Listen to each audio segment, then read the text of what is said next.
listened, message after message after message of weird audio problems happening only during that episode out of over 150. Not only just during the episode, but also only when people were hearing the actual demonic, with the not the seance, but the actual exorcism sounds. Exorcism, like people's lights would turn off. I was just like one stands out in my mind of somebody in the shower and all the power went out in their house, but the phone kept playing and they kept ringing. And every time I take a shower, I'm like, out of all the episodes I've done for that, do all the research on my computer, and the cursor started moving. It looked like it was moving on its own. I wasn't touching the mouse, the little mouse trackpad. Dude. Only time that has ever happened was working on that one episode. I don't like it. So it just changed me, and it made me, where Time Suck is very analytical, and you're looking deeply into the history of the people that are making these claims and trying to basically debunk it. Sure. But that's not fair to a lot of these stories, and all the stories we're going to be telling on Scared to Death are just first-person accounts. Right. This person says this thing happened to them. We either trust them or we don't. And the thing I like to think about with these stories is they don't all have to be true. If you listen to one, you're like, I don't know about that one. Yeah. Okay.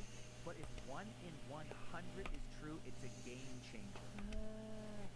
Yeah. One demonic possession story is true. That means demons are real. Which probably are. Right.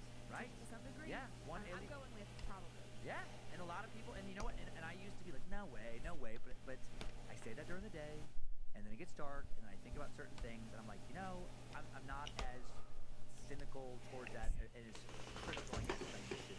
Right. That's what it boils down to. In the light of day, everything is fine, but when you go to bed and you're all alone in a hotel room while you're touring, or when I go to bed and you're out touring, I'm like, Right. And for those of you who don't know, I'm a comic, so I tour. This is not going to be a comedic presentation. I'm not going to try to not be funny when we're talking. But when I tell the story, the point of this podcast is fear is such a powerful emotion. I loved these scary stories as a kid before I loved comedy. Right? I mean, there is a certain thing, like, it's such a powerful feeling when you're a little kid and you're hearing a story from a friend about some supposed axe murderer or some supposed demon or monster they saw. And you start seeing things, you just start getting scared. of course. And it's very powerful. It's like fear is such a powerful emotion, and I get why. Like Stephen King, I love those kind of stories before I love comedy. I just love, to this day, a good horror movie is my favorite kind of good movie. This is true. Because it sticks with you, and it makes you question the world you live in. It just has an effect that no other type of movie has on you. Yeah. And I want to have that effect on other people. Essentially, I want to scare the shit out of people. Mainly me. Most of you. So the goal here is to see what happens to me over the course of this podcast. Right, because, I could, if I told these stories just to the microphone, no one else in the room, then you don't get to see somebody's face, you don't get to see the fear, you don't know when to, ramp up, and it makes me scared to see them scared, and I get scared, and I get worked up, and it affects how I think about the story, and so, the whole probably the psychologically damaged. Copy. I want to scare Lindsay to death every week, and I know if I do that, you're going to get scared, and I also know that I'm probably going to get scared. Yeah, so let's We're all do going to it. get scared. So bonus points if you want to listen to this movie. That's kind of why we have the ambiance This here. is as dark as you can get it. Dislike, We'll get a video, so. If you're listening, check us out on YouTube, at least just to see. Paste. We're not just telling these stories, at a kitchen table. We've created a whole entire room atmosphere to make it scarier. Let's name it something. Yeah.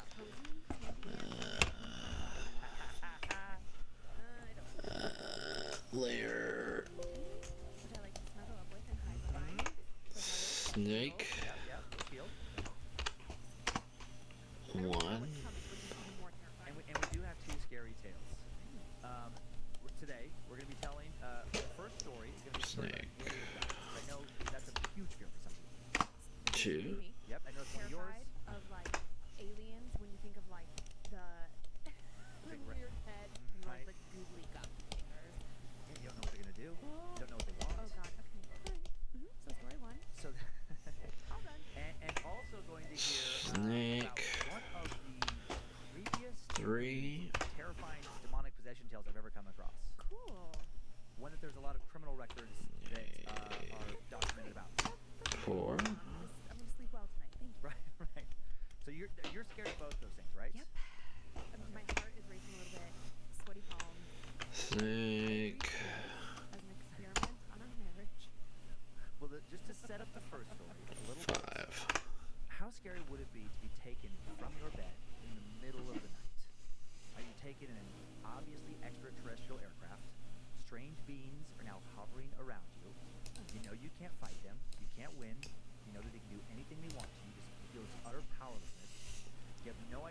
what they want to do to you, but you assume it's not good since they've taken you against your will. Probably not funny.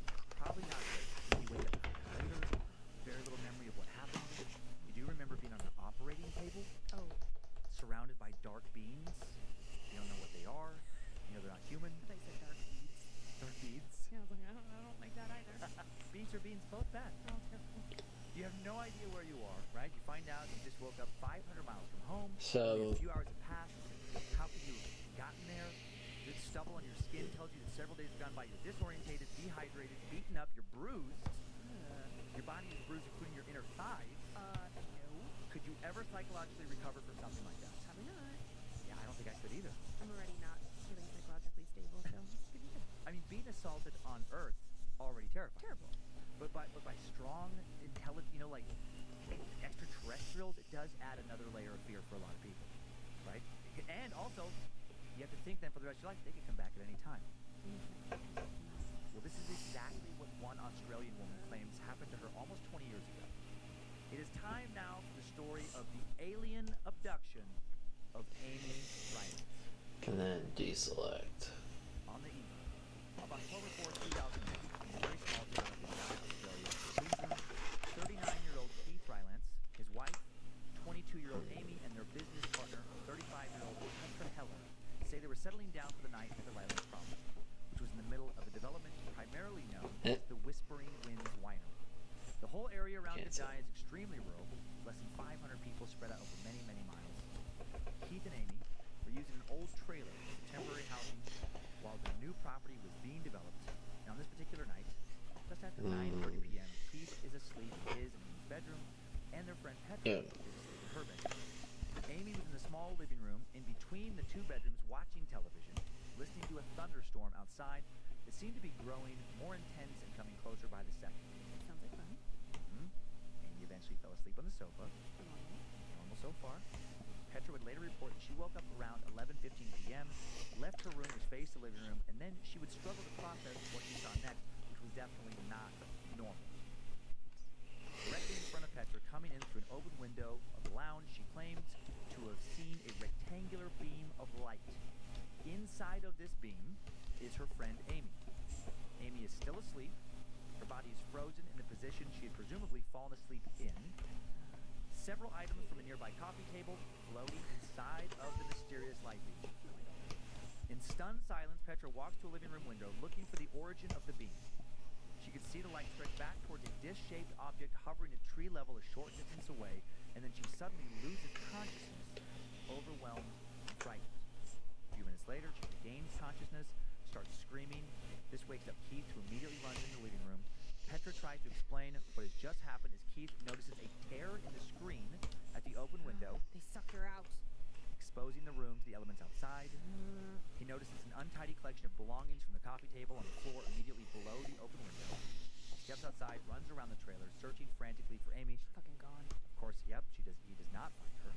When he runs back to the trailer, Petra tells him everything she'd just seen. And Keith entertains the possibility that his wife had been the victim of an alien abduction. For sure. At around 11:40 p.m., not knowing what else to do, he calls the police. At a little after 1 a.m., Constable Robert Marunga, along with another officer, And arrived then- at and Keith and Petra claim in all seriousness that a spaceship had taken Amy from the caravan as she slept. Local authorities are presented with a situation they hadn't remotely considered. They're extremely skeptical of Petra and Keith's story. When another officer, Sergeant John Bosniak, arrives, the three men conduct a thorough search of the surrounding property, thinking something terrible has happened to Amy at either Keith's hands or Petra's or both. They find no sign of Amy. No clues to her whereabouts. They do, however, notice that at the outside of the property under the open window, two flowering bushes. One of them has evidence of recent exposure to some kind of extreme heat. While the police continue to investigate the beam, the property in the middle of the night, Keith's phone rings. A woman had called him from the town of McKay. This town is 500 miles away. She claims to have just found Amy. What? Amy, she found is confused and dehydrated at a petrol station, and she'd taken her to Alright. McKay Hospital before calling Keith. Keith doesn't know how to process what he's hearing. It's impossible. Impossible. Only a few hours have passed. McKay is an 8-hour drive away. and there's no private airports in between the two. And then No plane. Nope, no plane. Exactly. There's not enough time for a hop the plane and flown there in that short of amount of time. Keith hands the phone to one of the officers in his trailer. A local missing person investigation now becomes a joint Gandaya McKay investigation. The tale is now often referred to as the Gandaya McKay abduction. Following a medical assessment and examination by doctors at the McKay Hospital, Amy Rylance is questioned by local police. This is what she tells us. I don't want to embarrass, but also tell me. She says she was laying on the sofa, falling asleep. Her next memory is of waking up on a bench in a strange rectangular room. Everything sneak, around her lit up. She couldn't sketch, locate any source of light. The glow came from everywhere and also from nowhere. bend. She looked around quickly. Not seeing anyone around her, she called out to see if anyone would respond, and then a male voice came from nowhere, telling her to remain calm and that no harm would come to her. And then she remembers being very afraid. I don't believe this. You don't believe her? No, I don't believe there's no harm. Oh, no They're harm. fucking coming to get me. Exactly. Done. Shortly after hearing this voice, a sudden opening appears in the wall of the room, in which she felt to be a male humanoid figure emerges. The figure's around 6 feet tall, wears a one-piece bodysuit that covers him from head to foot. On his face, a black mask with holes for eyes, nose, and mouth. He speaks to her again, telling her to remain calm. And he probably has weird fingers. Her mysterious host informs her that when they're done, they would return her to a place not far from where they took her. Overcome with fatigue, she lays back down the bench, drifts back into sleep, and then when she wakes up, now she's laying on the cold ground under some trees, close enough to the ocean to hear it. She feels disorientated, no idea exactly where she was. She picks herself up, stumbles through bushland until she finds a remote road. And then she follows it until she can see the welcoming lights of the petrol station. Shortly after that, the woman who called Keith found her and took her to the hospital. So when she gives her statement to the police, she tells them although this had never happened to her before, when she was a little kid, she once had witnessed a large UFO surrounded by smaller objects. She also signs agreements that allow authorities to prosecute her if she makes any false statements. Law enforcement in McKay takes several photographs of strange triangular arrangements on Amy's inner right thigh and on each of her heels. Furthermore, she had dyed her hair blonde just days earlier. However, you could see her natural darker color coming through at the roots, something that shouldn't have happened based on the time that it passed. Amy also had bruises on her inner thighs that appeared to have been there much longer than just for a few hours. Finally, when she runs her hand over her legs, she shaved regularly. Now she has stubble because she hadn't shaved for several days. So it's like time had passed, much more time for Amy than passed for Keith and Petra and everybody back in Australia. So Keith and Petra, they drive to UK, they pick Amy up. When they return home, they contact Diane Harrison, the Australian UFO Research Network. Ooh, Diane, come on. October 5th, less than 24 hours after the events, they would relay what had happened to the UFO researcher. Due to the solid light aspect of the case, Harrison wished to involve a fellow researcher and investigator, Bill Chalker, whose own research was extensive in cases involving the abduction phenomenon. So Diane and Bill, they quickly come out to Diane's property on the evening of October 9th, just 5 nights after the abduction. They walk on the property, take a variety of notes, and then leave and tell Keith and Amy they'll be in contact with them later, but then later when they do call, their calls go straight to voicemail. Keith calls them back a few days later and apologizes and says they'd had to flee. He said after they initially discussed what had happened to Amy with these investigators, strange men in black suits showed up at their property, threatened them, told them they needed to stop talking about what had happened. When they didn't take the initial threat seriously, they were nearly driven off the road by a heavy-duty black van, a van driven by these same men. Shortly after this phone call where they relayed this information about the black van, Amy, Keith, and Petra disappear forever. What? Yeah, we don't know where they are. The police could no longer get a hold of them. I can't find a single bit of information on where they've been for the last 2 decades, anywhere on the web other than a rumor they may be now living under aliases somewhere in northern England. Now, if they lied about this whole story, why flee and go into hiding rather than get caught? They wouldn't have gotten in that much legal trouble. Did some men in black silence them forever, or did creatures from another world come back for Amy Rylance one last time, and this time they took her and her friends with her, and they're gone forever? Probably. How crazy is that? But what if Bill and Diane discovered? That's what I want to know. Do we ever? They couldn't investigate any further because they disappeared. But what about all the pictures they took? What about what they were calling to say? What about with the investigators, the pictures they took? Yeah, Bill and Diane, they came over, Right. they took a bunch of pictures, and then they were trying to call Amy and Ben, and they can't get a hold of them because now they're Right, no one knows where they are. have pictures of, you know, the trailer, and they have pictures of the property, but they don't have anything else. But I want them to have something like, okay, here's what we conclude from what we do have. Right, I mean, the main thing that they have to go on is Amy's story. I mean, they had, you know, they noticed, you know, like the brush that had been, it seemed to have some extreme heat. Looks like Yeah, nightmare the fuel hole right in now. the screen door, and they see all of that. Right, right. But there really wasn't, other than the abduction, other than the strange how did she get across the country, there wasn't anything else. And that's the scary thing about this stuff is they don't have to leave evidence. It's not gonna, it's not a crime scene. They just beam you out. Also, it's not like they're leaving fingerprints because they're aliens with their weird, creepy long fingers. They probably don't have fingerprints. And their fingers, they never had to go in there. If they do have, if they would have some kind of beam technology, they don't have to set foot. That's the scary part is they can take you anytime they want. Which is something I actually think about sometimes when I'm alone. Yeah, when people go missing, Yeah, I'm just like, I could go missing right now. If there was yep, an alien, there would just be a missing persons report. yeah, they could turn off the alarm Mm-hmm. with whatever voodoo technology they have. Right, right. That's what it would look like. Yeah. Take me, and then I would be gone forever. Remember that time that you were on tour and Yeah. somehow the alarm tripped and it was going off and I was sleeping right through it and you kept calling me and calling me and calling me? Yeah. It would be like that. You were Yep. so upset. Mm-hmm. I was sleeping. Right, you just had your phone on silence. But that is crazy. I mean, people go missing all the time and don't get found all the time. All the time. Like, I don't even want to know what the stats are of missing people. Thousands and thousands of people every year in the world, of course. And then also, Yeah. okay, so triangle tattoos. Right. Mm-hmm. Yeah. Ba ba ba. Hey ba da ba da. Hey ba da ba ba. Bother you as much? Well, to me, I'm like, Ba ba ba ba. Ba ba ba. like, wow, he probably raped her, or they were doing some sort of, I don't know, figuring out how, like, God knows. how the reproductive system is, I don't know, some sort of experiment. Maybe they're, like, marking where they work, but heels? That doesn't make sense. Right. Why do you want to know about her feet? Right. Who knows? That's the thing. That's what's scary about the alien abduction is like no idea. If these things are happening, we have no idea why. Now, there's a picture. We can bring up a picture of Amy just so you can see it. And this is from a long time ago. Totally normal. She looks completely fine. Right. I know that is something I wanted to say too. I mean, not that somebody can't be insane if they don't look sane, But she's not it's not like photogenically crazy. no, it's not like the Nick Nolte mugshots. You know, where it's like, what's going on? Well, yeah, that was a great movie. Yeah, I mean, it looks reasonable. There's another photo here. This is just of like an artist rendition, right? Oh, God. What of that thing showed up in the house? Get that picture off the fucking screen. I'm not turning around until it's gone. Because that's Holding exactly some lady. Is that who you think would that's grab you? exactly what I think.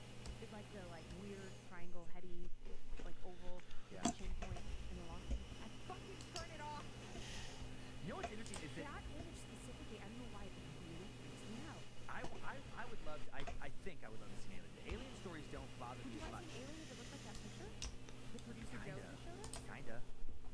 But do you I think say it's that. I slimy? say Do that. you think it would touch you and it'd be like I don't slimy know. and weird? I don't know. That's the I thing. bet it is. I mean, from a like Jell-O. distance, right? From a yeah. Who knows? We don't know. Could be yellow. Could be anything. Probably. I mean, I think I would like to see an alien, but if I'm, you know, in the bed at night, and then that thing shows up in the doorway and is not making a sound, yeah, terrifying. Terrifying. You know where I'm mostly afraid of aliens? Why? When we go camping. Not why and where. Because I'm like, fucking, it's like a wide open target. Right. You can just, I wonder, ding, right into your tent. She's just made out of Yeah. nylon. She can't protect you. It's darker, easier. Yeah. Yeah, the real fear for me is that, you know, if their technology is so advanced, they can take us from anywhere.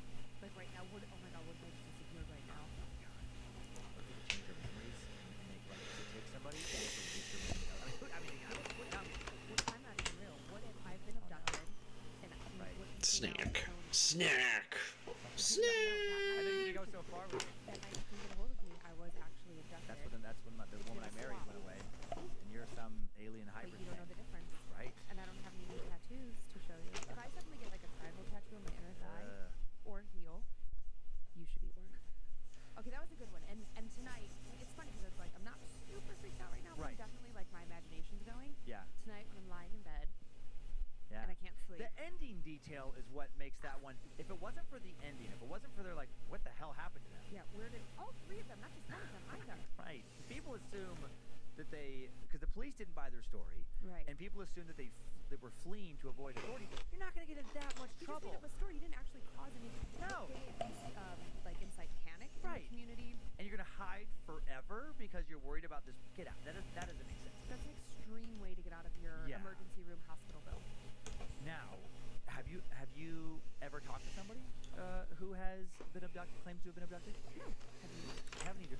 I've talked to many people who have claimed to see spaceship. Our producer Joe, when he was a kid, Joe's very convinced he saw a Joe? UFO when he was a kid. And I've talked to many grown-ups who a variety of stories who have said that like they were out in the woods and then this. Told you the woods. Mm-hmm. Told you.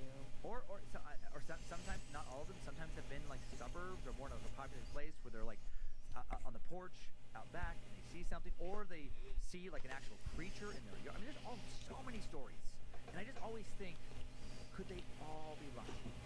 Could they all be lying? Could all be figments of your imagination? All of them, though. That's the thing, because it has to be 100% of the people have to be lying or imagine it for it to be. That's what gets me. Like, get the chills. I'm like, somebody's telling the truth. Somebody actually saw something. Somebody, yeah. Okay, would you rather be abducted by aliens or possessed by a demon? If you had to pick one. Let's see. Aliens, you're probably going to come back and not remember because they're probably going to wipe your memory. So that seems better. They're probably not going to kill you. My understanding is aliens generally don't want to hurt you. You don't know that? People go But make that's forever. what people say. That's what people say. Ba ba ba. Ba ba ba ba. Die. I mean, I just think about Annalise Michelle and I'm like, oh, I'm gonna go alien abduction. Hopefully they wipe my memory. I don't remember it, and I don't know. But then when can they come back for you? That's a But- fear too. You but never could know you they get can come back. could They you came get back for multiple- Amy. But could you have multiple possessions? I mean, Well, that's another thing. Yes, we're gonna get into that. I also What do think you think? I would rather be abducted. yeah, I think so. Maybe I'm contributing to science in the future. Now the abduction tale I include just because it's creepy. It's creepy to wonder what happens. This next tale, if that was the appetizer, this is the main course. Oh dear. This to me is much scarier. Okay. Okay. Are you ready for a tale of possession and murder? Wait, Yeah, 'cause this is a real double threat. This is a tale of demonic possession and documented murder. cool. Great. 1970s were quite a roller coaster ride for Michael Taylor. Started off with a wonderful family, wife, 5 kids, a dog, made a decent living to provide for that family. Everyone's healthy. He was in a loving relationship. Something evil happened to him. Something bloomed inside of him. Maybe bloomed, maybe rotted is a better word. Did this previously good man have his life wrecked by a demon? And if so, could that happen to any of us? Now time for the demonic possession of Michael Taylor. In 1974, Michael Taylor was 31 years old. He lived in the sleepy little town of Osset near West Yorkshire, England.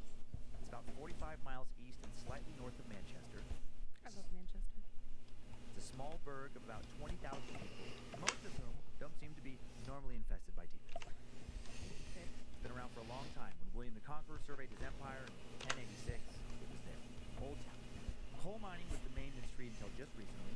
Very blue-collar town is a typical amount of religious presence for a city of its size, mostly Anglican and Roman Catholic. And in 1974, 31-year-old Michael Taylor worked in Austin as a butcher. Uh-oh. Michael was the husband of Christine Taylor, the father of 5 kids. He and his family seemed totally normal, appeared to be happily married. Michael seemed to love his children. He wasn't known to be suffering from depression or any other mental issues. Average-looking 31-year-old man with a big smile and a laid-back personality. Got it. Seems to be normal. His wife, 29-year-old Christine, seemed totally happy, devoted to her family. Prior to 1974, the family was not religious and did not go to church. But then a neighbor, Barbara Wardman, talked the family into attending a prayer service with a local Snake religious entity called 7. the Christian Fellowship Group. Here we fucking go. Here we go. From what I can tell, this group is not a cult, maybe a little cult-ish though. A non-denominational Protestant Christian group affiliated with no larger religious body.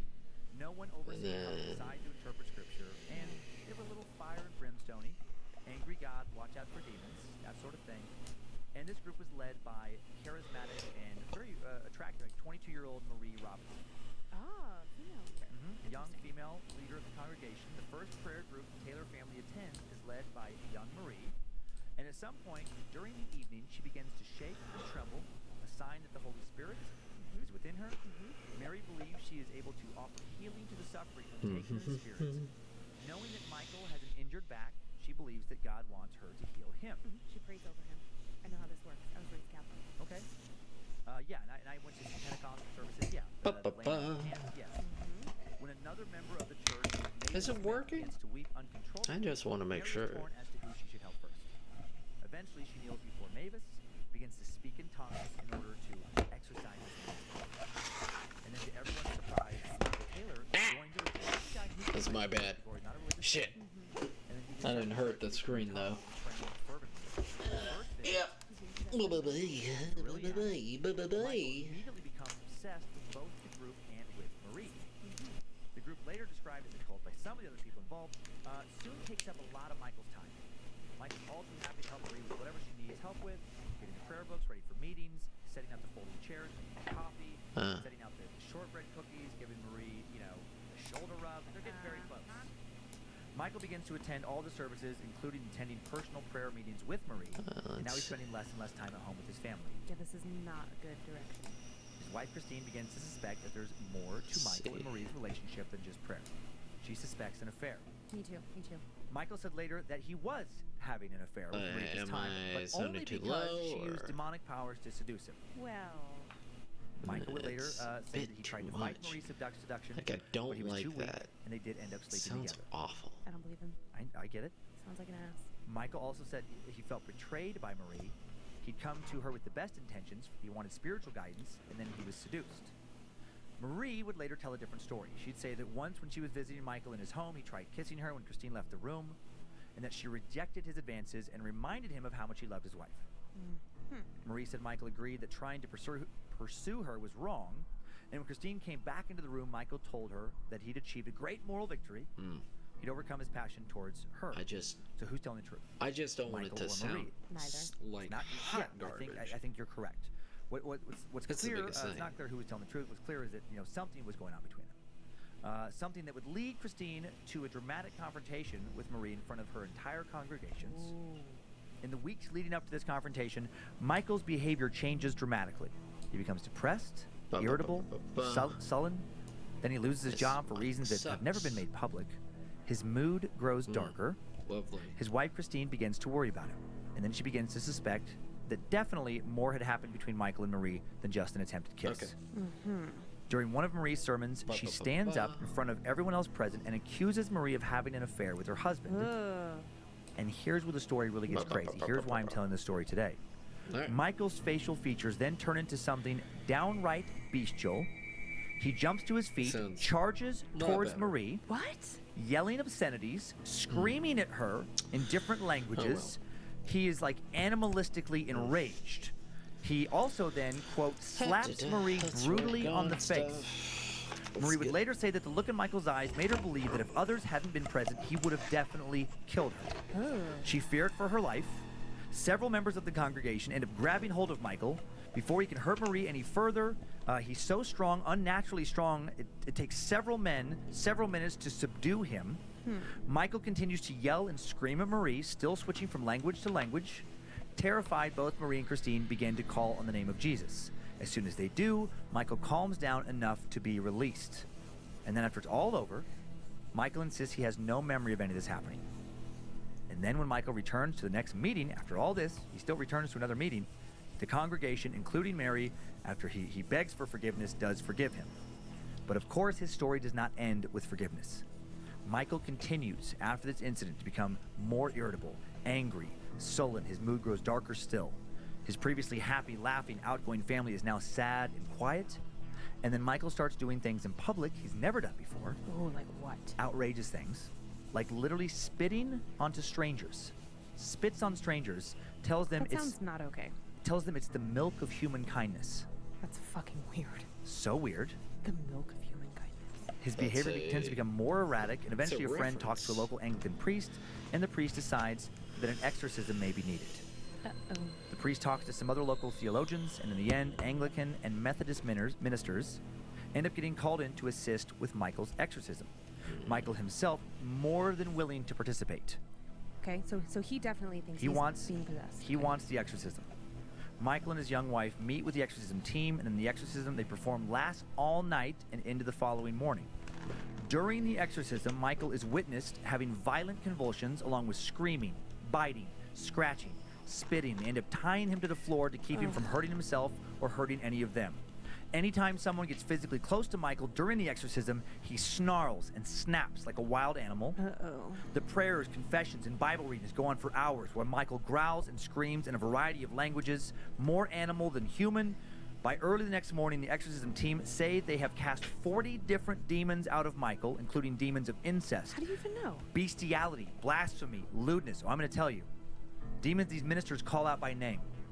In most exorcism rituals, the name of the demon is important. The demons do identify That's right. themselves. You have to say their names.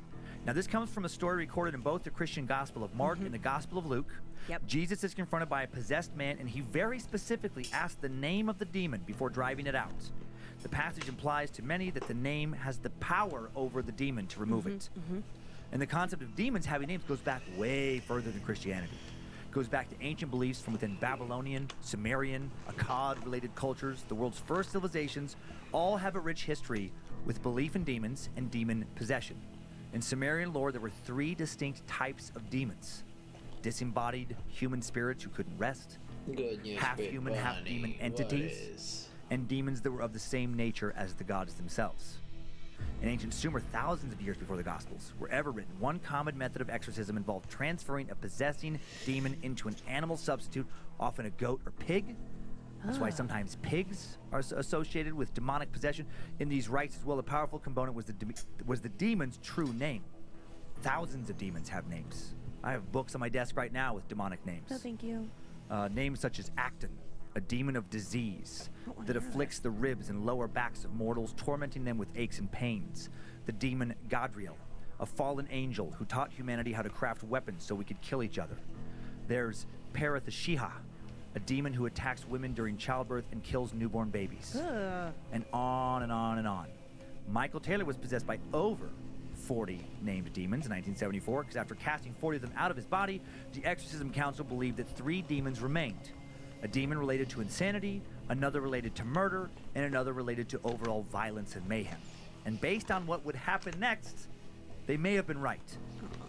Worn out after not sleeping all night, the group decides to stop, rest, try again with continuing the exorcism the following night. No, don't stop. They're You're on a exhausted. roll. By the They're way, I'm exhausted. listening They're to a worn out. podcast The wife right of one of now. the ministers who was helping with the Listening exorcism would to a later say that she felt podcast, very strong that if the team seeing let if- Michael go, she's on your side here, If he you would most guys certainly like- kill Christine.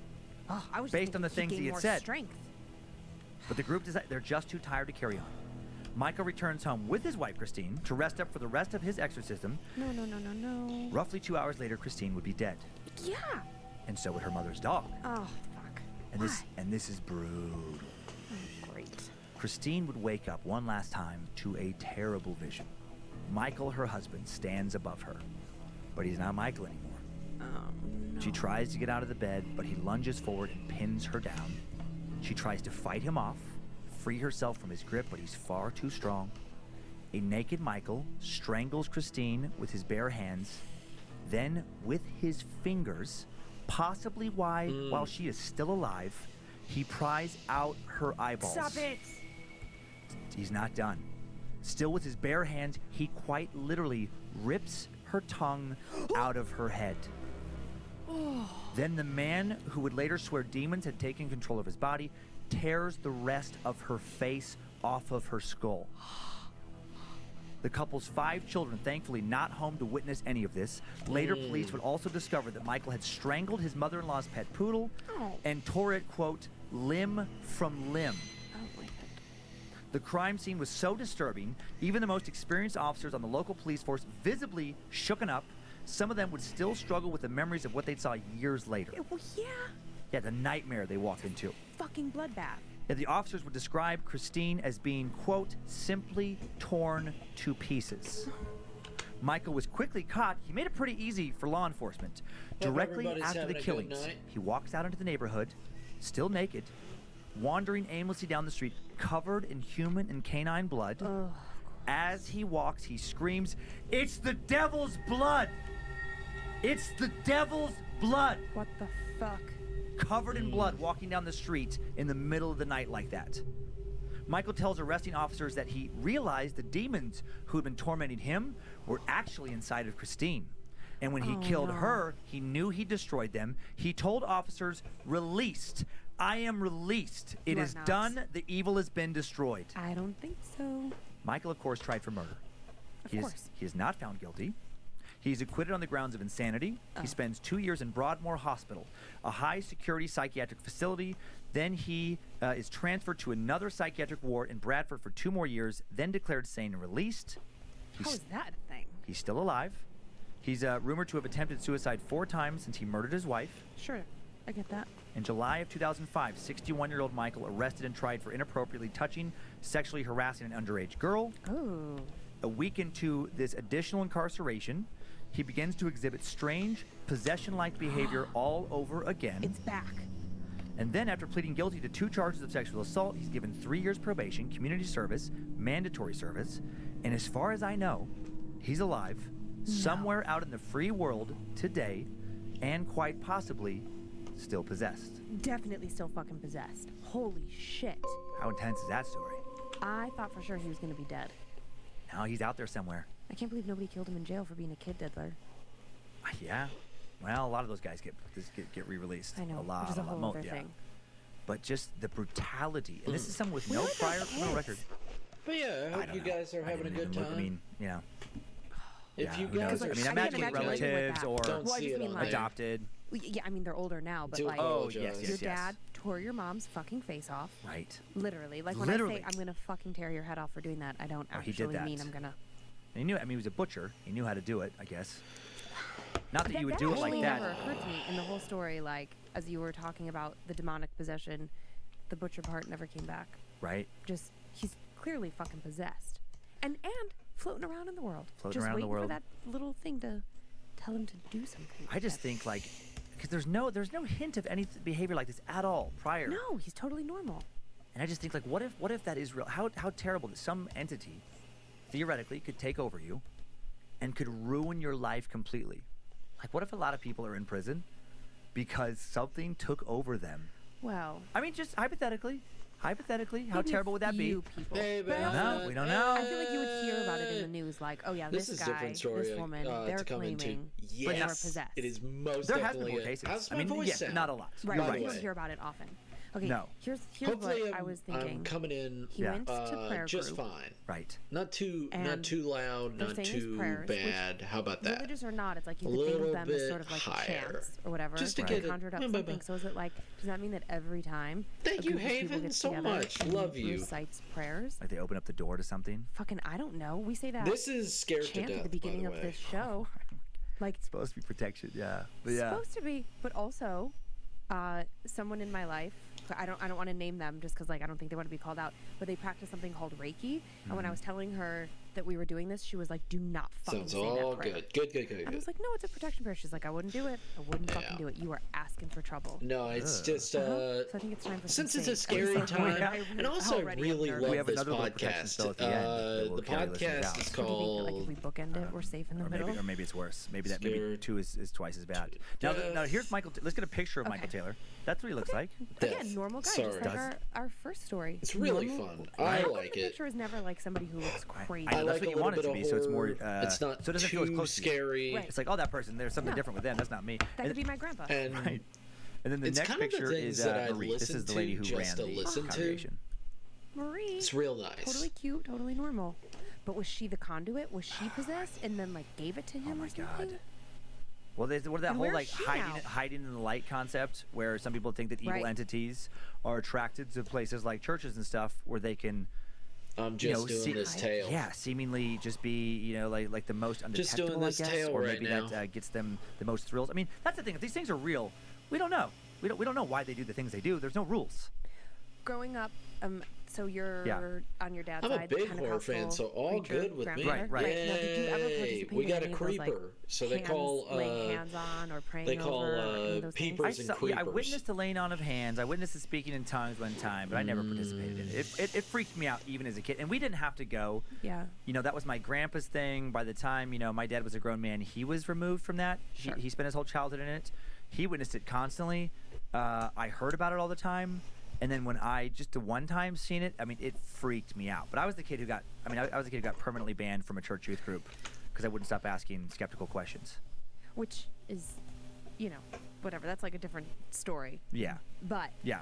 I have participated in a lot of laying Really? hands. Well, sure, because when I grew up Roman Catholic, and then like in my teenage years, we had a youth group thing.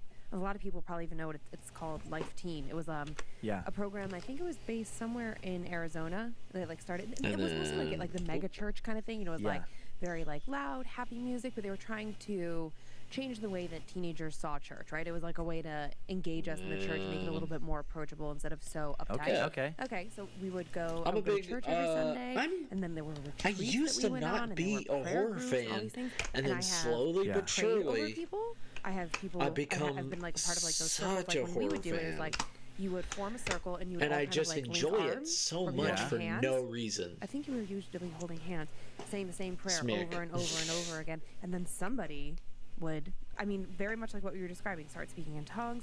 Sometimes people would just start sobbing uncontrollably. Like I don't like to make this reference, but the only like pop culture reference I can make is like very Billy Graham, where you would be like there and someone, maybe there'd be two people in the middle and a circle of people around you, and the person in the middle has their hand on your forehead and they're praying, and then they start speaking in tongues, and then you fall back. Like I've been prayed on and fallen back. You've fallen back? Uh-huh. And you don't think you like so that makes it that's different because I always assume a lot of those people, just to be totally honest, are faking it. No, it's really weird. It's almost like you're overcome with emotion is what I think it is more than anything. I mean, I've never seen anybody be possessed. I don't think I'm possessed. I don't think any of that was happening in my church, although I don't keep in touch with those people. But I will say, you just But like how it's almost I've like always like been a those, horror fan, like probably tests that because you I'm do, a like, fall back, I'll spooky catch you. month Yeah, Like the child. trust Like, exercises. Yeah. yeah, Kind of some feels people like are that, just where like you that. given so much to I the personally prayer. just given to I so used much to of, be whatever like, you're oh, going I through. Of can't course, I was an sleep or angsty anything like teenager, that. so Sure. who knows I what just was crying can't about? get Like, through a the boyfriend, night, somebody said I and was then fat. it's Who knows? like You know what I mean? I failed a test. Yeah. But yeah, I mean, I just think like the first Do you thing think that you I could saw you could make yourself maybe was vulnerable somehow? And that's when something probably could maybe get in? well, sure, because I think I that, like, wanted if you're to open to I the wanted concept to of not prayer be and church in afraid. general, You know, like I you're just open wanted to to a lot not of be different things, afraid. 'cause like we said, like And if just slowly one but of these surely, bad things I can started happen, Right. what's to say, rewatching like, those movies one my of the good parents things and my can also older happen, brother right? Like, used to we watch. hear about like modern day miracles, right? So there are Right. two sides to the Yes, coin. So yes. yes, I think that you have to be open to the idea that either side could be real, and so to circle back, So, yeah, I think like if I you're used to watch that, participating in those prayer circles, And then you do I used make to yourself get so scared of that, and vulnerable. now Is it- I just and I'm maybe you like, oh can yeah, it's akin it to just like when kids it's are not little and they say they see real. things, It's fun. as opposed to like as adults we just rationalize that it's not there. They say that kids are more likely to see ghosts Right. because they're not as skeptical. Huh. Yeah, you can like So kind maybe of it's all shut that part part of of that. yourself up. Yeah, because again, I mean, you know, who knows what the rules are. What I think is scary about that last story. By the way, which story scared you more? First, alien abduction. I think the first one. Simply Really? simply because I can imagine. Do you that have happening. any Like, maybe because I favorite don't go horror to movies church or and anything? I don't pray. I so mean, like yeah. the There's possession the- doesn't feel probable to Okay. me. Okay. You know what's There's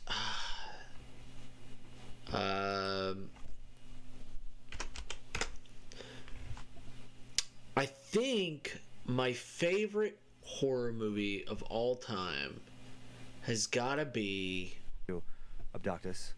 Now would be the Now time. would be the time when the power's out everywhere. I'm laughing because I found it particularly fun to kind of harass you. It was dark, and I was like, Oh yeah, and I did not like it because you kept like going it. on and on about like, I'm like, well, I don't know if this was the time. Like, I don't know. Like, nobody would My be able to see us. favorite- Nobody I don't would live hear in us. It was so favorites, though. terrible. right. You were talking about how demons don't were live going in to show up. favorites. You know that you can't I turn the light gotta on. say- Yeah, you can't like and show them. my And that thought was in my head right as I got ready for bed. You're welcome.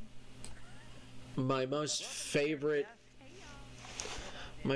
my most favorite would be The Shining, and then I would say it's right next to The Thing, because The Thing is such a monumental movie that I would say is one of my favorites. The Thing, The Shining, and what's another good horror movie that just kind of kicks it? Like, it kicks the hornet's nest of horror. That really shook me to my core that I couldn't even move afterwards. That's the kind of horror that gets me. Like, you can barely move afterwards. Stephen King, always a good choice. It is. He is. But I'm trying to think of like a horror movie that shakes you to your core. That's what I'm thinking. At night when you're scared, you pull the covers. I mean, who when they get scared at night just takes the covers and pushes them down and just lays like, I'm just gonna lay without the covers. There's that weird thing. There. Someone who's braver than we are. Well, I've done that ever since a kid. When you get scared and you're in bed, it's just so it's instinctive a good to pull the movie. covers up a little higher. Maybe go all the way underneath the covers. I go all the way under with both of our dogs.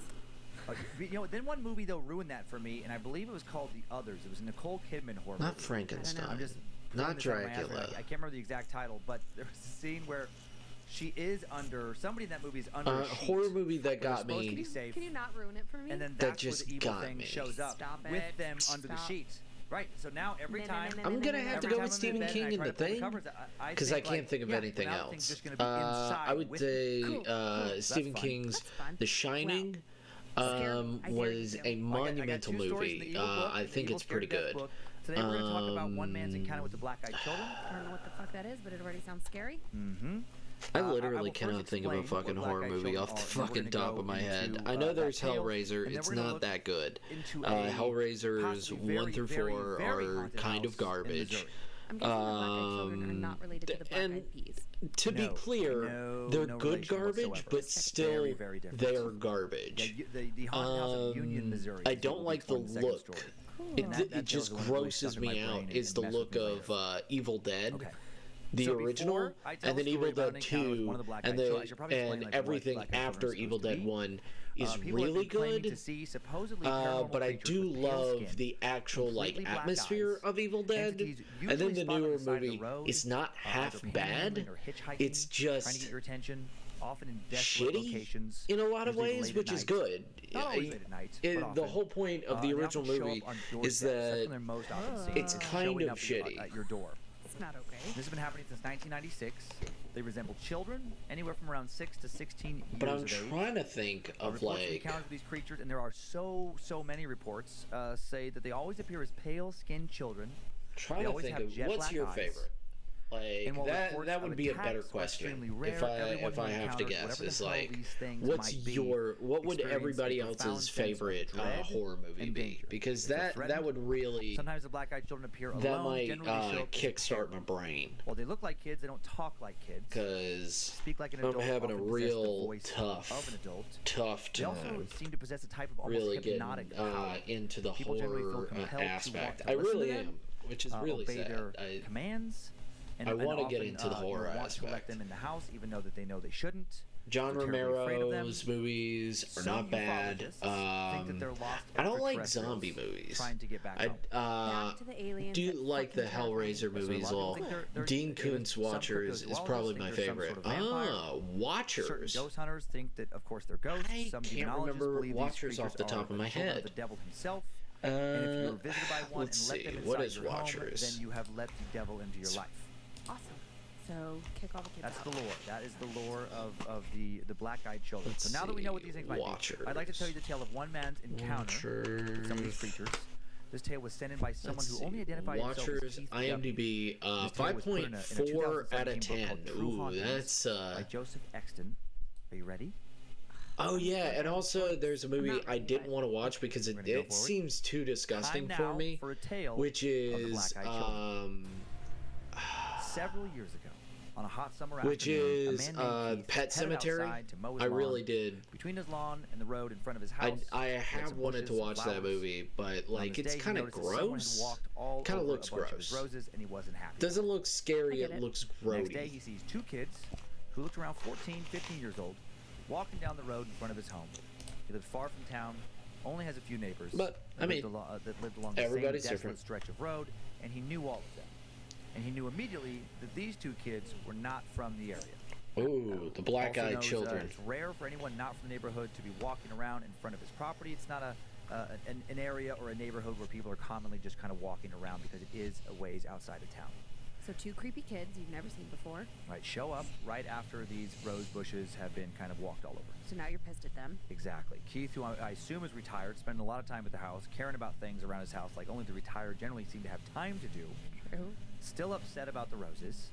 And since he's never had any neighbors walk through his flower beds, again now seeing these two teens, he assumes they must have been the people who did it, and he decides to head out and talk to them. But then just as he makes it to his bedroom where he walks to grab I've his seen all shoes of to Stephen go King outside, movies, all he Pet suddenly and Sematary good. inexplicably feels More of a very gore afraid. horror He's randomly than very a afraid. It's horror late in the horror. afternoon. Hey, you know, Call it that's what I instinct, thought call it would be. intuition, call it a sudden, A lot of unexplainable people have onset given of it paranoia. a Something big inside thumbs tells up. him, I've "Do watched not confront these Silly kids." Ones, So don't do it. Don't do it. which Listen to is That would be a very the bad Chopping idea, Mall. right. Chopping So he Mall is doesn't. really funny. He tells I gotta himself, say, "Just let it Chopping slide. Mall has some They're only good kids jokes after to all." it. And then when Keith walks back over into the living room, It's he kind walks of over a to the living room comedy. window to check on no. these kids. Yep, they stop abruptly in their walk down the street right in front of the house, right directly in front of his home. They both simultaneously turn, stare at him through the window. I saw this coming. Both are saying nothing. They don't behave in any threatening manner, but Keith feels threatened all the same. He looks around to see if any other neighbors are outside. He sees no one. No one's around. It's only him and these two strange teens. They're standing about 100 feet away, and they just continue to stand there, not moving at all, staring at him through the window. Technically, they're not doing anything wrong, but it bothers Keith all the same. I don't like it. After several uncomfortable moments, Keith starts to feel embarrassed about letting a few kids intimidate him, kids who haven't said a word to him, kids who, may not even have walked through his rose bushes. He decides to go outside and talk to them. No, Keith, why? He goes back to the room, Idiot. grabs his shoes. This time, after he puts his shoes on, returns to the living room, peeks out the window to make sure the two kids are still standing and staring at his home. They're gone. Oh, I thought they were going to be at the door. Kids are gone. All this is happening as the sun begins to set and it's starting to get dark out now. As Keith scans the neighborhood from his window, the power starts to flicker on and off, which according to Keith had never happened to him before in that house. Of course not. Roughly 20 minutes later, in the midst of continued electrical interruptions, Keith hears a strange knocking sound on the front door. I knew it. I told you they were coming. And it's a hard to define sound. Not a sound you'd expect from a normal visitor. Ominous somehow. It's like somehow as if human fists aren't doing the knocking. It just feels off. It doesn't feel like a normal knock on the door. Get your gun, Keith. Keith walks over to the door. Good guess on it. Keith walks over to the door, turns on his porch light, then he peers through the little eye hole to examine the source of the knocking. He sees nothing. No one's there. Even more disturbing, his porch light suddenly goes out. Power is currently returned to the rest of the home. He can't illuminate his porch. Even stranger, the light from inside his house doesn't seem to spill out onto the porch. Something's weird with the darkness of the porch. Creating like a weird Like this black hole. block. His front porch has suddenly become unnaturally dark. And again, he feels terrified. To use his words, he feels extremely terrified. And while he can't see anyone on his far too dark front porch, he can feel something out there. Just go to bed. He knows someone or something is waiting for him. He tries not to let the fear slip into his voice as he asks, "Who's there?" Oh my God, why would you do that? A strange kid's voice responds, a kind of kid's voice, a voice somehow also adult-like. "Sorry to bother you, but we are lost and need to borrow your phone." No, you're not. Keith looks back to the eye hole. Although his light still won't come on, the darkness has lifted a bit, and he sees one of the kids he spotted in front of the house earlier that evening. And the kid, now in a demanding, somehow not quite human voice, yells, "Let me in right now!" No. And when Keith does not let them in, Smart. both kids start to violently bang on the door. Whatever, ignore it. Keith would later say, "I'm not talking about just hitting it, but it was like something very big and wide was smashing against my door." Oh, no. Frightened, Keith yells for the kids to stop and says, "I got a gun, and if you try anything, I will shoot you." And the first kid just screams back, "Let me in now! You're making a mistake." Oh, no, you're not. Don't let him in. Don't let him in. This freaks out Keith enough to go find his shotgun. He grabs it, returns to the door, puts his hand on the lock, unlocks it, opens up the door. No. He is now facing these two kids, standing only a few feet in front of them, and this is when he notices their eyes for the first time. Fuck, Keith. Pitch black. And he also thinks for the first time, these things are not kids. Yeah, close the door. They are something else. Fucking close the door, Keith. A new wave of paralyzing fear sweeps over him. He lets the shotgun he's holding fall limp to his side. For some reason, he suddenly feels compelled to let them in. Oh no, it's because they possessed him. Keith said the door to his home hadn't been opened for more than 10 seconds when the taller of the two kids started to move forward and was about to walk through it. And then he snaps out of whatever spell he was under and suddenly kicks the door shut and locks it. And that's when the black-eyed children start to scream. He hears them both crying and screaming in a strange, alien, and extremely loud, distorted, high-pitched wail, followed by more powerful banging on the door. Afraid his back door might not be locked, he suddenly runs through the house to check it.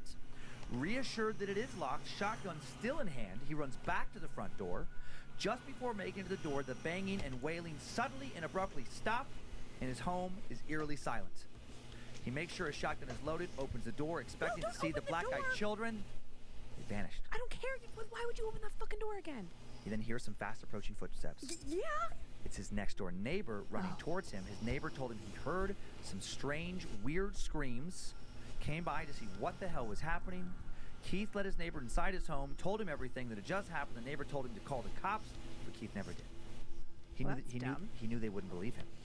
And as far as we know, the black-eyed kids never visited him again, or maybe they did. Maybe they came back and took him. Maybe they killed him. Maybe they did something even worse. We have no idea who Keith is, where he lives, or if he's still alive today. Yeah, because when the neighbor came over and he had to open the door to let the neighbor in, those little fuckers could have snuck in. Right. You don't even know.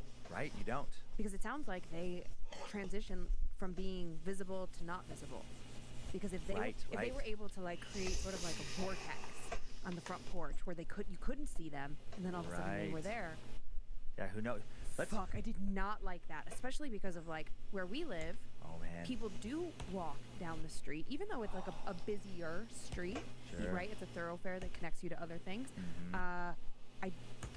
I immediately thought of this one transient dude that I remember seeing like when we very first moved in, and our old neighbor Sherry across the street, they moved. Oh yeah. She was like, "Oh, that guy's totally harmless. It's completely fine. Like everyone's seen him in this neighborhood for ages. Right. Like I think that he might live in like a halfway house kind of thing or like whatever, but he like walks down to the lake past our house." Yeah. But fuck me. Every time I see him and I'm home alone, immediately I grab a knife. Wow, yeah? Like, he fucking freaks me out. Yeah, I get it. He's fine, but he just kind of we think he's fine. We don't know him. He looks fucking dead in the eyes. He might not be fine. Yeah, and he always has like a sack full of stuff. Yeah, weird. Sometimes he has a shovel too. Creepy, burying bodies. Fucking creepy. Maybe he's like a ghoul who works on behalf of the black-eyed children. Possibly. Like they kill people, then like a creepy hobo guy buries the bodies. I did not like that. Also, like kids do come to our door and sell stuff. That's still a thing. I know, and some kids are creepy. They're fucking creepy. Like, I mean, people always say this weird thing with like kids and adults. It's like, you know, we'll say that adults are evil. We'll say that adults are horrible. But a lot of people are very hesitant to say that about kids. What? Like, so some magic flip gets switched when somebody turns 18, they can legally vote and now legally be evil? It's like, no. They can be evil when they're kids, too. And I have met kids who creep me the fuck out. Yeah. I'm thinking about our kids' classrooms and various kids. And future sociopath. Yep. Yeah, there are some kids that you're like... Gonna be in prison for most of his life. There's one kid that I think about in our daughter's class, and I'm like, oh, for sure. Prison is future. Prison, probably for rape. Like, he has that, like... Blech. And, like, the things that I hear that he says to other girls, I'm like, oh. God, what's going on in that kid's house? What's going on in his genetic pool? Yeah. Got some litter in the genetic pool. Yeah, or just nature versus nurture. I mean, I think some of that just can't be helped. Well, okay, let's... Some people are born evil. I want to show you, this is a depiction of what they're supposed to look like, right? Sorry for screaming in your ear. What if those kids showed up at your house? Excuse me, would you like to buy some candy? It's a fundraiser for school. No, That's what I'm thinking. I don't know why, but that little girl freaks me out the fucking most. She's like the little ringleader. So yeah, very creepy depiction. Now here's another picture of some black-eyed children. Oh, this is just the one. Yeah. I mean, wow. Can you imagine if like real? It's depictions. I mean, there's been no photo so that looks far. like a fucking cell phone selfie. Right, and it probably was. And this is just, you know, what people are manipulating photographs, thinking that this is what a black-eyed child. Some of these photos on the web, legit. yeah, some of these photos are people claiming them to be pictures of them. I mean, I think they're just, you know, more like depictions. This is so real. hard. This is literally the hardest. What's wrong with her? Now that is not a black-eyed children, but that came up when I remember when this. I've talked about this photo before, just in life in general. Who the fuck is that? I have her name. This is for. Oh my gosh! It's a mugshot of a 24-year-old at the time of the arrest in 2017 in April. Morgan Joyce Varn. She was arrested for armed robbery and a few other charges, and she had her eyes tattooed black. Her actual eyeballs? Mm-hmm. How can you do that? I know you can do it. I mean, I don't know how the procedure works, but I've seen a few other photos. But you can have ink put into the white of your eyes, and so she had that done. There is no more white to her eyes. Her eyes might be hard, but black. remember, you are the master of this animation, and you can do it. Ah, thank you, Haven. Right. And I'm You're the fan master I'm a fan of like, tattoos and stuff. that fucking man, business. That's just such a commitment. What happened so far with that? I mean, you're a fool to do that if you don't think it's going to freak people the fuck out for the rest of your life when they see you. Look at her face. She wants to freak people out. Oh, she does. She got like tattoos. occult tattoos on her face. Yeah. Some occulty tattoos on her neck, and then black eyes. The bummer is a scary look. She's pretty. Yeah, when you look at her face, I'm like, gosh, she's got beautiful she's scowling. Yeah, but she's got beautiful bone structure, Yeah. nice lips, like a nice symmetrical face. Right. Based on her face, she looks like she's in good shape. Yeah. She's gonna, you know, shake things up when she shows up at the PTA meeting. I was thinking that she just looked like a porn star turned drug addict. Oh. Daddy issues. Maybe. Likely. Probably. So you'd never heard of a black-eyed child before? Forgot. No, I mean, when you first started talking about it, it was like, oh, okay, The Shining. Like, I definitely had some references pop up in my head where I thought, like, oh yeah, I know what you're talking about, but I didn't know anything other than. Sorry, I'm fumbling here. I was thinking they were I was thinking they were totally made up for horror movies.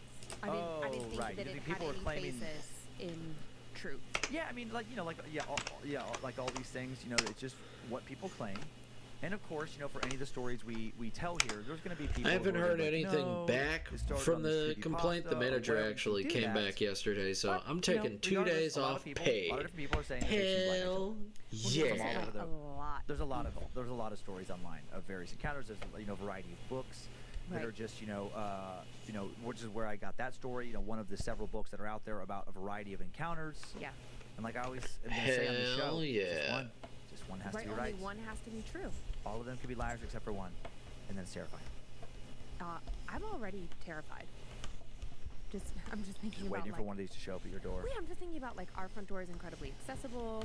Yeah. It's not like I live like in an apartment complex where there's other door options. I don't know. I don't even know how you would do this. But I want you. I already know where your brain is going. I so want to hire 2 little kids, like at midnight, just to make it even weirder. Because like, why are kids out at midnight? No parents. Just show up, knock the door. Black. I would be so freaked out if those kids showed up at my door at midnight. I'm gonna pay. Oh God. So scared. But hell yeah, that means you get to hang out with me. He's not gonna get to do it. 3. Contacts. What if it's Doug? 2 in the morning. Doug. Doug's a weirdo. No, I mean with me, you have to pay Doug hanging out. No. Which then just fucking hanging out. Okay. I want to get this done. This looks good. Oh my God. Maybe I can pay like a hotel employee. This. Some rando. That scared the shit out of me. I've got to get this done. Okay. Dan's. Which this looks pretty darn good. Scared you because, you know, a lot of these, I feel like I try to make the second story the scarier of the two. To me, there's always one that's a little scarier. So I feel like the first story is it's starting to really come up. By the way, and then the second is a fearitizer. Hope your day's going well, Haven. I know that I haven't said anything to you. Fearitizer? Okay. I don't know. As soon as we said I'm cozy in bed, still 8:15 a.m. here. Shit, yeah. I have a choice. Cozying it up. You're in here. Locked in. Great. Time now for the tale of the screaming house of I'm glad that Union, you're here, Missouri. Haven. Already sounds terrible. 2001. I wish I 36-year-old I corporate wish I trainer could Stephen stream A. more. LaChance and his 3 children were still coping More with than the terrible, a few hours than I do, emotional but, event you know. of having Stephen's wife, mother of Let's his get 3 back kids, to the stories. walk out on the family several years early. Stephen and his kids moved back in with his parents in the St. Louis area, near Union, Missouri. And then they bounced from apartment to apartment over the next several years. A few months here, a year there, a few more, months somewhere else. Then in May of 2000, Stephen got a new job opening photography studios. Things were looking up. He started traveling for work, making a little more money. Yay. Yeah, and then in 2001, single dad Stephen, 12-year-old daughter Lydia, 11-year-old son Michael, 10-year-old son Matthew, they used this extra bump in Stephen's pay to get out of apartments and rent a little home in Union, Missouri. Just a little town of around 10,000 people, 50 miles southwest of St. Louis. Still close enough to Stephen's parents to have them watch the kids when he travels for work. The ad for the rental described this house as perfect for families. A full country kitchen with up-to-date amenities, large living and dining area with original woodwork intact, 2 bathrooms with mudroom, full basement with fruit cellar attached.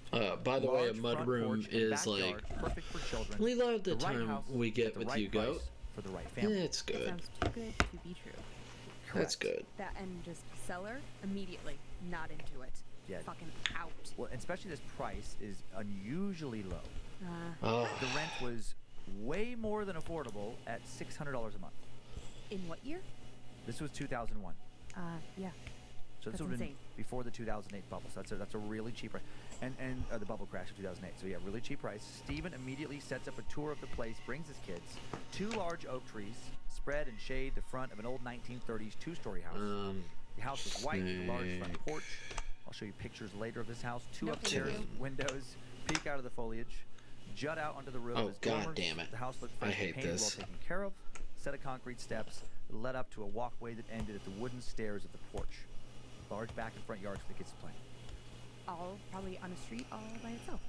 No, there's it's in a neighborhood. Oh, okay. Okay. In a neighborhood. The whole family was excited at the possibility this could be their new home. Steak. Stephen applied to rent the Two. house, and the landlord let Stephen know you'd get a hold of him as soon as he had made his decision. There was other applicants. So that night, after checking out this house, the LaChance family, they go back to the apartment they were living in. They go to bed, dreaming about what life might be like in this new Union house. Unfortunately, that was not all they would dream about the night after seeing this house for the first time. Strange nightmares hit the LaChance family the evening after they visit the house. Stephen wakes up in the middle of the night to the sound of his 10-year-old son Matthew screaming. Matthew then ran to his dad's room yelling, "Daddy, Oof. Daddy, Daddy, he was in my room, he was in my room." I hate no, they that. brought something back with them. Matthew tells his father that he woke up and saw a dark man standing in the corner of his bedroom watching him. Stephen convinces his young son that it's just his imagination, and after getting Matthew to fall back asleep, he goes back to bed only to jump back into his own nightmare. Stephen said it was one of those nightmares where you think you're awake, but you are not. In his dream, he hears a raspy voice call out from the darkness of his bedroom. "Look at me." No. Stephen, Oh my the god. voice says next. Oh my god. He opens his eyes, he sees nothing. Is he daydreaming? Is he dreaming? Is he awake? Is he asleep? He raises himself up on his elbow and asks, "Who's there?" When there's no response, he convinces himself this was just he was hearing things. He lays back down to bed, and then he immediately feels something on the bed. No. He feels something start to climb up towards his face. No. He feels pressure on his chest, like Shadow someone people. is leaning on him, pushing him down onto the bed, holding him down. Sleep paralysis. The next morning, he convinced himself it must have just been sleep paralysis. He couldn't move. It was so dark, he couldn't see anything. The weight came up, settled on his chest. The raspy voice returns and whispers, "You know you want to look at me." Oh my god. No, I don't. Stephen suddenly can smell the thing's foul breath. Ew. He couldn't move, couldn't make a sound. The dark figure continues. "Look at me, for I am glorious." Oh my god. When Stephen manages to whisper, "Please, God," the entity responds, "God isn't here, Stephen. God doesn't exist." And then the weight of the thing on top of him intensifies as it commands, "Look at me." Stephen opens his eyes, can barely see the whites of something's eyes No. in the darkness.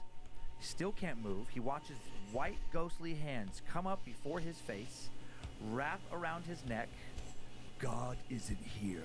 It's just me, says the spirit as he sees its face. Oh my God. Which then he would describe as the face he had seen in countless illustrations of Jesus Christ if Christ himself had been possessed by a demon. So this Jesus-looking depiction, but demonic. And then right before Steve loses consciousness in a dream, he wakes up, his heart is pounding, but it's over, just a dream. And then he lies awake the rest of the night. And then life is okay again for the following week. A week after the showing, the home's owner, Mr. Winters, lets the LaChance family know that the house was theirs if they still want it. Stephen accepts immediately. The family is overjoyed to have this extra room at a great price. A few days later, Stephen's parents help their son and grandchildren move into the Union house. Less than 3 weeks later, they would be helping them move back out. 3 weeks. Yeah, less than. The LaChance family would wind up spending less than 2 full weeks, total days, inside this new home. Smarter than the Amityville whorehouse people. Maybe. The first day was easy. Exhausted after a long day of moving, no one noticed anything out of the ordinary. No one had any strange dreams. The second day, Stephen noticed that each of the bedroom doors had an old-fashioned hook and eye-latch lock. But I might make a little thing of like reading people's horror stories. This is great. On the outside? Right. It's usually those locks are inside the doors to keep you from getting in, of course. These locks are outside of the rooms, in the hallway, as if to keep getting out. To keep something in the room from getting out. Fuck. In the afternoon on day 2, Stephen's... I hope he took them off. It doesn't say if he took them off or not, actually. In the afternoon on day 2, Stephen's daughter Lydia decides that a large picture of 2 angels should be hung in the living room. Stephen hammers a nail in the wall, straightens the picture out a bit, turns to walk away, and then hears the picture crash to the floor behind him. Picks it up, examines it. Frame and the hanger on the back seem okay, so he rehangs the picture, only to hear it crash again when he turns to walk away. A third time, after hanging it, when Stephen turns and begins to walk away, he feels a rush of cold air. Something brushes the back of his Love listening to people read horror stories. He decides to try and hang it a final time. This time it stays on the wall. Short time after the mysteriously crashing picture, Stephen's daughter Lydia notices that none of the neighbors seem interested in walking anywhere near the new home. Uh-oh. Stephen would later notice the same thing. He would notice that neighbors would cross the street to avoid walking on the sidewalk in front of his house. They know something. The LaChance family goes to bed with no further strange occurrences, but then early the following morning, Lydia comes downstairs to the living room, where Stephen and her brothers were sleeping since the beds hadn't been set up yet. When Stephen wakes up, he asks Lydia why she'd left her room in the middle of the night, and she said, "My closet door kept opening up, and it sounded like little boxes were moving around in the other room. I got a little scared, so I came down here." Stephen and Lydia chalked it all up to an overactive imagination, the anxiety that comes with moving. And if nothing else would have happened, they would have forgot about the whole thing. But of course, a lot more happened. Third day in the home was a Sunday. After Stephen's parents took his kids to church and brought them back, the family worked on unpacking and fixing up the yard. At one point, Stephen sent his boys, Matthew and Michael, to the basement to grab a garden hose to bring it out to the yard. A few minutes later, Michael comes back up out of the basement alone. I don't know. Stephen asked where Matthew was. Question. And right after Michael said What he should be right behind me, everyone heard Matthew if all scream. of this happened to you. Stephen bolted inside the house and found Matthew in the kitchen, visibly shaking, How quickly? pointing at the basement door. When Stephen asked what he was pointing at, Matthew whispered, "A monster." Just. And then he said, "There's a monster in the basement." Basements are bad. Lydia and Michael Yeah, started the laughing at swishy little brother. tail. Stephen sent them both outside, told Matthew he'd go downstairs, look for himself, check it all out, make sure it wasn't down there. Matthew begged his father not to go inside the basement. Stephen went anyways. He thoroughly searched the basement, found absolutely nothing. Nothing. And then he gave Matthew another, "It's just your imagination" time. Matthew eventually calmed down, and the family enjoyed the rest of the afternoon free from any unexplained occurrences. The LaChances worked in the yard. They ran out, grabbed some dinner, came back home, and Stephen let the kids pick a movie to watch before going to bed. And then Matthew, What would happen? after brushing his teeth in the bathroom, wandered out, visibly shaken again. When Stephen asked him what was wrong, he started to cry. He told his dad he'd seen the monster again. This time he said it was on the stairs outside of the bathroom. He said it rushed down the stairs after him, and when Stephen asked him to describe it, he said it looked like a clown. A monster clown. Yeah, that's what he said. Lydia and Michael again laughed at their scared little brother, thinking it's just his crazy little kid imagination. Stephen was eventually able to calm down Matthew again with more overactive imagination talk, And then no one saw any more monsters until late that night when Stephen woke up in his new bedroom. Stephen woke up startled and immediately saw what appeared to be an old man wearing a red flannel shirt standing in the bedroom doorway. The figure was motionless, as a mother, silently staring at Stephen. If the house was that big and cheap, I would never have moved into it as watched too many horror movies. Stephen wrote this entire sighting off as his own imagination getting worked up because Matthew had been creeping him out. He laughed it off, or at least tried to, and spent the rest of the night trying to fall back asleep. On the fourth day in their new home, the LaChance kids began to prepare for summer break. It was the last week of school before summer. After school, they stayed with Stephen's parents until 6 when he was done with work, and then he'd drive them back to the house. God. When they pulled up to their new house, so it would never happen with you. That's what you're trying to say. The kids swore to Stephen they'd turn them off that morning when they left the house like he'd asked. He assumed they just forgot to do what he had told them, and, at least most of him assumed this. He also claimed later to feel a sense of dread when he walked into the house that day. Part of him thought the kids had turned all of the lights off. So why were they back on now? I love the sounding they did for this. Similar to a strong electrical charge when he walked into the house. That's weird. He decided something must be wrong with the home's electrical system, made a mental note to talk to his dad, who was handy with these sort of things about it later. 13. Then, other than all the lights being on every time the family came home at night, and the occasional feeling of a slight charge of electricity, a little bit of dread, nothing happens again until the 8th day. Okay. On the 8th day of Friday, the last day the kids had school before summer break, Stephen thoroughly double-checked all of the lights before he took his kids to school. Made absolutely, sure that every single light in the house had for certain been turned off. Then that night, yet again, when they come home, every single light is on. Fuck that, I'm not going in. Stephen runs into the house looking for any sign of intruders. Had someone been crashing during the day when they were away?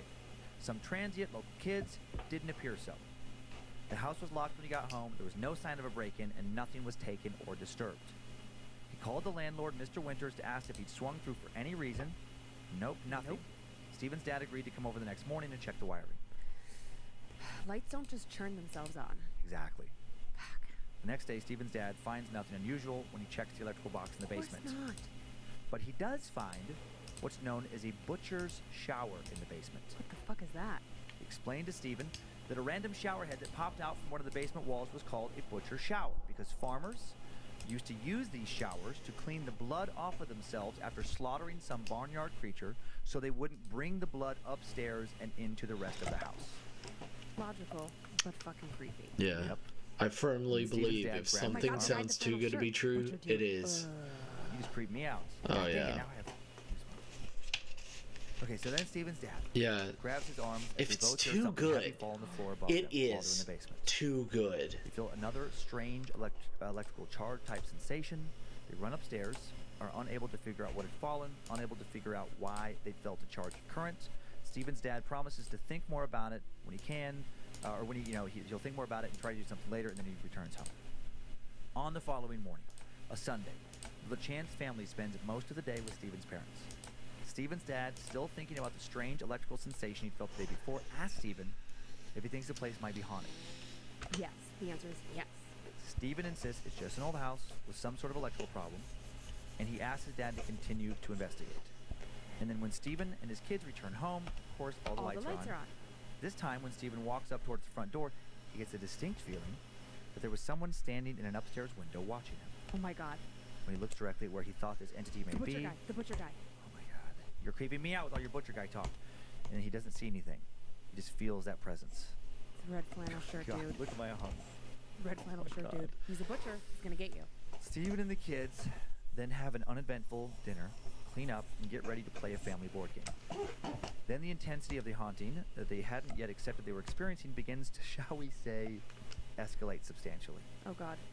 When Stephen is sitting at the dining room table, waiting for his kids to agree on what kind of game they should play, he sees something. He initially notices just a quick flicker of movement out of the corner of his eye, something in the doorway that led to the family room. Oh, God. When he looks in that direction, he sees the dark figure of a man backlit by some light from the kitchen. The man was solid in form, except his form seemed to be made out of moving, churning, dark gray, black smoke or mist. So like the form of a man. I know what you mean. Like that. Stephen looks away, convinced that he was just tired, he's spooked, he's seeing things. When he looks back, he expects the figure to be gone. Nope. It's still there. Is it wearing a red flannel shirt? No. Not only is the man still there, but now this form, it's just all black. No form of, you can't tell, like no colors. And it's moving towards Stephen and his kids. Slowly at first, but picking up speed. Oh my God. The kids don't notice. Oh my God. Stephen's watching it. Suddenly, the strange dark figure moves into the family room, staring at Stephen, seeming to stare. It doesn't have eyes. The thing's form is a churning mass of blackness. While Stephen couldn't see the thing's face, he does begin to notice white eyes watching him from within the mist. Oh my God. The apparition stands in the center of the room for a few moments, then suddenly melts from sight before anyone else notices. Oh, fuck me. Physically shaking, Stephen tries not to freak out his kids. Tells them, let's go grab some ice cream. Let's get out of the house. Answer. Let's get out of the house. No board game. Maybe we could bring some ice cream to Grandma for a treat as well. She would love that. It's going to get him out of there for a while. He walks the whole family out the front door towards the car, and then while Stephen locks the front door, he and his kids all hear a loud, tortured, agonized scream pour forth from inside the house. Fuck. It is the voice of a man screaming in pain. It is so loud it startles some neighborhood dogs who immediately start barking. God, oh God, oh God, oh God. Stephen yells at his kids to get in the car. Get the fuck out of there. Runs to the car himself. As they drive away, Matthew yells from the back seat, "Daddy, the basement monster is standing in the upstairs window." When Stephen looks back, sure enough, he sees the black form of a man standing in the window watching them Oh my leave. God, all the chills. Oh my God, oh my God. I think it's here. Oh my God, no, it's not here. When Stephen makes it to his parents' house, he told them everything that had been happening, and he told his dad that now he did believe the house is haunted. Yeah. They all agree to sleep at Stephen's parents' house that night. Oh my God, did it follow them? No, they figure out what to do about the haunted house the following morning. Priest. Next morning, I can't wait. Stephen LaChance, his parents, 3 kids, all return to the Union house together. This will be Stephen's 11th day in the home. Other than a loud crash upstairs right when they walk in, no one hears or sees anything else. However, they do explore a shed in the backyard they hadn't explored before. Inside the shed, they find boxes. So many creepy things are going to be in there. Boxes are filled with birth and death certificates. They find thousands of pictures, many in photo albums. Oh my God. Mementos from some old family vacations. These are murder mementos. Stephen calls Mr. Winters, and the landlord says everything in the shed belonged to a previous tenant. Yeah, who wore red flannel shirts and was a fucking butcher killer guy. He'd been trying to get this. It was a female tenant. You're going to find out this house has long history. He'd been trying to get a hold of this tenant to have her come back and pick everything up for months. Can't get a hold of her. Guess she's dead. Just seems she just vanished. Yeah, because she's dead. When Stephen asked the man if anyone else had experienced anything in the house related to a haunting, the landlord told him as far as he knew, only once. Mr. Winters said that there was this one girl who claimed that her dead father would come and visit her at night. Freaked Red out. flannel shirt dude. And that was it. Mr. Winters asked if they'd ever considered having a priest come over, but not currently religious. Stephen was not currently interested in exploring that option. What? Dumbass. The fuck? Stephen had to travel to Indianapolis the next day for work. His kids would then spend a few nights with his parents, and he'd have a few nights to think about what to do. Not in the house. They're going to stay at Grandma and Grandpa's. Right, so no one's in the house for a few days now. 12. Breather. Stephen works in Indianapolis all week, returns home that Friday. He decides that maybe they'd all just been letting their 13. imaginations feed off of each other. Little group hysteria. Maybe they should try to give the house one more chance. He decides they should all try and forget about what they'd seen and have a fresh start. The kids reluctantly agree. Yeah, because kids are smart. They know. At first, their plan works. Nothing happens the first night back. Everyone sleeps the night without incident. No scary clowns, no angry-looking man made of mist and shadows, no screaming, no figures in the windows, no unexplained noises or lights magically turning on or off. The next day, a Saturday, the 13th day the family would stay in the home, all is quiet again. The Chance family goes shopping, watches a movie, eats dinner out. They joke around about what they thought they'd seen before, and it seemed like things just might work out. It's just fun for That listening night, to creepy Stephen has stories a this nightmare about early a in man the morning. basement I covered in blood, know. washing himself under the butcher's shower. The man It gets me terrifies good. him. He can't make out his face, but it's just a dream. And not even one where anything crawls onto his chest. So he just laughs it off when he wakes up the next morning. Other than the strange dream, the only thing else that happens on the LaChance's 12th and final night in the Union house, very odd.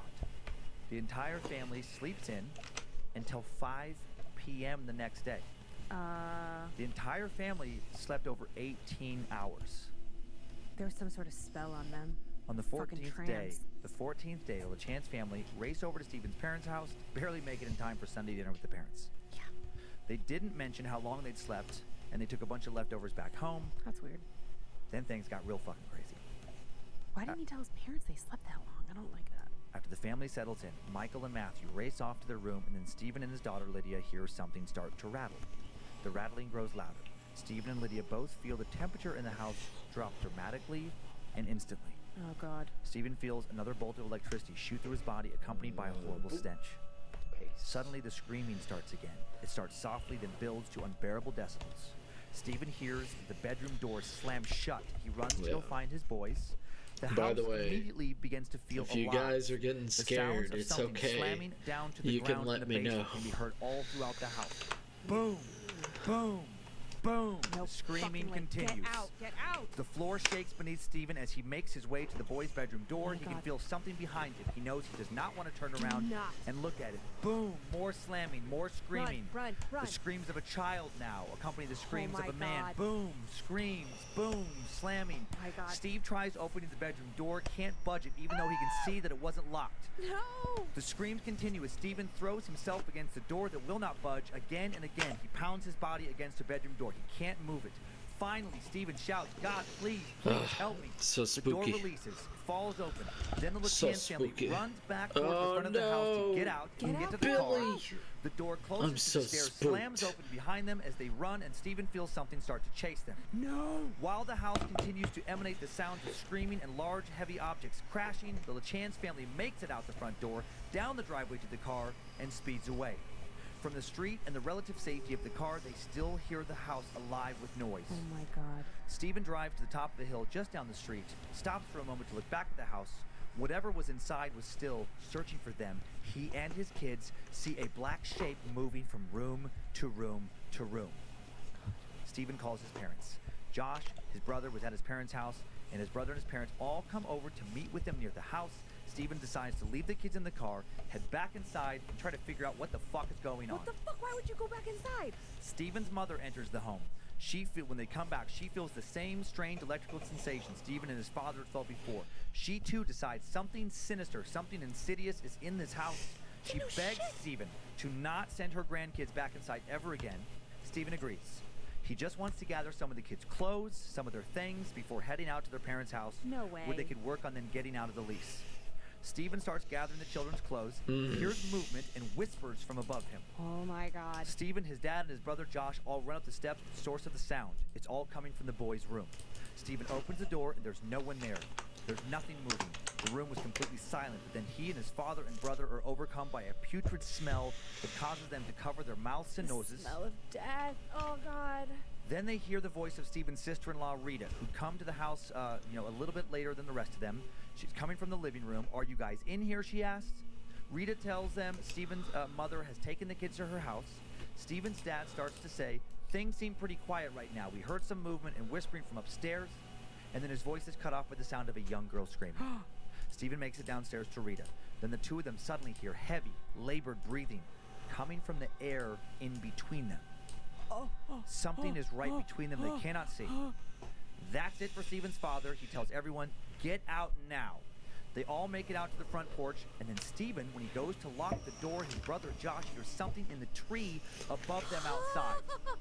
They look up and see a shadowy entity in the branches of the tree. Oh my God. It hops down towards them on a lower branch. It moves again. They run towards their cars. Then everyone drives the hell away from the house. Stephen is determined to never spend another night in that house ever again. And he would not spend another night in that house ever again.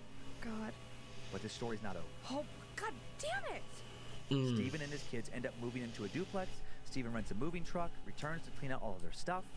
When Stephen and his father return to the Union house to box things up, they hear more loud banging noises emanating from various parts of the home.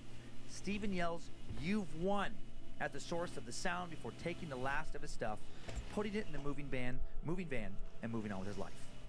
But the Union house, even though Stephen was done with it, is not done with Stephen. No. Recurring nightmares plague him for the next few years. He continues to dream of the shadowy figures he'd seen in the Union house. Oh my God, it attached to him. The nightmares intensify as time goes on. I saw Dreams it. of the shadow man watching him sleep at you. night, watching him from the window, standing at the foot of his bed. Sometimes in the nightmares, the apparition would get close enough for Stephen to see his face. Shut up. White soulless eyes. A smile full of pointed inhuman teeth, a face of madness. God damn it. Eventually in 2004, after 3 years of bad dreams, Stephen decides to revisit the Union House to try to give himself some closure. Get the fuck out of here. He wants to end the nightmares. He ends up making contact with the current tenant, a woman named Helen who'd been living there for a few months with her husband Charlie and teenage daughter. Her grandson and granddaughter also spent a significant amount of time in the house. And? When Stephen tells Helen his story, she explains that her family had been experiencing the same type of poltergeist activity. The screams, the loud thuds, the shadowy apparition. And yet she stayed for several months like a moron. She was both relieved and horrified. She thought they'd been going crazy. It just came down to economics again. Money was tight. Sure, of course. It was hard to find a similar house for the same price. Okay. Helen said she'd often hear someone breathing right next to her when she was in the house alone. When they were downstairs, her family would hear footsteps above them. Sometimes they'd hear footsteps coming down the stairs into the bathroom. Oh my God. When they would investigate, no one was there. Other strange, scary stuff like that happens, like hair being cut off of her granddaughter's dolls' heads, something her granddaughter vehemently denied doing herself. Helen also said that she was worried that something in the house had killed a family pet. She said, I took my granddaughter upstairs to show her a kitten we just got the other day. She said, it was horrible, Stephen. When I went into the bedroom, I found the cat dead on the floor. Its neck and back had been broken. I got my granddaughter out of the room so she couldn't see it, but it was horrible. Was that the boys' room? I believe so, yeah. Oh my God. Helen went on, I was home alone one night last week. The kids were at my daughter's house spending the night, and Charlie had to work late at the nursing home where he does maintenance. In the middle of the night, came a knock on the door, and Charlie's her husband, by the way. Came a knock on the door, and it was the police. They told me a suicide call had come from my house. What? I was the only one home, and I sure didn't make it. Helen told other stories about things that never happened to the LaChance family. The gutters on the house would sometimes catch fire. That's not even a thing that can happen. Transformers in front of the house would blow every few months. Helen heard whispers, saw things move. She was constantly replacing light bulbs. Something had recently also pushed her grandson down the stairs.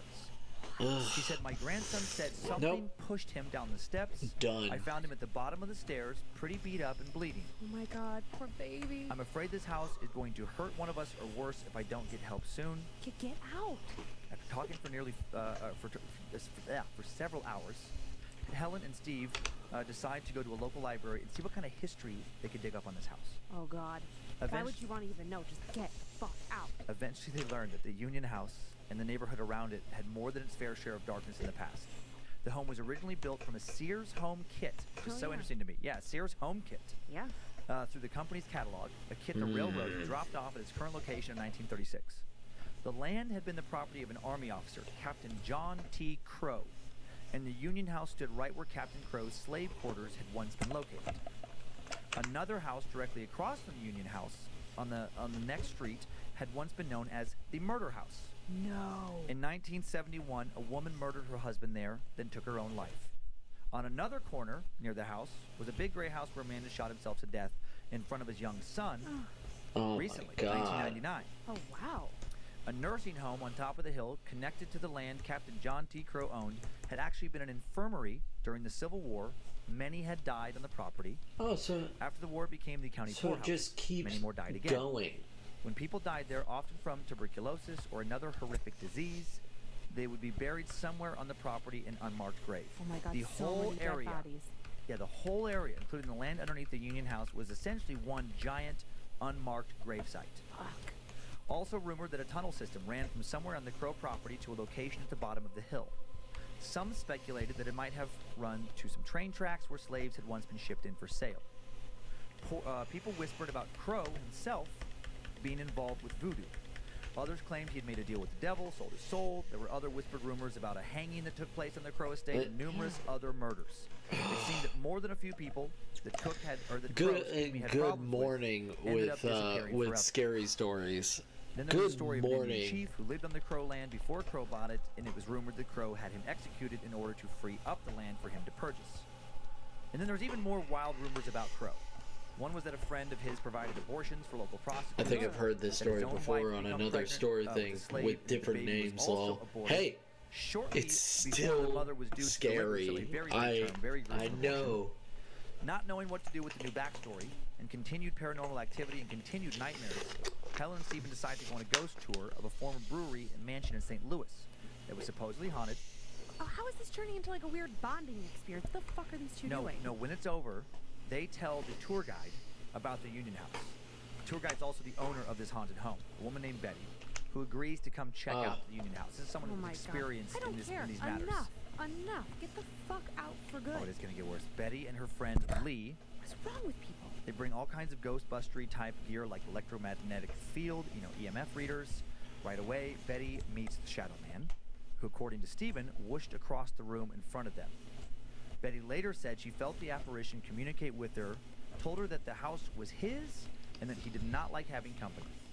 Clearly. She also said there was some sort of vortex in the basement, saying there's a vortex in the basement where spirits can freely come and go. Sometimes something very bad can come through these vortices. I remember, it's possible something of this nature may have already come through. Being told by one of my friends at school back in the day that she had a vortex. Betty's a fucking genius. She stayed out. Yeah, she only told them that they needed to get out as soon as possible. But after having a hard time finding a comparably sized home in the area they could afford, Helen and her family decide to stay. And maybe the presence is acting on Helen in some way, convincing her to stay. It doesn't want her to leave. Helen turns to additional various paranormal investigators. You have to watch those basement vortexes. I know. And then tell her what she already knew. But someone told me a while when I was younger all they did was give Helen more scary the vortex was in her One supposed psychic closet, told Helen that a couple named Mary and John she had summoned something in it, and I'm like, and they didn't want anyone my God, why would you do that? Another told her about a man named Frank who killed a man named Jack in the home because Jack had tried to rob Frank. Why would you do that? I'm glad I don't have a basement or attic in my house. In that house. It was supposedly Shirley's baby. Are we all glad that we don't have basements? In a tree in front of the home. I have a garage. Another story involved a slave named Mac who had tried to kill his master and his wife. Mac was then allegedly hanged in the tree outside the front door of the Union House. Cool, next to the baby. More scary possibilities, no solutions. Eventually, obsessed with helping Helen and her family and maybe getting a little revenge on whatever monsters lived in the Union House, Stephen himself decided to study demonology. Why is this turning into like a bigger thing? Just get out and go on with your fucking life. He's been haunted after he leaves, so he's looking for some kind of closure. He needs to be prayed over or some shit. His studies bring him into contact with various ghost hunters and priests. Duh. A priest is always the answer in a haunting. Yeah. Cleanings are now have attempted. A garage that's not connected to my house. I'm more than happy with that. Things are only getting worse. Man. Helen's granddaughter is now beginning to see the same clown. I used to have a garage basement. No one seemed to rid the home of spirits. And I had nightmares of that fucking thing back in the day. She tells Just Stephen that a dark presence coming from there all the time. Bed one night, and then she claims it raped her. What? Helen's mind is beginning to unravel now. She starts having thoughts about killing her husband, Charlie. Oh, no. She tells Stephen she'd suddenly had thoughts about killing her daughter as well.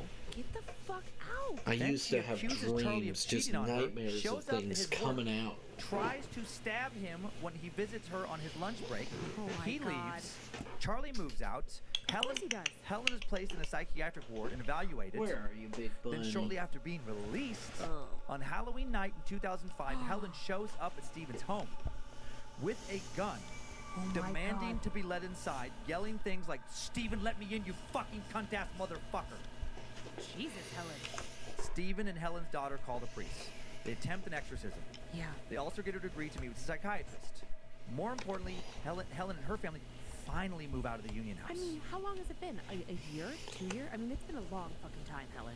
After a few months of meeting with her therapist and the priest, Helen admits she'd been blacking out and losing track of time, hours at first, then eventually full days, for almost a year before Halloween. Oh my God. She then remembers coming to Stephen's house with the intention of killing him. Pet the Bun Bun will make you feel better. I have to find him. Hold up.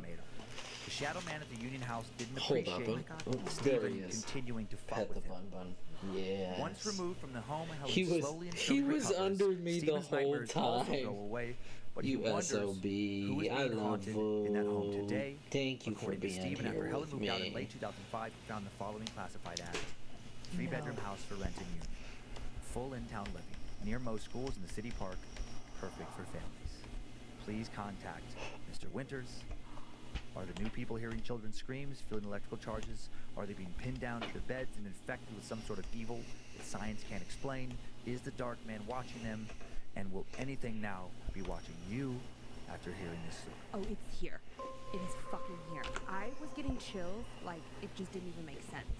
Yeah. Why was I getting so fucking cold? Yeah, because it's a spooky, scary. Mr. Winters, I feel like is a conduit for the spirits. Yeah, what's he up to? What is he? He's what are you doing, boy? To get people to come there? I feel a little bit better. Because if it was me, if we owned that home, that was our rental, we're fucking burning that bitch down.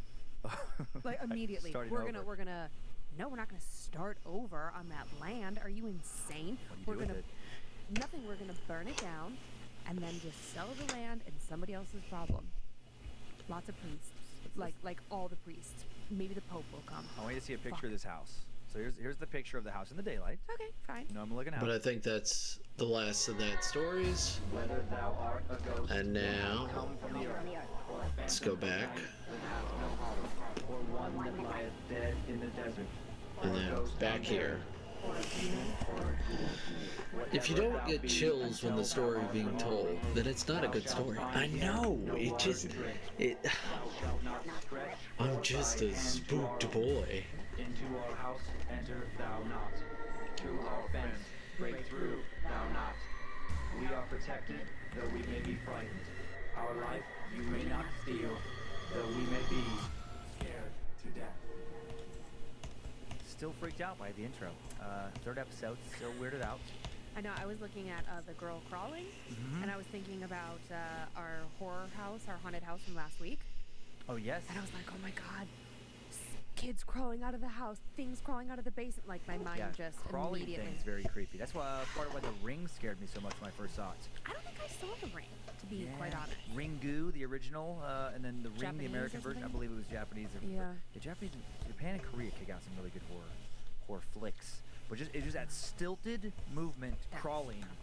It's just where it's like, it's a human-ish thing, but not moving how a human's supposed to move. Well, in our disconnection is very scary. In our intro video, what kills me is that you don't see her face. So at one, I just am waiting for her head to go up and black eyes or like weird humanoid face or just anything other than a cute girl. Welcome to Scared to Death. Hey y'all. I'm Dan Cummins. This is my wife and co-host, Lindsay Cummins. Oh, I was pausing. I didn't know. I didn't know after last week. Well, last week you just you step all over me. So now I'm like, oh, jeez. Like, should I speak for myself, or did you want to be a misogynistic guy? Oh, wow. It really escalated quick. Just kidding. You're not at all. I just like to give you a lot of shit. Are you so? You're Hi, Lindsay my name's Cummins? Lindsay. I'm here with my co-host. There we go. We can talk around. He will protect me. No, thanks. I don't mind you starting. You have more But experience. no, it just gets me good. I don't mind taking a back seat. I just don't also do a good job of not being the boss. Let's be honest.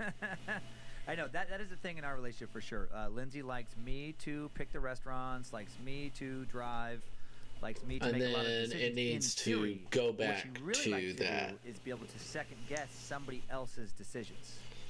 Maybe. Because it's never like it's a constant thing of like, well, where do you want to eat? And I'm like, I don't know, where do you want to eat? I don't know, why don't you just pick? And then I'll pick. This is every day in our life. And then I was like, let's go grab some tacos. Chad needs encouragement. You all are incredible and amazing and stupendous, and you all know it. Or it's a lot of used to be for a I mean, relationship. Masaladov wants me to draw his Eldritch Heart. I will. I was waiting for him to come on stream and do it. But if he just needs encouragement because he's an amazing person and an incredible, stupendous, awesome person that checks up on me day to day, thank you so much, everybody, for being amazing and stupendous. And thank you for listening to my incredibly fun podcast that I listen to all the time. What did you do last week? Anyways, because no one wants to listen to our bullshit banter. It's hilarious. Okay, all right, I will. It's very funny because I started listening to this podcast, I think, of horror. 2 years ago. Murder mysteries, so that was, paranormal, aliens, all kinds of. It had to be 2019, which was when I was. Lindsay doesn't know what the stories are going to be. Right? Am I crazy? Do, and I'm trying to scare her. When was this? And last week, September 2019. Okay, so I was still working at a hotel that was supposedly haunted. Let's dive into it. Because there are some things we need to talk about. By the way, hope you are doing well. Keep me safe, unicorn fuzzies on. I was working at a hotel. Possibly haunted, and I was working the graveyard shift, and I started listening to this podcast.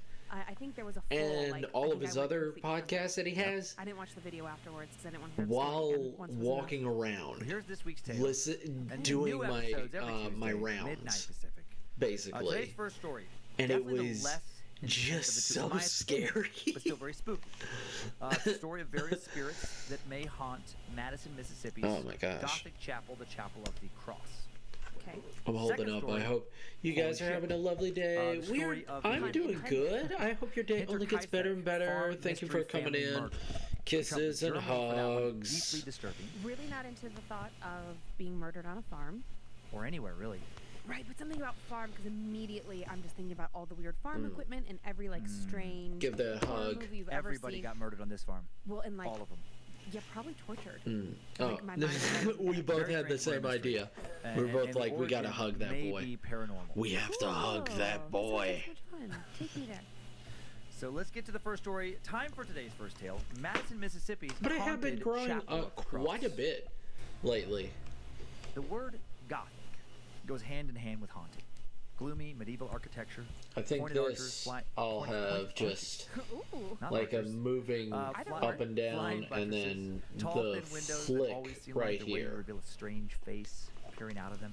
All the hugs for mass. Yeah. Mississippi, a sleepy suburb of Jackson, built in 1851. Madison, originally just a little railroad town that Jackson would eventually stand next to. In its lone Gothic chapel, the Chapel of the Cross is considered to be an architectural masterpiece. Getting up so my butt can breathe. Today, the Chapel of the Cross is listed on the National Register of Historic Places. It's a fully functioning church, active congregation, has an attached cemetery that also appears to be. It'll be a fun little thing. Probably. Chapel of the Cross. I'll love this so much to use this on this. Just put it right in this area. Even though they've never had a problem. It's to keep people out so they're not in there searching for things. Bing, bing, bing. Yep. He's playing with the cardboard. It's cute. Away from the restless spirits that many think are haunting this place. One of the many poltergeist activities. It's because you're amazing. Is the church organ. You're incredible, buddy. Late at night. Don't like that. One might think that some local teens may be behind this, but again, it's locked. I can't remember all of these fucking stories either. They just. The organ. No one's sneaking in there to play an organ. That'd be ridiculous. How does one color in CSP? Some unexplained music are the blood stains. It's gonna be time on the chapel stone floor, in this. I have to make a new layer for each one of these bastards. Sometimes sightings of but because I have this right here, it'll be a lot easier. Why is giggling scarier than laughing too? Giggling just seems more sinister. Yeah. And I'm just gonna repeat. I'm just gonna bring the snake tail come from? Perhaps from the legend of a murderous caretaker. Because there's a story about so one of the Chapel of the Cross's early caretakers. One night, he supposedly became enraged with his giggling wife. I'm not redoing that. And in a moment of blind rage, some say he murdered her, then proceeded to cut her head off right there in the chapel, then quickly hid her body, cleared up the bloody mess. Once the shock of the murder and the cover-up wore off, he became so overcome with guilt, he hanged himself from the chapel's rafters. Terrible. Is this caretaker's murdered wife the source of the giggling? Is it her blood appearing on the floor? Yeah, I'm going to have to create a whole freaking layer for it. 4 students from nearby Christian Liberal Arts College, it's going to be University. So difficult. When the students were walking home one night, they decided to snoop around the grounds of the chapel they'd walked by many times before. They'd heard the tales that the place was haunted, wanted to see some poltergeist activity for themselves, so they decided to split up and explore different parts of the church and cemetery. Yeah. Okay. One walked behind the church, another looked into the chapel through a side entrance window, a third stood near the chapel's front entrance trying to look in, the fourth tried to read the tombstones in the graveyard with the help of a flashlight. By the time this was all over, All 4 of them would claim to have had a different paranormal experience. Which means something happened. One looked up in alarm as the church bell began to suddenly ring on its own. The second student caught a quick glimpse of a creepy, shadowy face watching them from inside the window. A face that disappeared as suddenly as it had first appeared. Another student heard the organ music coming from somewhere inside the church.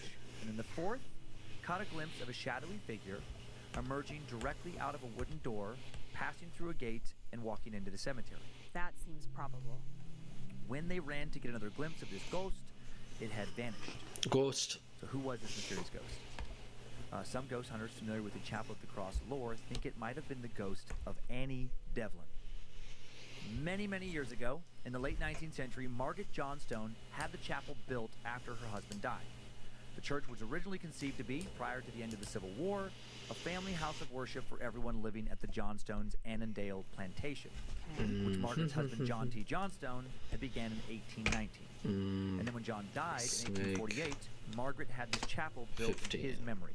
Okay, fair enough. When the church construction was finished in 1852, his 44-year-old widow Margaret donated it and the 10 acres surrounding it to the newly created Episcopal Diocese of Mississippi. Oh, Episcopal. And Margaret was heavily involved in that church Episcopal. as a benefactor and worshiper until her death in 1880. And one day, she met a nice, older, hunchbacked, red-haired woman, that detail is important, it'll be important later, named Annie Devlin. Okay, Annie. Annie, get your gun.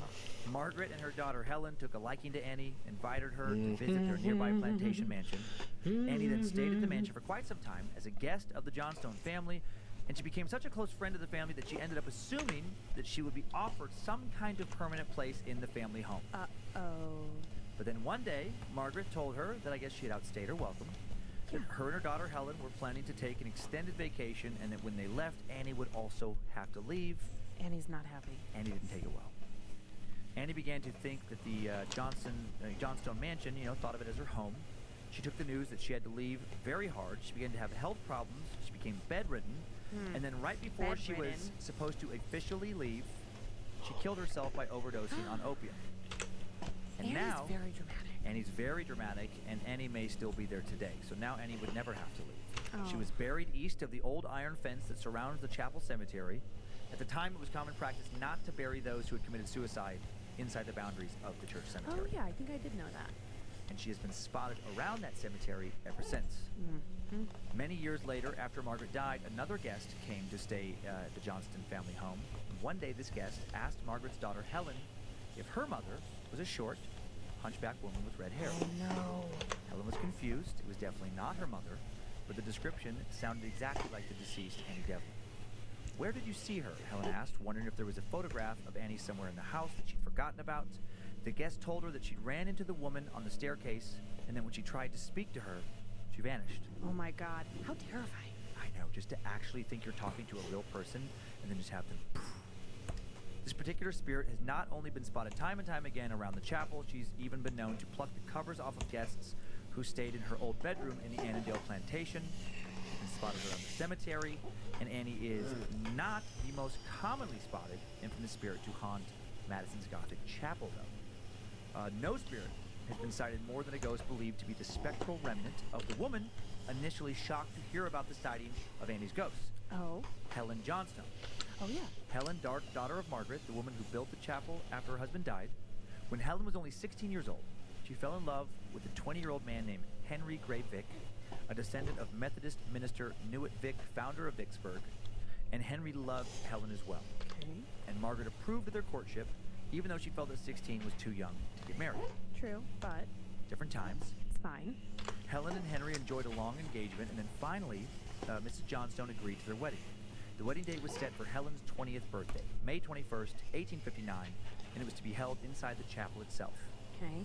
Henry and Helen were as happy and excited as two young people could be before their wedding. But Tragedy around the corner. Shortly before the wedding, Henry left his home in Vicksburg and made a trip to New Orleans with the intention of choosing his wedding suit and to buy a few things they might need for their new home. Once in New Orleans, Henry decided to go to a tavern for a drink or two, ran into a man named James Stiff. Now, James and he had once been friends. They had a quarrel a year earlier that had ended their friendship, and Henry had moved on, but James apparently had not. oh shit, James is holding a grudge. Big time. Things got argumentative. And then James said something distasteful about Henry's mother in the day, when that type of insult did not go unanswered. Henry reacted by grabbing James by the throat.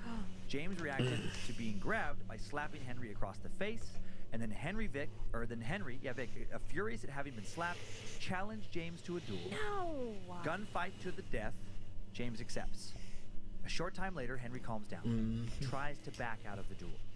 He just wants to get married, has no interest in risking his life in a shootout over a stupid argument.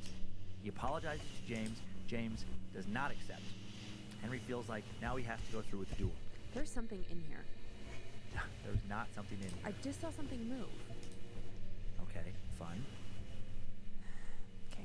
I keep looking around. I'm sorry to take you out of the story, but like I keep seeing something bounce around. Well, spooked already. That's good. Okay, fine. Carry on. Okay, so he wants to get out of this duel. Wants to get out of this duel. He's like, I just want to get married. Right, because otherwise he's looking over his shoulder for this guy. Because some people don't let these grudges go, right. and he doesn't want to be worried about that for the next, several years. Uncomfortable. Armed with guns, the two men meet at another location. They stand apart, face each other. The signal is given, and then they both draw their weapons. Sadly for Henry, James was both a much faster draw and a better shot. Yeah, we saw that coming. Yeah, he fired one bullet before Henry was even able to pull the trigger. That bullet hit Henry directly in the forehead, killing him instantly. Henry died just 4 days before his wedding. Henry's friends managed to take Henry's body all the way back to Vicksburg, and then they mustered the courage to convey the terrible tragedy to Helen. As expected, she doesn't take a while. Just minutes before hearing the news that her future husband had been shot and killed, she's been decorating the chapel in preparation for her wedding. This is going to be her birthday as well. Amid hysterical sobs, Helen requests that Henry be buried in the chapel graveyard. She also wants a spot to be left free beside him so she could at least join him and be together in death. Helen then became so depressed that she would sit on a wrought iron bench beside Henry's grave, weeping and talking to him for hours following his burial. Her mother, Margaret, became concerned about Helen, about her grief. She sends Helen to Scotland for a few months to try and help heal her sorrow. That's not gonna work. When she finally returns, Helen has recovered as much as you could expect someone to recover. Yeah. Then almost a decade later, when she's nearly 30 years old, Margaret persuades her daughter Helen to marry a local minister, George Harris. Okay.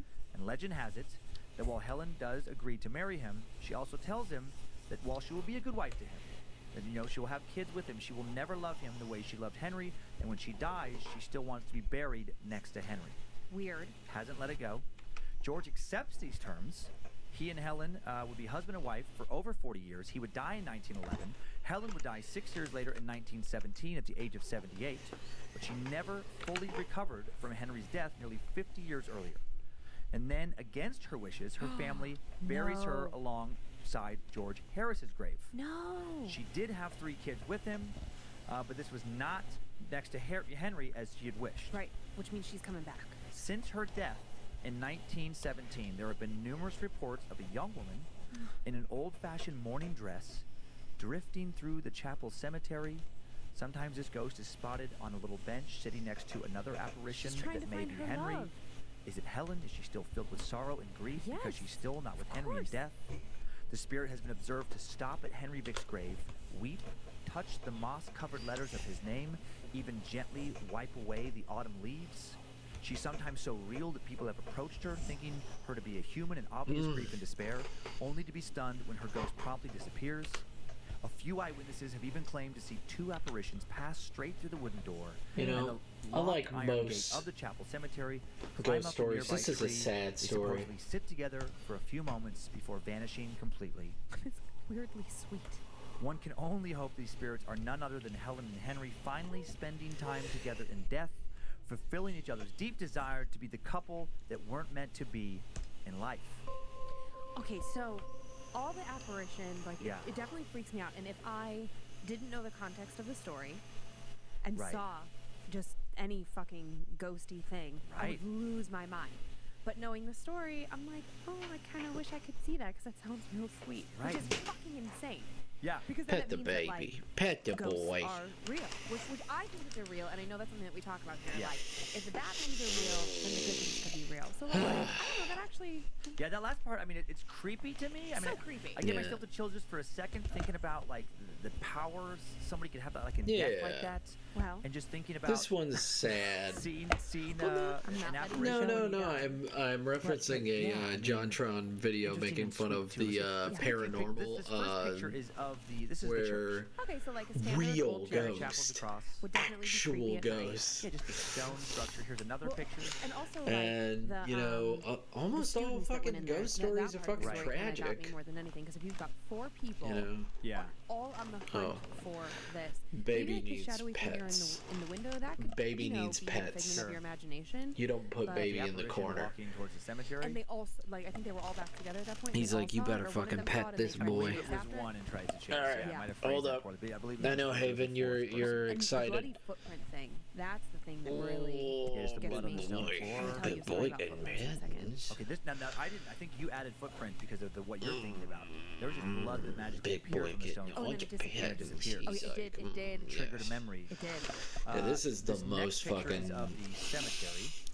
animation Okay. of all So it's one shot of time. the cemetery. Like, it's Is that so the bench? ridiculous. Yeah, that's one of the. Now I don't know if that's the If bench that baby would have needs been pets, there. then Yeah, baby when Helen was young. gets But yeah, that's the bench that people have spotted an apparition on.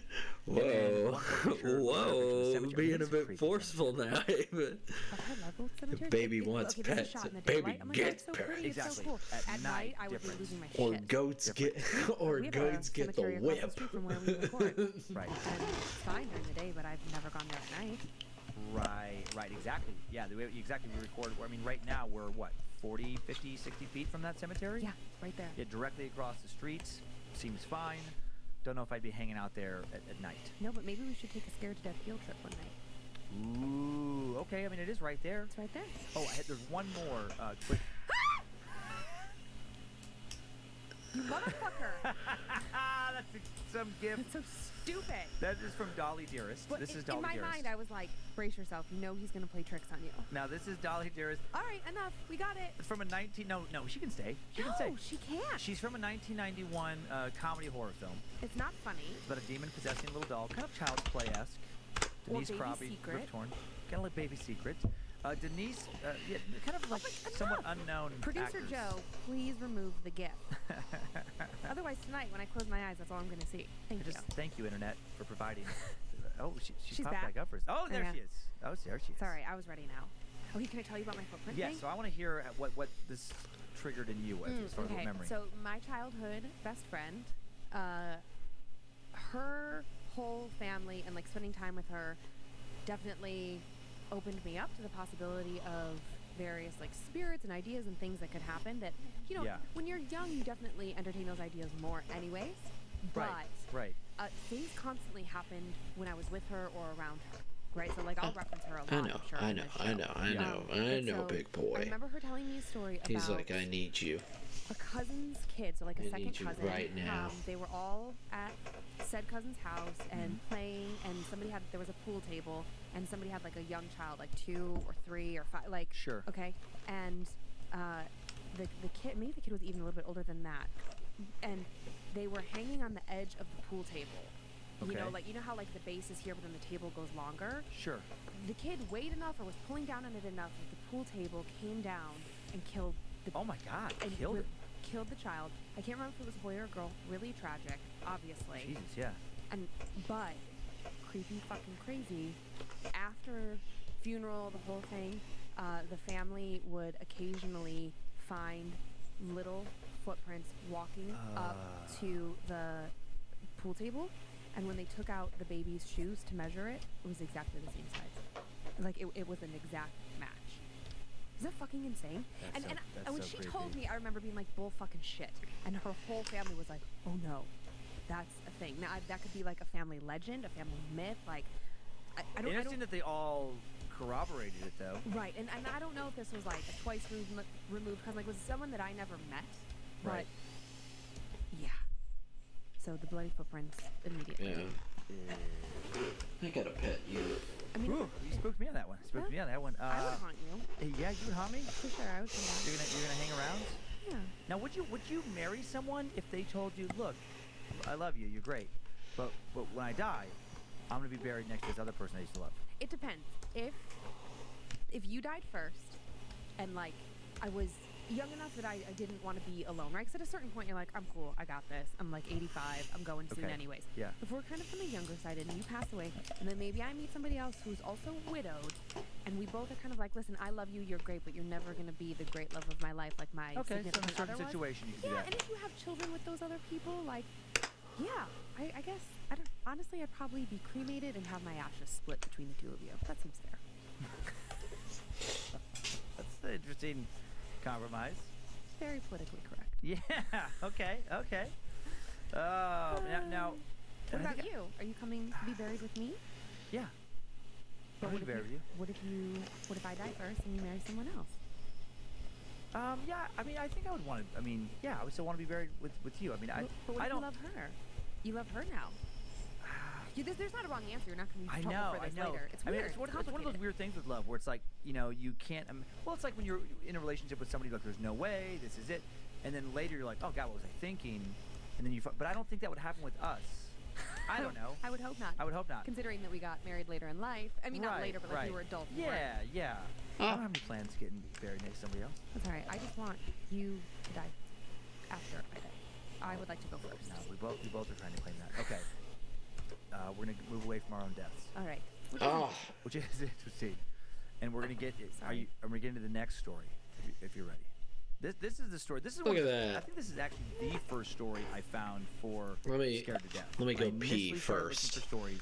This is the first one on. I'm gonna pet this boy. Okay, this has got to be it. He's gotta get pet. Which means But I will pee. I will be right back. Time now for our second tale of the day. I need a be right back screen. That's something that I need now that I have OBS. I have to have an a be right back screen. I might do that for my comic. Just draw the comic. Do what Abel was saying to do, which is use what I've been drawing and just added it in as a like put it right here or something like that. Like put it right here or like right here. Some type of demonic infestation, and just put it like as the border of this, on that early spring evening, which would be really cool. How do you do selective coloring in CSP? Oh, very easy. Right here. You see this auto select right here? You hit this, and then one by one with an axe. There's this little wand. I think it's W. Yeah, it's W for wand. And then you go over here, and then you select his 72-year-old wife, Cassilia, their 35-year-old widowed daughter, Victoria. Her husband had died in World War I. And Victoria's children, little 7-year-old Cassilia and 2-year-old Joseph. Yeah. And then you hit shift, and then you hit that. And then, like, you do this. And then, this is how I do it, is that I create a new folder for all the colors so that I can input this, create a new folder for them. Shady reasons we'll get into in a moment, mostly just pretty much entirely because of the father. They're referred to as reclusive, which again will make sense. And then, bam, and then you create a new raster layer, because the difference between raster and, yeah, do show your art with BRB. Yeah, I should show, like, put a big old thing of, like, what I've been doing lately, put it as a slideshow. That wouldn't be bad. The Grubers lived far enough and then you hit shift again, you hold it down when you add. No one heard anything don't do what that I did. You got to be selected to the layer that you're trying to do it. And then you do this, and then you hit critical, I think it's a critical escape. And that's just the tip of the iceberg on this guy. And then he also no, not hit critical escape. Critical. Yes. And molested and raped his children. Don't do that. Nice. Nothing nice to say about Andreas from anybody. Sadly, in the days before social services Nope. existed Alt, in the remote Bavarian backspace. countryside, See what I someone mean? was literally beating their kids to death and also then molesting you and hit, raping their kids. critical Instead of doing D, something about it, people and you can just generally deselect. gossiped. There you go. 35-year-old daughter I'm Victoria going to was, undo that according to a because few that's sources, not the only color I surviving child like. of her father's cruel punishment. So, The only one let that made me- it to adulthood. Andreas may have spared Victoria because he was having a sexual incestuous relationship with his daughter. This, according to one source in the story, was still fairly commonplace in rural towns like theirs. Open. Terrifying that incest was supposedly commonplace in this section of rural Germany in the 1920s. Yeah, not even that long ago. Not that long ago. Another farmer in the area, I, a man named what did you Lawrence do? Schlittenbauer, would claim What- that he was at what least happened? the Did I father fuck of up? young Joseph, Victoria's youngest child. But we don't know if that's true. Lawrence Did I make wanted you to fuck marry up? I'm so Victoria, sorry. But Andreas forbid it. Andreas was obsessed with his daughter Victoria, forbid her from getting remarried It's the selection to anyone tool. after she became a young widow. Yeah, the selection tool right over Victoria here is the regularly magic attended church one with services W. in the local village, even became an active member of the church choir. And With what was said to then be a beautiful singing you voice. go to this Despite all the layer, rumors you swirling go around to your her and her lines family, layer, she was at least somewhat and active in the then town. you hit Then in W, late and 1921, then you hit a few months shift. before the murders, rumors of demonic activity at the already gossiped about Hinterkaifeck farm began when a Gruber household maid suddenly quit her job and left. Great, here we go. This maid stated that she no longer wanted to work at the farm because of all the strange sounds and And voices she'd then, been hearing at night, because it'll including the only sounds select of certain footsteps amounts, so echoing you from an expand attic the that was selection supposed to be empty. tool by The 2 maid became pixels, so 1 convinced the house was pixel. haunted, It's and really it up wasn't to safe to you. stay there, she just And then you immediately go left. and you Witnesses hit after the murders Alt, became, a big story backspace. stated that this maid was pale and emaciated when she left. Even though she looked using her? well, she looked completely healthy when she'd begun to work for the Grubers, and then left looking as if she'd barely survived nights of pure horror. Uh-oh. The Grubers did not seem to take the maid's story seriously initially. They thought she was just mentally disturbed. By the time she left, maybe she was. Months later, just days before the murders, another strange and mysterious occurrence took place at the Yeah, farm. that green is Andreas way Gruber was more. outside And then you making deselect rounds, with critical walking in D. the front yard near the woods when he discovered odd-shaped footprints in the snow. He followed the strange tracks. So as you until they can reached the clearly main tell, house. it's The pretty good. footprints led But directly to the front door. I think I got it. Can I Yeah. inside? You think you got it? All right. Andreas became a little concerned Hold up. at this point. I gotta because go pee. he looked I'll be all right over the back. property and couldn't find any other footprints looking like these initial footprints leading away from the house. That's not a good sign. So some creature, never says human, walked towards this house, came to the front door. The footprints stopped. One can only assume that whatever made these tracks was still in the main house, since it didn't leave. He cautiously entered the home, searched in vain all over the house, found no one, nothing out of place, nothing missing. Later that night, after he'd finally stopped worrying about the strange tracks and fallen asleep, he was awoken by strange and unexplained noises coming from the attic. Raspy whisperings. No, thank you. Someone or something was talking, but he couldn't understand what was being said. He thought about what the previous maid had said she had heard, voices in the attic. Was he hearing the same voices now? Yeah. Andreas decided to find out, and he crawled up into the attic himself. Are you a fucking idiot? Found nothing. You don't go in there. You wouldn't be curious enough to look yourself? Fuck no. Would be pretty scary. He started to think he was losing his mind. Did the odd noises and the strange footprints only exist in his head? The next morning, things get more disturbing. Andreas finds a newspaper on his front porch that he'd never seen before. A newspaper no one in his household recognized. No one claimed to have brought it home. Weird. Later on in the day, he walked by the tool shed and found multiple scratches and deep cuts on the tool shed door, as if That someone would be or something fucking had been terrible trying to if break I in. had mental Yet no one heard anything. hallucinations. Andreas walked over, talked to one of his nearest neighbors, asked them if they'd heard Okay, anything. This neighbor so told do you Andreas that have... his own set of house keys had recently gone missing. The neighbor would recount this conversation to authorities after the family's massacre, wondering if the loss of their keys had anything to do with the Gruber family tragedy a few days later. Probably. Then on March 31st, 1922, a new maid, Maria Baumgartner, Oof. makes her way to the Gruber That's household bad. to begin her first day of work, and she would go on to have arguably one of the first days on the job in human history. 4 days later, April 4th, when Victoria had not shown up to church, when her daughter, Cecilia, had now inexplicably missed several days of school, and no one had seen anyone else in the family or seen the new maid since your first day at work, a few townsfolk decided to go to the Gruber farm to check in and make sure they were safe. Nope. Of course, they were not. The postman had also alerted them that no one had come in from the farm to collect their mail in several days. When the group of concerned citizens knocked on the Gruber's doors and called out for them, no one... Oh, Jesus Christ! God damn it! Somebody just scared the shit out of it. Somebody just pounded. Oh, that really got me. That really got me. I don't know why. I was not expecting that on any level. My God.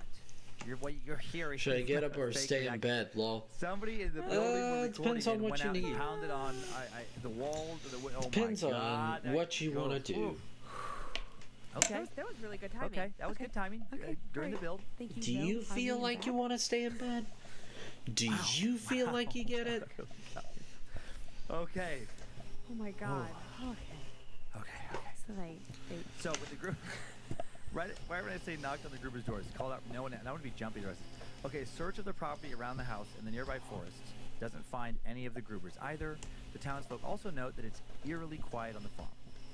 The informal search party decides to check the barn, and when they open the door, they're met with the most horrific sight any of them had ever seen in their lives. On the dirt floor inside the old barn, lying in a gruesome pool of their own coagulated blood, lay the lifeless bodies of Andreas, his wife Cecilia, his daughter Victoria, and his young granddaughter Cecilia. The bodies were carefully laid out in the middle of the barn, partially covered with hay. Oh, that's weird. Mm-hmm. The Gruber family appeared to have been systematically lured into the barn one by one and brutally attacked. No defensive wounds on anyone. Clumps of the little girl Cecilia's hair had been torn out of her scalp. Investigators would later assume she had lived long enough after her attack to possibly witness the attacks on others in the barn. Unfortunately, she did not live long enough to tell anyone what she'd seen or get help. After discovering these bodies in the barn, the townsfolk began to frantically search for the new maid Maria and the little boy, get up since I've Joseph. been in bed too much. Feel like I want to stay in bed and watch Goat until my son gets up. Hey, it's your choice. It's your life. The maid Maria found dead. We are just going to listen to horror all night long.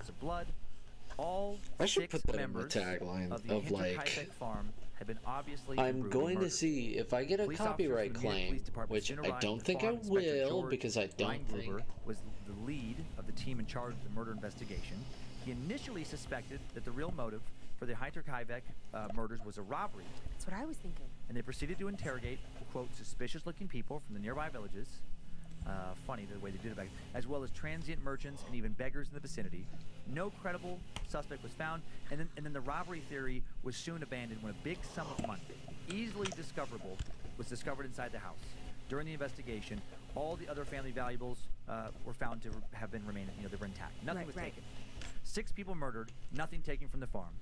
During the ongoing police investigation, it was discovered that a few weeks before the hellish night at Heinrich Heibeck, Victoria had completely emptied her bank account. Oh. Even borrowed some additional funds from her half-sister. She was going to make a run for it. Andreas Gruber was the senior Cecilia's second husband. So she got this money to serve as seed money for investing in a farm of her own, is what they think. Okay. Victoria had also secretly donated a large gold mark in the church confessional just prior to her murders.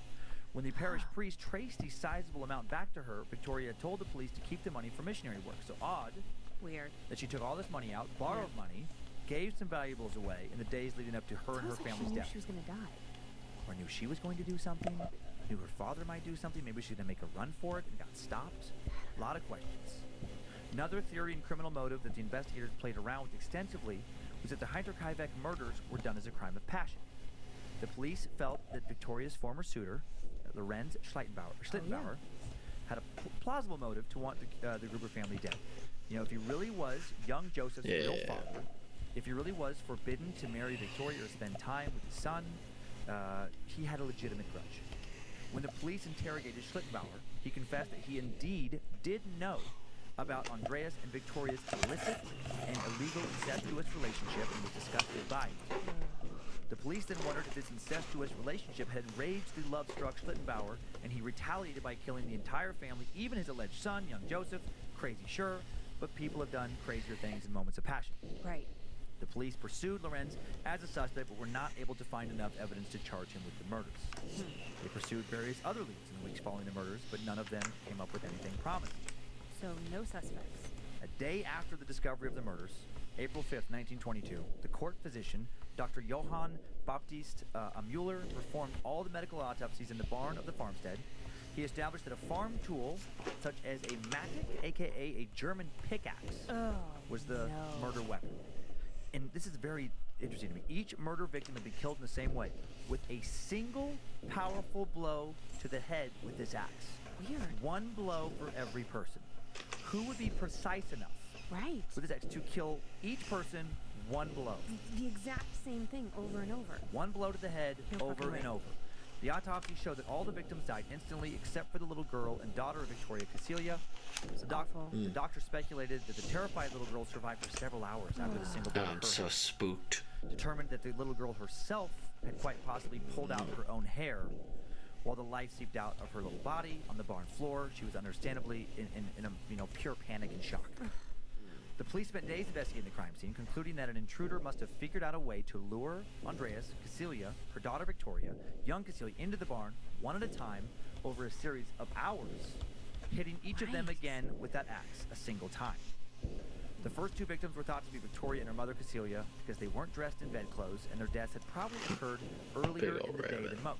Okay. The killer then is thought to have proceeded into the farmhouse to finish off the little boy Joseph and maid Maria. What is it, baby? Another curious note about the crime scene some true crime authors have noticed is that all the bodies were covered by some type of material. Right, that got me. The bodies in the barn covered with hay, Joseph covered with his mother's skirt, the maid Maria covered using a bed sheet. This strange show of delayed courtesy, false modesty for the dead bodies, points towards a theory that the killer had some sort of emotional bond or connection with the victims by covering them up, maybe hiding from what he or she had done. Another bizarre occurrence to add to an already convoluted murder mystery is what the neighbors witnessed on the weekend right after the murders. Oh, what happened? The date of death was determined to be March 31st, and it was 4 days before anyone discovered the bodies. Okay. However, neighbors claimed to have seen smoke coming out of the chimney on the last 2 days, and all of the animals on the farm were well fed. The family dog was tied up in the barn unharmed with food and water. No indication that they had gone over a half week without food. Weird. The bed in the farmhouse also showed signs of recently being slept in. All of this seems to indicate that after the victims were murdered, the killer stayed around for a few days, unbothered by the covered corpses surrounding them. That's weird. I got my pants on my... Even cooked food, smoke from the chimney. But if you need to get up, guys, get up. You know, stand up. Enjoy yourselves. Wow. They'd even employ clairvoyance to try and figure out what really happened at the Hinterkaifeck farm. None of this investigation techniques, none of it solved the mystery. To this day, no one knows what happened. If the noises in the attic that the maid of the Grubers heard before she left were actually noises made by the later murderer, a human murderer, that would mean that this killer had been hiding in the attic for over 6 months. Just waiting. Then right after the brutal murders, did this same killer stay for a few more days to savor their kills? So fucked up. Highly unlikely these murders will ever be solved, so there's nothing on site, left to investigate now. A monument has been erected nearby, the only symbol of the gruesome and bloody murders that took place at the Hinterkaifeck farm. Human killer or paranormal murder, this story is deeply unsettling. Yeah. I have a hard time deciding what's actually scarier, that their home may have been haunted by evil, violent spirits, or that some madman toyed with the family That's what I think. for over half a year, then savagely and methodically murdered them all. Think about that the next time you hear a strange, ominous sound in your home in the middle of the night. What's worse, some malevolent spirit or some malevolent human being? If you could pick, would you want that sound in the attic to come from a ghost or an axe-wielding madman? When you're being tortured and killed, I don't think either option would be very comforting. I think I choose a human. No way, I'd rather have it be a ghost. No way. Some fucking lunatic with an axe up in the attic. We have guns. I messed up. I don't get it. Okay. And you can't make it stop, but a human Scares me. All right. I can fight And a what human. if combo? Let's go There's no reason through it it could be a again. combo. What if it's a human Possessed by some You have horrific your entity lines that's layer. driving them Let's to go hide to in the that attic lines like layer. a fucking lunatic. I think it was the Let's lover. go to the lines Hide up in layer. the attic. Well, yeah, because what if he was like sneaking And in then to you have, take like, out your rendezvous wand, with, and then what's her you nuts? shift. Yeah, with Victoria. Victoria, I was You thinking Maria, go to with the Victoria. lines Right. because you've And closed she up was the supposed to leave. lines, They were supposed to run away together in the and night, then like all you these do things. this. And then like she chickens out, and he and then you fucking do this, loses and his then goddamn this, mind. I like or that theory. you can do Right? this. Okay. And he You just can like in a deselect, rage, and just then kills them all, and then like select you know, all, is there, and like, then you go to now what select, do I do? and because you the detail about invert covering them up, selected of course I didn't spaces, know about and now Maid all and of the this sun. is we have pictures of selected. that too. But in the barn, when you were Yeah. talking about Now like all of caving these over them, I was things like, that you've that's fucking weird. lined A should be spirit wouldn't do selected. that. Then you go Well, to we your don't know new which layer that you've created, I have to say and that you I just hit don't think that, like, they care about, Alt like, modesty. I don't think spirits backspace have with your regret. Like, color I don't think of that a you spirit as picked. having So a like conscience. this I just think we color. don't know, so no rules. Who knows what the rules I've are? got rules. Okay. Remember how bossy I am? Spirits don't have a conscience. Let's pull up a picture of the farm. All right. Okay, so And that's then- you know, it's old pictures. The farm is no longer in existence. Sure, but just standard. There you go. Yeah, so that's and then here is some crime Look at scene that. photos. This is the barn Yeah. scene murder pic. There's one photo. Look at Was that. Axe I'll sho- situation? Was it I'll show you. here? I'll Was it show in you. the There's, back? there's another. Here's another crime scene. Now this next one you can see. Yeah. It's not a great. I mean, Okay. the blood on her head though. You know, it looks like it was she was hit Oh, right so around the they- forehead. Like right in the. Bled down the front of her clothes there. Wait, how do I like here's what- select here's the like axe the itself. smaller areas? Okay, it's like a little you mining axe. deselect, Yeah. A little and pickaxe. then you can So take this. specific. You see Oh, the yeah. What did the lover selection do? Do we pin, know what his job right was? We got here, one more axe picture. I'm which nervous. should Is be it gonna- M. This is the. Now this this doesn't have anything to do with the Hinterkaifeck. And it but this is a selects. I knew picture that was coming.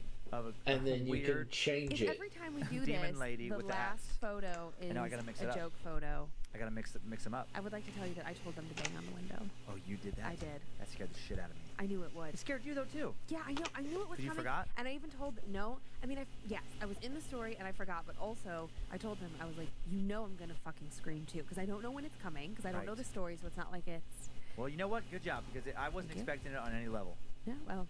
Now I have be a prepared. new level of fear when I record in here. I'm gonna fuck you up every time I can.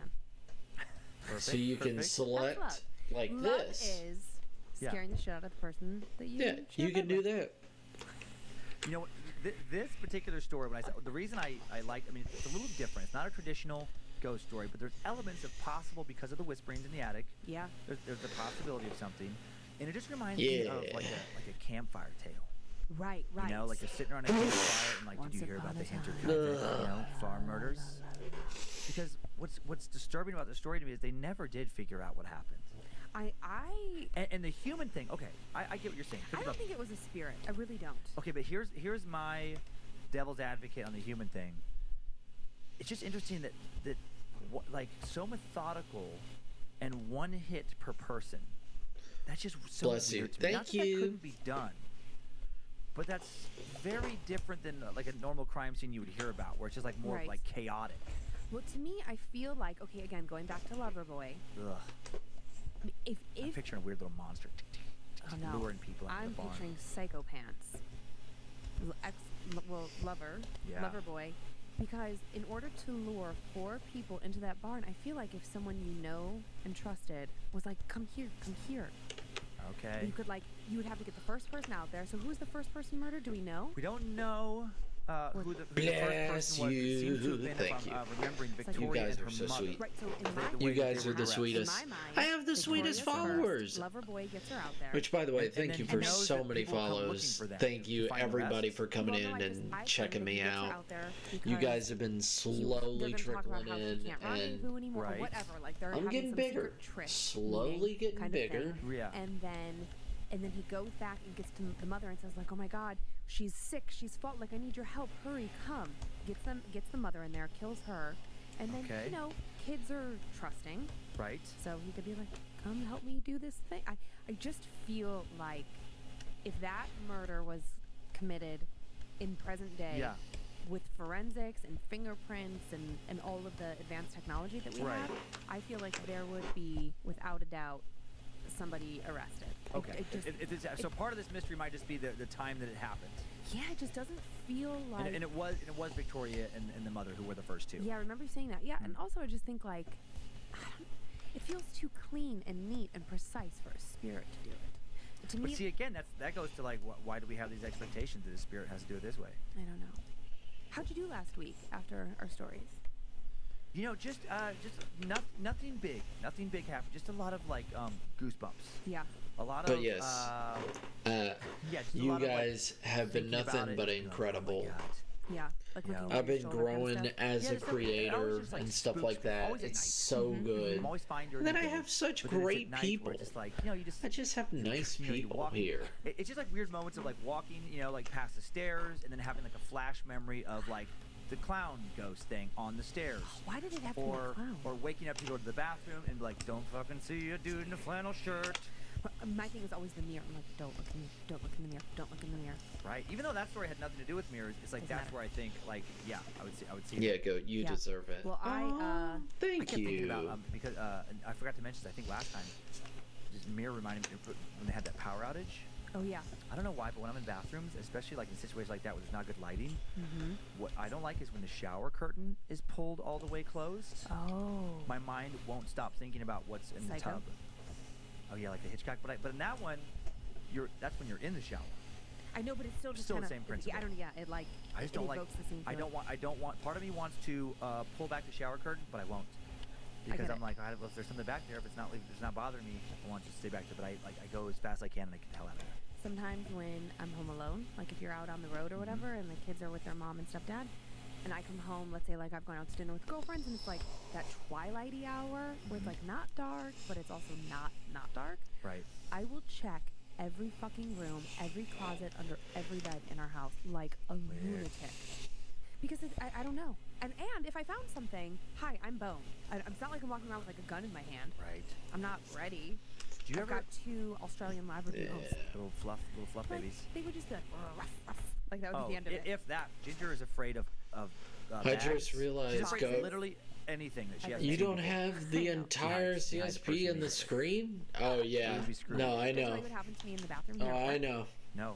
So- Oh, yes. No, that's what we were talking about at the I've beginning, accepted yes. what it is. So after I our don't. last story, I don't know how to really I fix was it. saying that I felt like we pulled something into Like this room. I full felt screened it and particularly all that, and then it spooky, looks and even during this wrong. story, I saw it could have just been a shadow, So but I swear to God, I saw I've accepted what it just felt like is. something moving. Like, just a I will shadow just put a or like border fly. around I it don't know if there's a fly in anyway, here, but somehow so that's I'm not what gonna creeps me, be 'cause I'm not fly, gonna be bothered by like, it. Oh flies well. over dead bodies, like I don't know, I can't handle it. Yeah. Just I can being a press fly. Alt. So anyways, Okay. so I was already like spooked when I came into the room because I was thinking about last week. After we recorded, I go to the bathroom and we're Yeah. in a shared space, right? So we have like a 3-stall bathroom for Right, people right. who don't know, right? Like a Well, like adjusting in any the thing. kind of office Okay. building. Yeah. So I go in there. I'm the only person in there. I'm in stall number 1. I'm doing my thing. Yeah. And in a girl's bathroom stall, I don't know how it is in a dude's, but there's always a metal garbage can for girl stuff. Yeah. Right. And I'm not touching mine. I don't need it for any reason. And I hear the one next to me opening and closing. It's like a very distinct, like metal on metal sound. And then I was like, hello? Hello? Is there anybody in here? Because I thought like there Yeah. could have been somebody in there and I just didn't know it. Yeah. I finished my business. I can really fast. help. I popped into the Okay. next stall. I popped into the next stall. Fucking no one. Hopefully nothing. that None makes of it the, look garbage can okay. lids were up I don't in know. the stall. Like I'm looking at everything. All the toilet seats were down. Like nothing was out of place. That bathroom has freaked me out since Yeah. you did your time suck on Annalise Michelle. Yeah.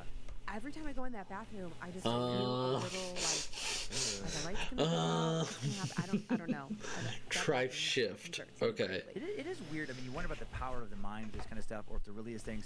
Even today, it was so weird. I don't know if I was just like my senses were heightened, but when I got to one of the creepy Try hold parts of shift one of and the adjust the stories today, side a Yeah. bit. Okay. I truly felt like a temperature drop. I know I sound like a loon.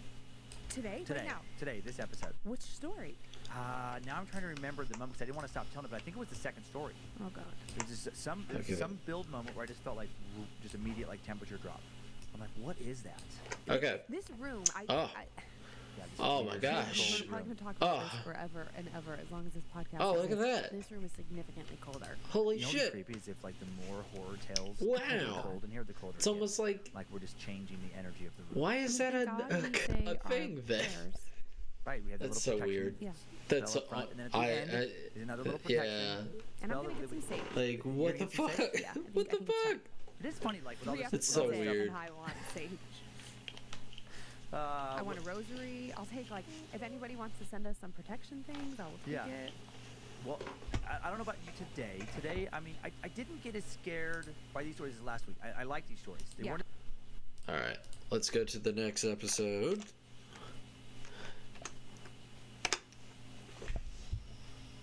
But yeah, no.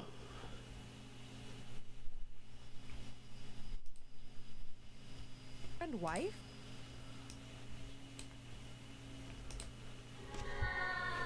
Whether thou art a ghost that hath Yeah, let's go, Mass. Thank you, Mass. You're so sweet.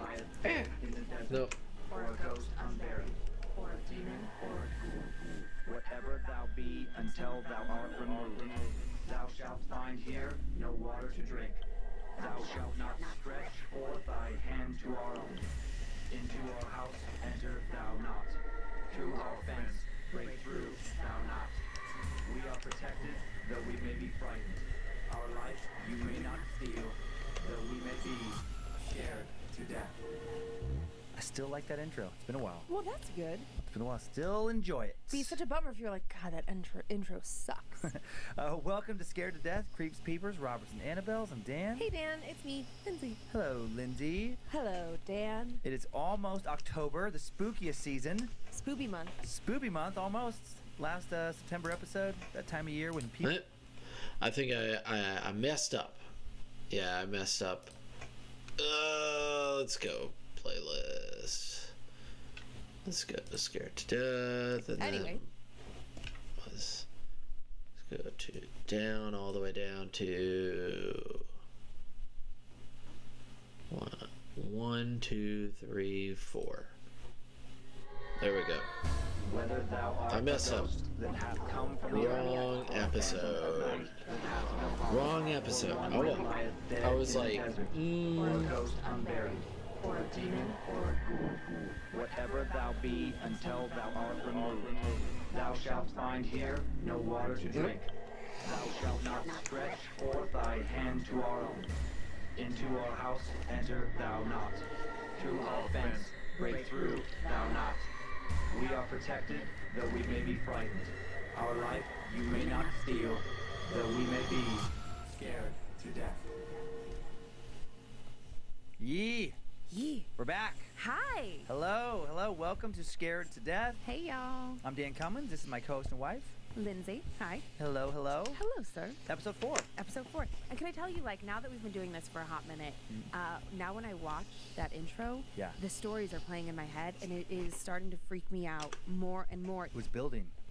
Correct. And I know that it's a protection spell. Like, I should be feeling safer with the words. The child and maybe is I away. do, but the images Destroy the Yeah, child. Yeah, if you watch it on YouTube, you know what we're talking about. Very, No. very, and you can watch Bad Magic Give the Productions. is give the YouTube child channel. a hug. He's Scared to Death playlist. I hope lives under. Yes, come and I find hope he us, and doesn't just get a too tiny scared bit of housekeeping before at we even dive at in. some of these I know stories. it's annoying, but guys, believe it or not, it actually really matters. So find us on social media, Facebook and Instagram. You can find us at Scared to Death Podcast, and then anywhere that you are listening to your podcasts, wherever you're getting it from, rate and review, Please. subscribe, all the things.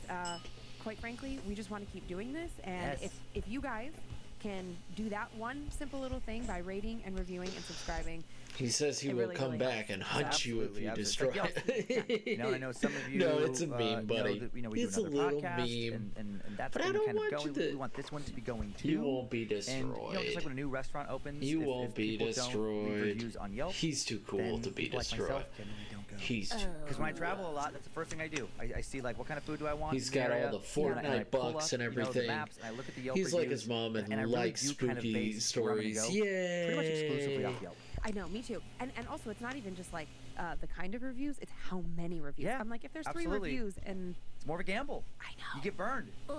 And same. So it makes sense. You know, same thing with podcasts. People want to, check out if they see a bunch of reviews, they're intrigued, interest is piqued. So help us out. So there you have it. Thanks, friends. Thanks, fellow Let's keep ghost getting hunters. scared. Well, we got a double feature horror tale again today. Always the 2 stories. And I already feel anxious. and if you're new to the show, all the stories are not things that I've just pulled out of thin air. These are stories I have found from books and the web that are alleged to be true. All of these stories are alleged to be true, and always 2 tales on each episode of Scared to Death. Today, shadow people. And then it changes. Oh, God. And demonic possession. How do I get out of this room? Please. Story number 1 today is about a Portuguese man named Daniel Pestana and his girlfriend encountering one of the worst types of shadow people, a red-eyed shadow person. There's different kinds. That's a thing? Mm-hmm. There are variations? There's varieties of sightings. Yes. Late one night in Lisbon, excuse me. Oh, I like Lisbon. I've been there. Okay. Well, maybe you won't want to go back after this story. Cool. Story number 2 is about the demonic possession of a boy who has been referred to both as Robbie Mannheim and Roland Doe. And once we get into the story, you'll understand why the name has gone back and forth. Roland and Doe. That's what I heard. Sorry. Yeah, and you'll understand once we get into it why there's a couple different names. I like a little like lightheartedness because my heart. Every week I'm like, oh, my hands are sweating, my heart. The anticipation freaking kills me. And I feel. I don't want to ruin it by hyping it up too much. Then just stop there, man. Scary today. Okay. I've already been scared, and we can't wait to tell you about what's been happening to us this week, but. Lindsay has been getting very freaked out. I've not been sleeping. So. Specifically, the LaChance family story of the Union House haunting that we did in episode 2 has really been bothering Lindsay, and I'm going to talk to her about it because it's been affecting my life as well. I don't even want to talk about it because you got really freaked out the other starting to dissipate, and I'm fearful that by talking about it, we're just going to bring it all back up again. And got a couple producer Joe was very nice to give us a couple new props for the studio. Not only Joe, his beautiful Joe and Aaron. Joe and Aaron, thank you. She's so lovely. We love her so much. They went to a weird, creepy store. They got you a little hand purse that is actually just a dead frog. Check this out. So we get a little frog. Look at the money inside. My name is look to your camera. the frog. Get a little close up there. There we go. There you go. Perfect. I clearly don't know how cameras work. You remind me of a late night guest when they're looking in the wrong camera one. Perfect. And then also this little guy here is the jar. You can't see it real well, but just know there is a dead bat, real dead bat. Do you want to just pop him out for 1 second? I mean, he's so cute. Oh, geez. Okay, trying to reach around the mic. So pulling him up out of here. This is a real little dead bat. Hold him up to your camera. I am trying to use the monitor to see how he looks. And then inside of the little plug that fits over the little vase is a really creepy spider. Yeah. So we got more creepy stuff floating around us here. And Dan licked that bat this weekend when Joe gave it to us. Almost licked it. I think he did. I might have barely touched it. Okay, are we getting in? Are we ready? Got on my socks. Got your socks my on. protection socks, and I'm getting my blanket ready because it really does make me feel safer. Okay, your little comfort, ritual. Are you guys ready? I'm so scared. Tell me when you're ready enough. Okay. Let's do it. Time now for the first story, Daniel Pestana's encounter with a red-eyed shadow person. Shadow people. Fear of the dark. It's a very common fear. Maybe the most common fear. Our eyes tend to play tricks on us when the lights are low, or do they? Or do we see things at night that just don't want to come out and show themselves during the day? Oh, dear. Maybe that swaying, humanish dark figure on the wall is nothing more than the shadow of a tree branch outside the window. It's a shadow. But what if it's much more than that? What if when you look at that branch later and feel like there's no way it could have made that shadow on that wall, what if you're right? Maybe you really did see an entity that many, many other people around the world have claimed to witness over and over again, a creature or spirit, or for lack of a better term, a monster. Others have claimed to have been haunted by, and sometimes even been physically attacked by. A shadow person. Ever been reading a book or watching TV or laying in bed alone trying to fall asleep, when suddenly you get the distinct feeling that you're not alone? Yes, every single night. Something is watching you. And then from the corner of your eye, you see what appears to be a shadowy figure lurking somewhere in the room. Easy to chalk this up to an overactive imagination. It's just your mind playing tricks on you, but what if it's much more than that? What if you really are being watched? What if you really are being watched by something older than humanity itself, something that does mean you harm? Shadow person sighting investigator Heidi Hollis says, shadow people have been around since the beginning of time and are a dark influence upon humanity. Well, I don't like that. There have been shadow people sightings throughout history, dating back to ancient times. The Quran mentions pitch black sapient beings that aren't entirely spiritual or physical.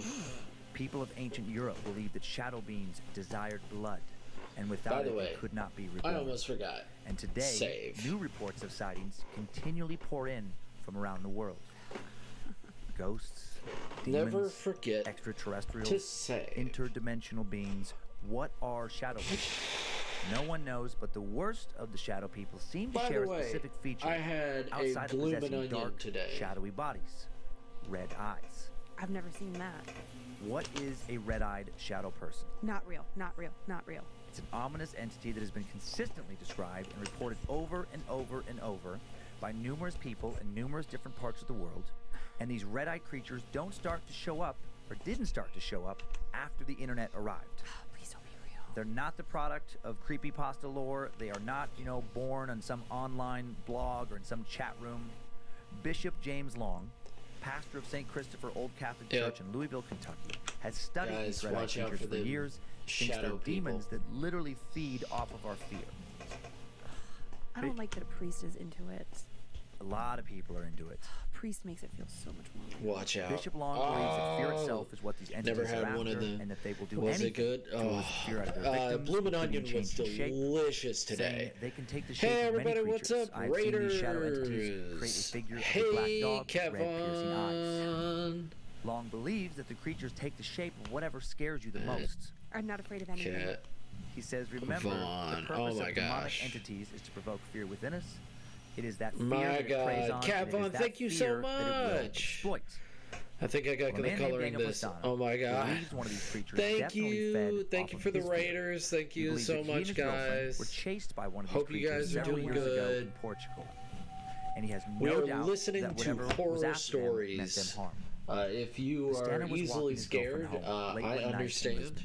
When they stopped in a small park.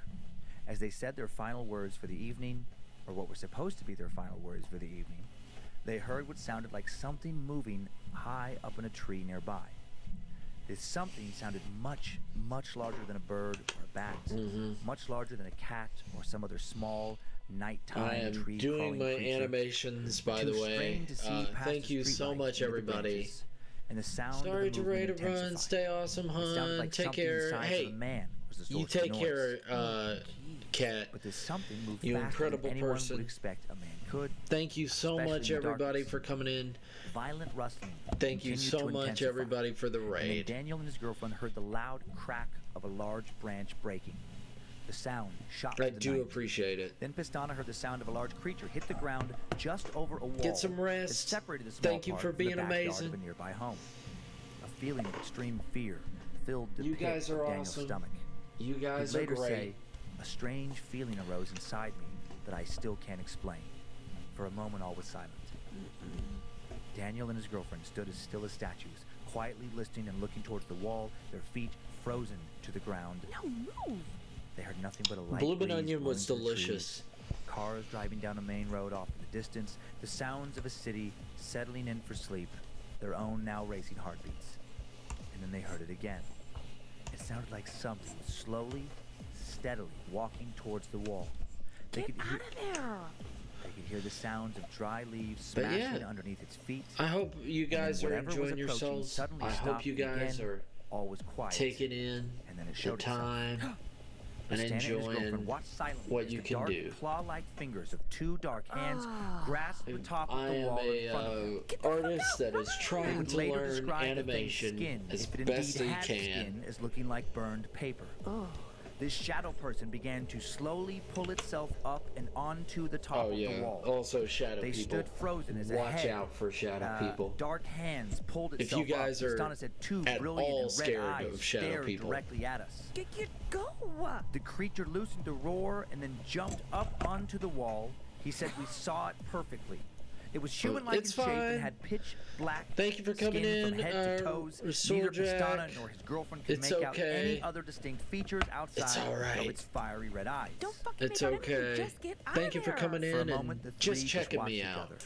We're listening Daniel to and his girlfriend, unable to a move. horror The creature podcast. cocked its head to the side as if to examine them. And then, although its And mouth was I'm no less dark than its redoing surrounding this face, so that it it seemed to let loose looks a right. devilish grin. It dropped down onto their side of the wall, and in an unsettling, stiff, stilted, disjointed, and entirely unnatural manner, the creature roughly 30 yards away moved slowly and steadily towards them. It's moving slow. Run fast. Pistana wanted to run but felt paralyzed, as if everything was happening in a dream, except he and his girlfriend were most definitely awake. Oh my God. Finally, when the creature was no more than 10 yards away, Daniel's girlfriend screamed, and then Daniel himself shouted, "Run!" Finally. They turned and ran back to Daniel's apartment building, both too frightened to turn and see if they were being chased. They didn't have to. They knew it was following We're just chilling out, hanging out. They could hear it. Thank you for coming in. The front of Daniel's apartment building. Get your keys They out. could feel the thing closing in on them as Daniel tried to unlock the main entrance door. They opened it, threw themselves inside, slammed the door shut, and then quickly ran upstairs without looking back. I bet it comes through the door. Whatever was chasing them was no longer right behind them, but they could still feel its presence somewhere nearby. When the two made it to the third floor, where Daniel's apartment was located, they caught movement outside of a hallway window. Oh, you see? Through the glass, Daniel saw the red eyes flicker once more as the creature seemed to have scaled the front of the building and was staring directly at them. What did it want? He screamed, "Leave us alone!" And the creature started to somehow come through the glass. No. It was as if it could dissolve into the air and then reassemble itself on the other side. Oh my God. Just then, one of Daniel's apartment neighbors, startled by his scream, opened their door, stepped out into the hall in front of the window. He unknowingly stood right in front of this creature. Oh, fuck. Startled by the look on Daniel and his girlfriend's faces, he turned to see what they were witnessing, and then just like that, it vanished. Disappeared. The red eyes were gone. He would tell Daniel later that he was sure that he felt something behind him but saw nothing. It's now been several years since that night, and while they haven't seen the creature since, from time to time, Daniel and his girlfriend both still feel its heavy presence. Yeah. Fucking move. The Get presence out of there. of something behind them or above them in the trees of Lisbon at night. Oh God. They both Shut still up, wonder, people. what if the next time this thing appears, it chases them again, and what if this time it actually catches them? I don't like that at all. Imagine being chased by some Oh, yeah. weird thing and the night is just completely black. Yeah, no, I just fucking pictured that whole thing and definitely not sleeping tonight. Well, Great. So, neither are you. this is artist depictions of what this thing is supposed to look like. I hate the pictures. I don't want to look. Here's picture number 1. No, thank you. That's just, look, just darkness. You have to look. It's darkness and then just God. red eyes looking out to darkness. That's fucking nutty. They're I don't often like it. they're often seen in wherever you sleep, like bedrooms. So here's an artist So, depiction. don't mention the bedroom, please. Look at that shadow Oh, fuck. to the side of the door. That looks like a real person. Right when you're sleeping, just a moving, living Dude, shadow. stop. Ugh, You share a bedroom with me. I know this is gonna freak you out. Me, you are gonna be so fucked tonight. I know it. Now check out this next one. That's what comes up when you Google creepy rapey dude. Just had to lighten it up for a second. Thank you. I like that he's holding a pineapple. Weirdo with his pine. It makes him creepier to me. Feel like pina coladas. That guy feels like some stuff for sure.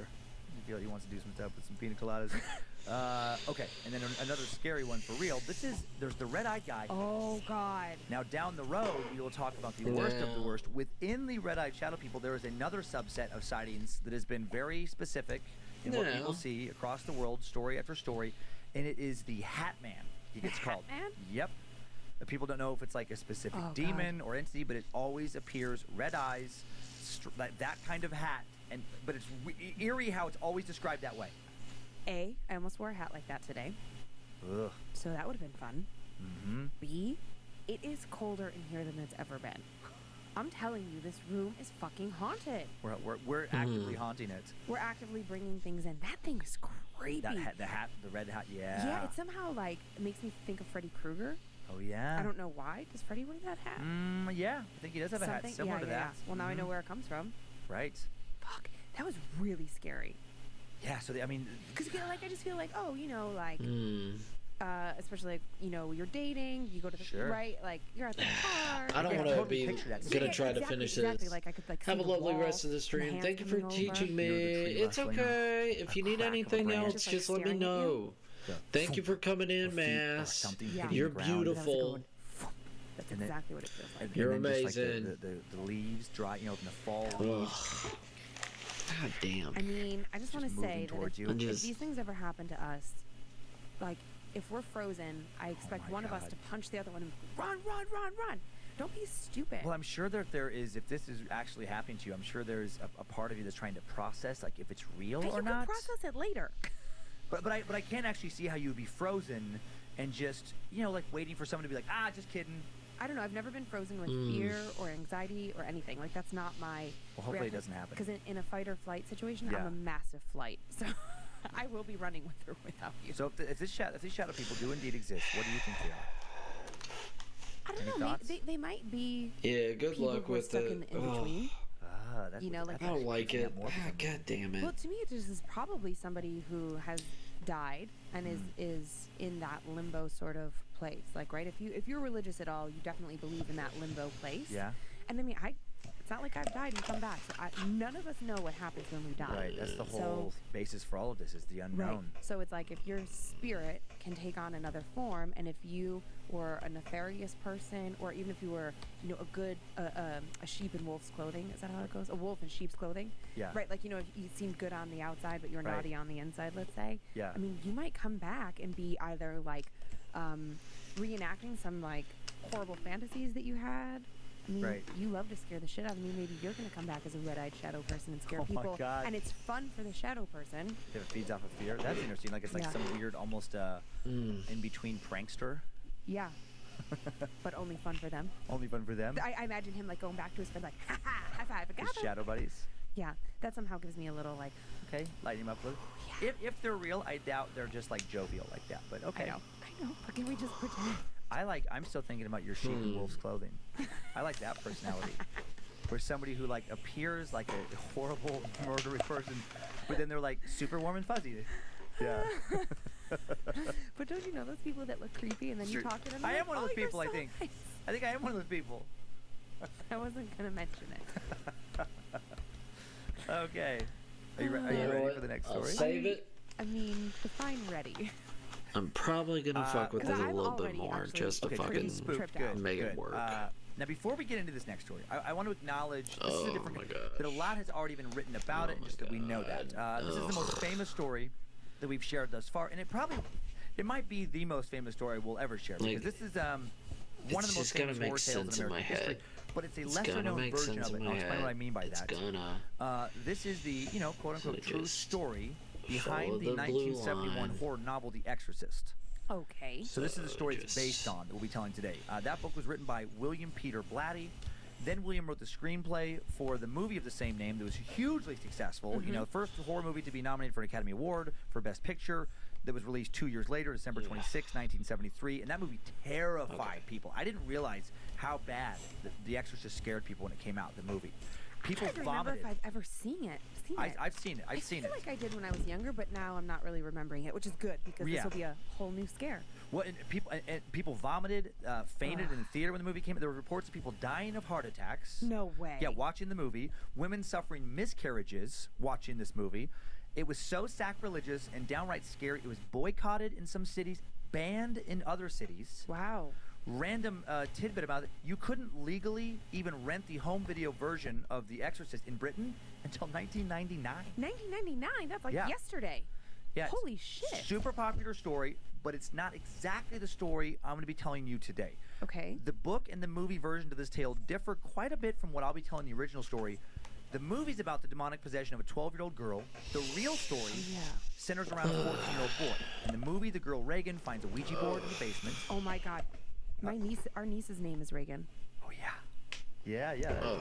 Okay, in the movie, Reagan finds the Ouija board in the basement of a home her and her mother have just moved into. Where are we? Starts Oh playing with it yeah, on her someone's own. doing Oh my God, I have something. chills That's so all over. I have sweet. so many bad Ouija It's board cute. stories. Oh, this That's one's gonna very get you them real bad. cute. Oh, I got some stuff to tell you That's later, buddy. very In the original cute. story, the boy, Robbie, was shown how to Seven use the is Ouija having board a by good his draw. aunt, who was obsessed with the I'm occult. glad that you have a and day had- off, and by had the way. actively trying to Haven. contact the dead for quite some time. I get that.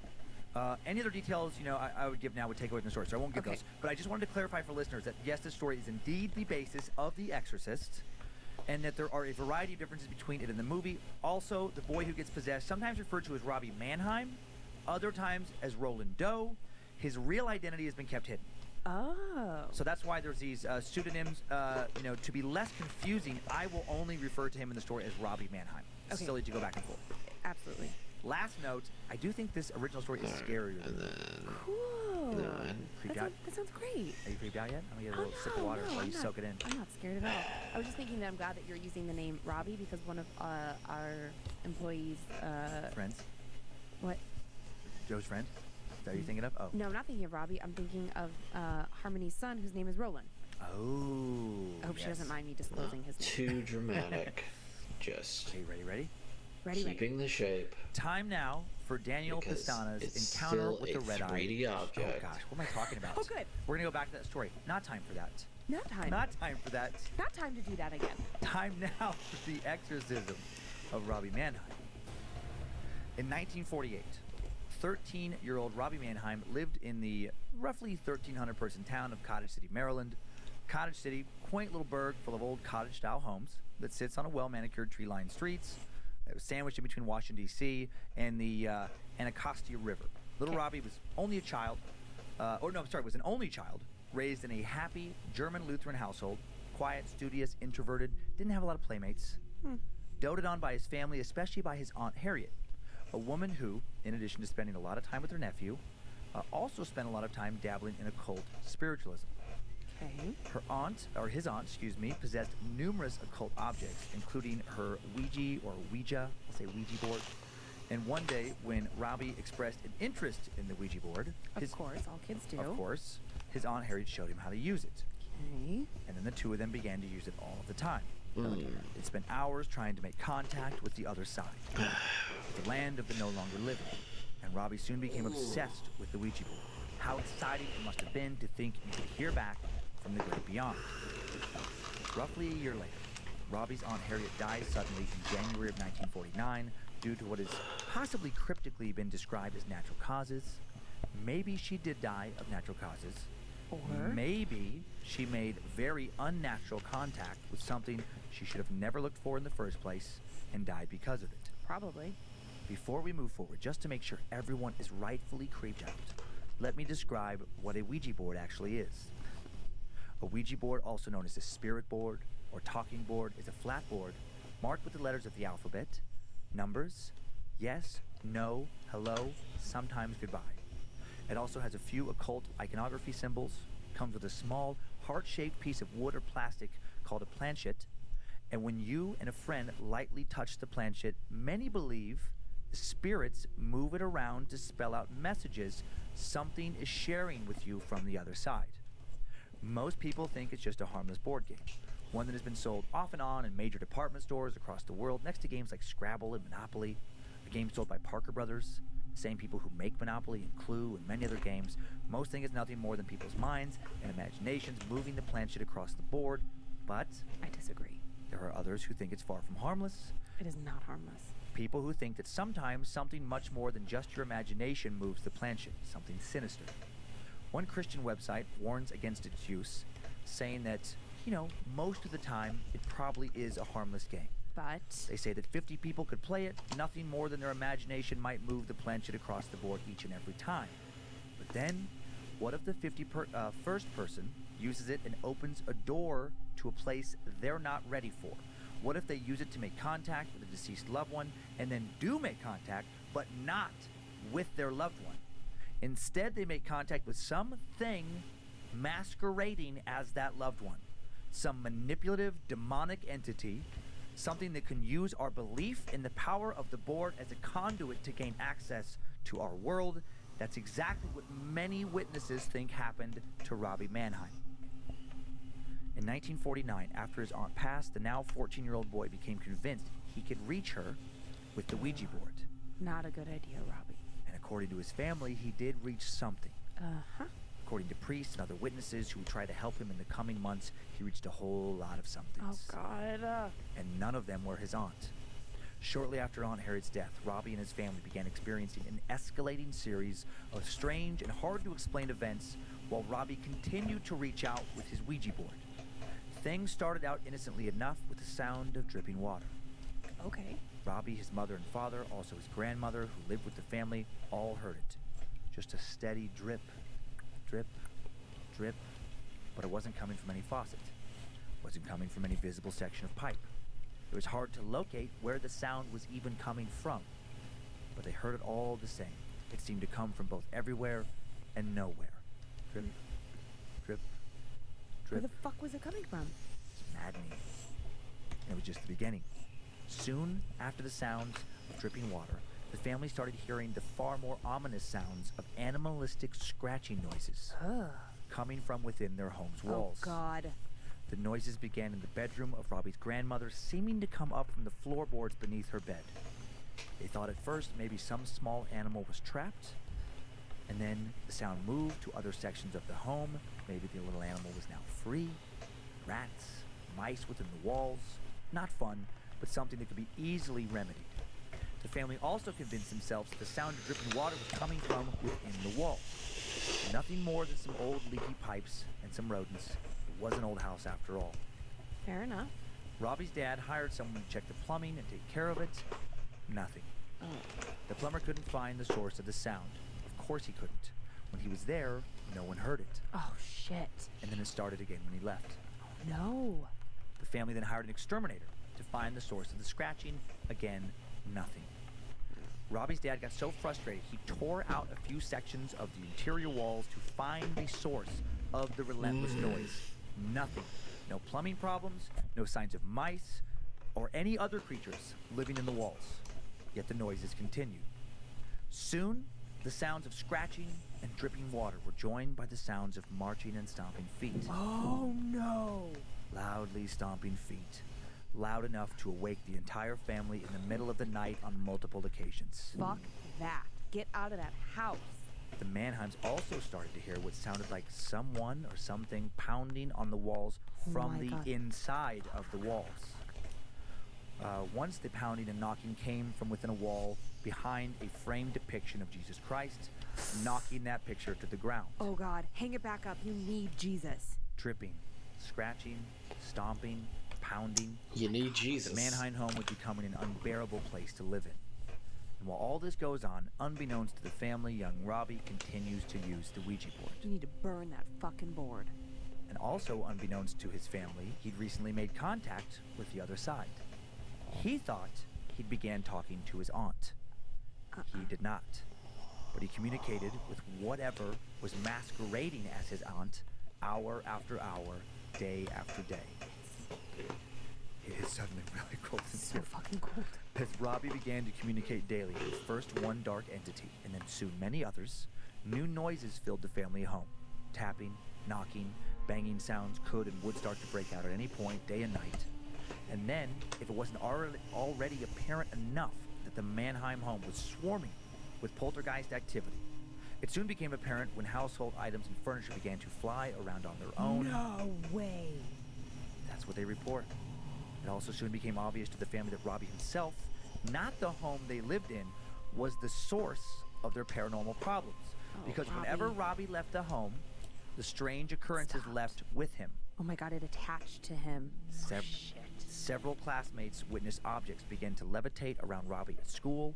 Classmates claimed to see objects such as pencils and notebooks suddenly fly across the room.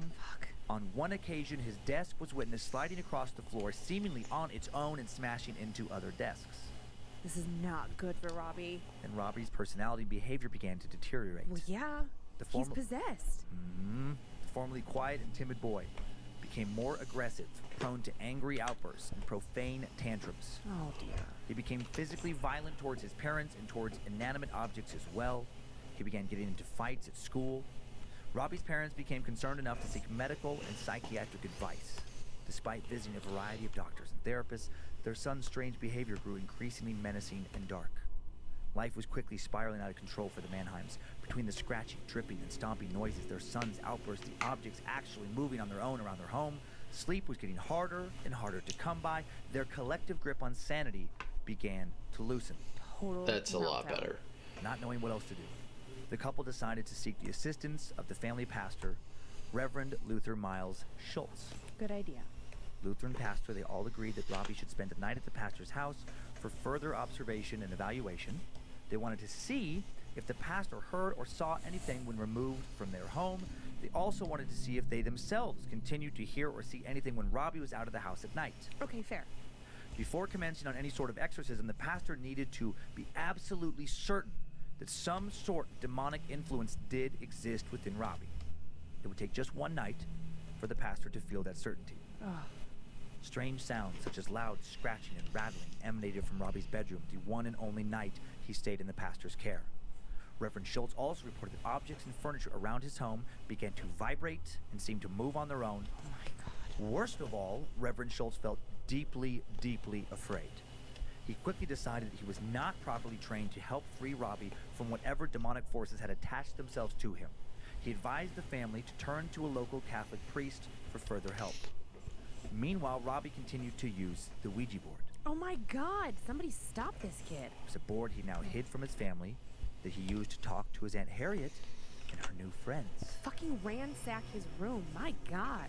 While Robbie sat alone in his room conversing with whoever or whatever was claiming to be his dead aunt, while he met new spirits claiming to be both his and his aunt's new friends. Oh, shit.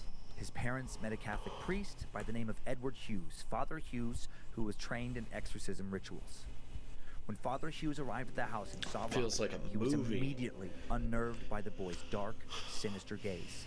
He would later describe it as looking as if there was nothing behind his eyes. They took his soul. He also was unsettled by how the boy stared intently at various religious texts and items he brought with him. He stared at them with a mixture of intense curiosity and hate. When Hughes put a Bible on a table across from the boy, the chair the priest was sitting in began to vibrate. No Then way. the priest would later claim that his chair began to levitate off of the ground. Father Hughes, understandably shaken, responded by asking the boy, "Who are you?" in Latin. Oh my God. Oh Robbie my God. responded also in Latin, "Priest, I am legions." The response was unsettling for two reasons. For one, Robbie shouldn't have been able to speak or understand Latin. And two, legions implies that there was more than one diabolical entity residing inside of Robbie. I have chills everywhere. I don't like Father Hughes decided that an exorcism needed to be performed on Robbie immediately, that it should take place at the Jesuit institution of Georgetown University Hospital in nearby Washington, D.C. Robbie, or whatever was inside of Robbie, had zero interest in being part of this ritual, and he had to be restrained to a bed to complete it. It took several nurses to hold him down. His strength felt superhuman. His body felt unnaturally heavy. Father Hughes then spent the next 3 consecutive nights reciting various exorcism rites to Robbie, Go, commanding get it the demonic spirit inside of him to leave the boy's body, the spirits Robbie had unknowingly invited into himself when he played on his aunt's Ouija board, when he reached out past where any one of us should try to reach. But these spirits had no interest in leaving. Oh, dang. All Father Hughes accomplished in 3 days of prayer was to enrage the spirits. Robbie became more volatile. He foamed at the mouth. He directed barrages of insults and obscenities at the priest, the nurses, his parents. He called for their blood. He laughed and mocked their prayers. He told them exactly what torments would await their souls in hell. My God. On the third and last night, Robbie, or whatever force was controlling Robbie, managed to slip outside of his wrist restraints. Uh-oh. During a break in the ritual when no one was paying attention, No. Robbie somehow quietly tore out one of his own bed springs. Something Oh my no God. boy should be strong enough to do. When Father Hughes returned, No. Robbie charged across the room, No. reached out and slashed Father Hughes from wrist to elbow. Oh. Warm blood gushed from the fresh wound in Father Hughes' arm. He cried out and fell back. Robbie lunged upon him, pulled back to stab him with the spring before nurses seized hold of him, wrestled the sharp spring away, brought him back to his bed, kicking and screaming, managing to pin and restrain him once again. Thank God. Had the attack not taken place in a hospital, Father Hughes could have easily bled out and died. Fortunately, he was able to get immediate medical treatment and the damage was minimal. Thank God. And just like that, the exorcism was over. Father Hughes, for obvious reasons, chose not to continue. I mean, isn't it his job to keep going? He was unwilling to risk his life to try again, but he did offer to help. He told the Mannheim family he would find another more suitable priest to continue. Okay. The Mannheims then took their son home from the hospital that same night. That sounds like a bad idea. Mm-hmm. Keep him locked up. After the attack, Robbie did calm considerably. He seemed almost like himself again now that the exorcism was over. Never Late play that evening, with an the Ouija word board. Lewis materialized on Robbie's chest in the form of bloody welts. What? L-O-U-I-S. What? His eyes grew dark once more. The Mannheim sun seemed to retreat and disappear into his body. Holy shit. Robbie's mother, who was originally from St. Louis, took the welts as a sign they were supposed to head to her hometown to find another priest to help him there. She informed Father Hughes that he didn't need to find a local priest. The family packed their bags late that night. The following morning, Robbie's mom contacted relatives in St. Louis. Those relatives quickly contacted two new priests, Father Raymond J. Bishop, Father William S. Bodern, who agreed to visit Robbie as soon as he arrived. Robbie's mother put the priest in contact with Father Hughes to bring them up to speed on the nature of Robbie's demonic possession. Sure enough, the priest observed more of what the others had seen thus far. Robbie's bed vibrated and shook with some invisible force. Objects around him moved without being touched. He spoke in a bestial, terrifying voice. He could speak in Latin, and he appeared to vehemently hate all religious objects. Dude. The two priests had no doubt that they were witnessing a strong demonic possession. They added to their ranks. That's why you never let your kids play with an Ouija board. By the time everything would be over 40 people would bear witness to the various exorcisms and phenomena surrounding the story of Robbie Mannheim. That for sure makes it real. The priest quickly sought and immediately received permission from their archbishop to perform another series of exorcisms on Robbie. This time at the Alexian Brothers Hospital in St. Louis, bishop, where they were joined by Father Walter Halloran, a third Catholic priest. The number of witnesses to Robbie's possession continued to grow, and they began a series of new, intense exorcism rituals that would last for over 2 months. Whoa.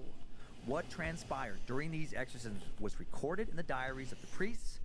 Father Halloran has spoken about the incident numerous times since, before he died several years back. Yeah, I bet he's fucked up from that. This time, yeah, he was. He's gone now. He lived into a very old age and spoke about this many, many times over the coming decades. What transpired during these exorcisms, yeah, again, was recorded, this time for the safety of the boy they were trying to save and those around him. The exorcism would be conducted in a room of the psychiatric ward that was soundproof, no furniture, no windows, a door that could not be opened from the inside. Ooh, that seems not good. Robbie again displayed a demonic defiance to the priest's exorcism attempts. He spit on them. He shouted profane and blasphemous abuse at them in a guttural, hellish voice. He bounced from language to language with his curses. His bed shook so violently and he threw himself around on his bed so recklessly he broke his own nose. Ooh. He laughed through his own blood and swore that before it was all over, Robbie would be dead and his soul would be gone forever. He made sexual propositions to the priests, begging them to fuck the child they lived inside of. Oh my God! The demons insulted Robbie's parents, blaming them for his possession. They mimicked and mocked Robbie's voice. Why don't you help me, Mommy? Oh my God! Why did you let me play with the Ouija board, Mommy? Why didn't you protect me? Oh God, oh God! This is your fault, Mommy. Please, I don't like the this. boy is dead, you selfish bitch! Oh His God. blood will be on your hands. They're tormenting the family. More words appeared on Robbie's flesh. This is the so words upsetting. hell, evil, even hello materialized on the boy's body in the form of burns or welts. Oh my God. Mysterious scratches appeared all over Robbie's skin, as if the creature the family heard in the walls of their home was now inside of Robbie, trying to claw its way out. After 30 consecutive failed exorcism attempts, one of St. Louis's priests, Father Bodern, decides to baptize Robbie, who was Lutheran, into Catholicism, and to force him to take Holy Communion. Okay. He thought if he could convert the boy to Catholicism by anointing him, maybe he would be more susceptible to the specific exorcism rites and commands of the Catholic priests. The demons inside of Robbie had other plans. When presented with the communion wafer, Robbie tossed the priest across the room. Father Halloran hit the wall so hard he shattered and broke his nose. Eventually, the priests were able to restrain Robbie long enough to force the communion wafer down his throat. They pushed the blood of Christ inside his mouth through teeth that snapped and gnashed at their fingers, and then for several days, nothing changed. The verbal abuse and rage and blasphemy continued, but then suddenly, 3 days after the forced communion, Robbie woke up suddenly, proclaimed in a calm, clear voice, "Satan! Satan, I am Saint Michael. I command you, Satan and the other evil spirits, to leave this body now." I have chills everywhere. The Michael Robbie referred to was the Archangel Michael, who originally said to have thrown Satan down from heaven into his exile, an archangel believed by many to still hold power over the devil. Wow. The prayer of Saint Michael is, "Saint Michael Archangel, defend us in battle. Be our protection against the wickedness and snares of the devil. May God rebuke him, we humbly pray.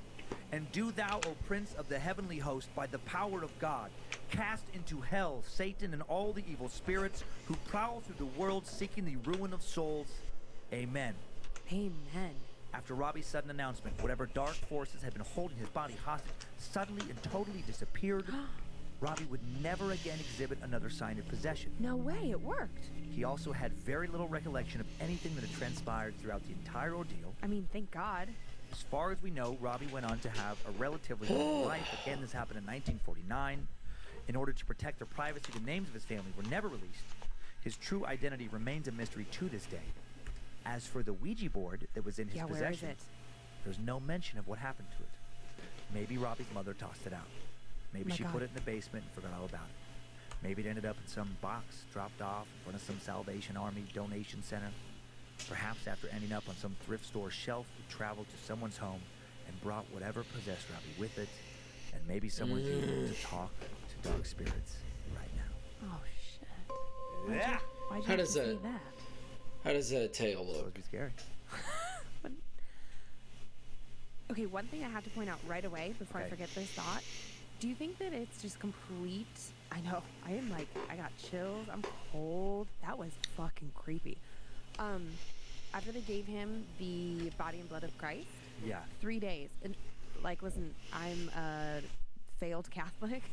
Right. But doesn't Jesus go into the cave for 3 days and then like his resurrection is 3 days later? It just doesn't feel like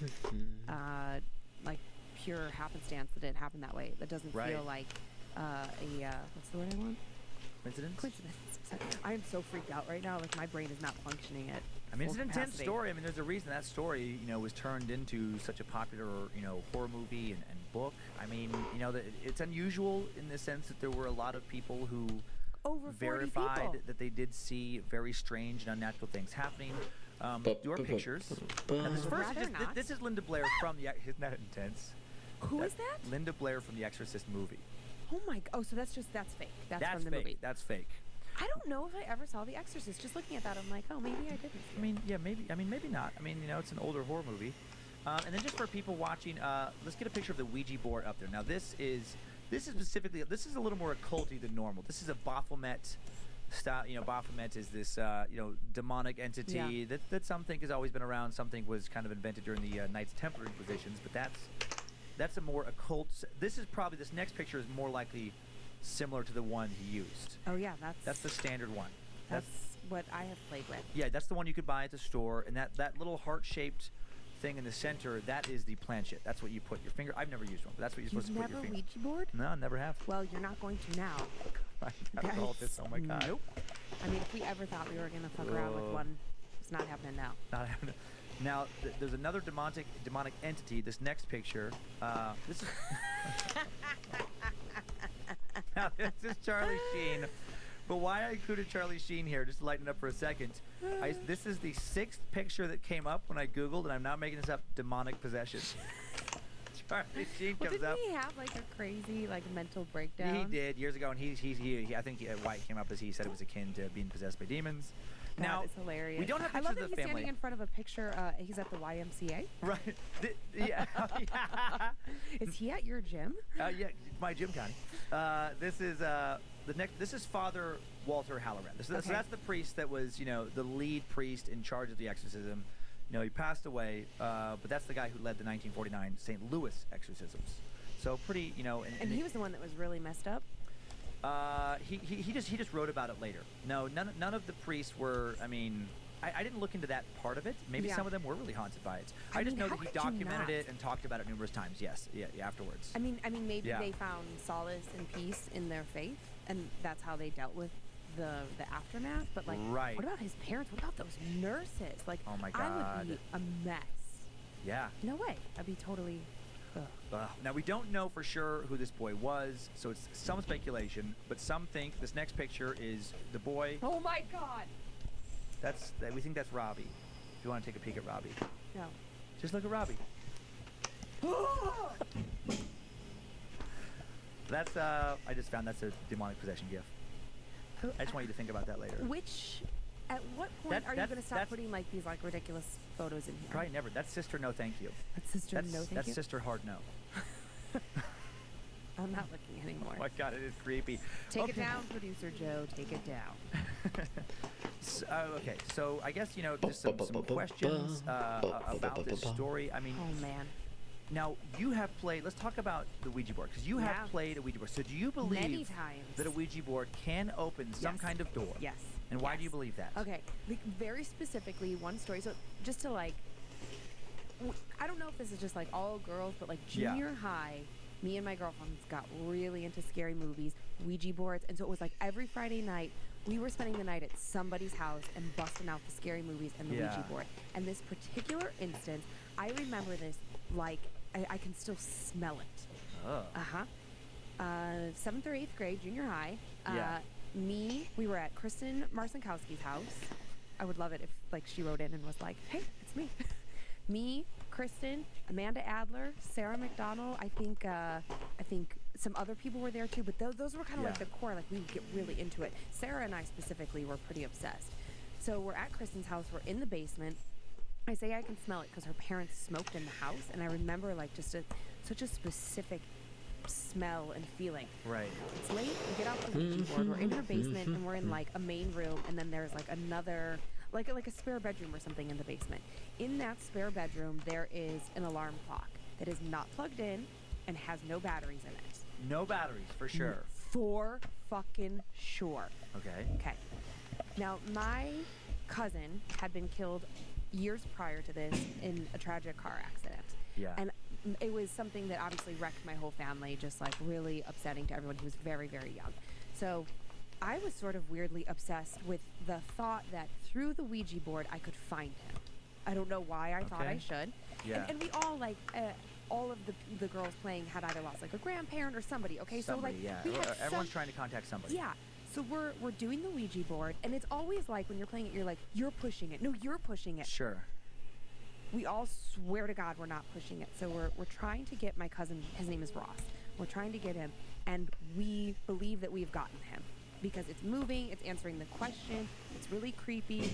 It starts to take on this very nefarious feeling. Like we are all starting to get a little freaked out, and we want to say goodbye. And so in order to say goodbye in the Ouija board, you have to move the planchette over to the goodbye. That's how you get out of it. You're you say like, I'm saying goodbye now when you move it over there. I don't even know if we were doing it right. Like, that was our bullshit way how we decided we were doing it. Sure. We're trying to get it there. It won't go. And the next thing you know, boom, smash against the wall. What smashes against the wall? The fucking alarm clock. Whoa. And we're like, what? And it is flashing 11:16, which is my cousin's birthday. That is super creepy. Super fucking creepy. And I think that after that, we like left the Ouija board alone for quite a while because we were freaked out. And mind you, this, if you remember, I think it was like last week or 2 weeks ago, I was talking about, other like things like my girlfriend Sarah and I was talking about the baby and stuff. Yeah. I specifically would say that I think that she was sort of the conduit because all of my weird, creepy, ghostly experiences have always happened with her. Why do you think that is? Why do you think some people are like... I don't know. It could be a lot of things. I mean, her family... Magnets for it. Yeah, I mean, her family is very religious. So sometimes I think that... I mean, I feel like, in this story we're talking about Robbie. His family sounds fairly devout. Sarah's grandparents immigrated here from Italy, and her grandmother was really, I think, open to those ideas.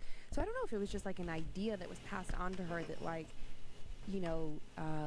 when we lose somebody, they're still with us. Like, I don't know, maybe she was just more open to it. I mean, this is the same girl who she and her grandmother, and I think her aunt as well, all claim to have seen their Virgin Mary statues cry. Real tears. So I don't know if it was something that has attached to their family. I don't know if it's just something they believe. Yeah, getting that color. I don't know.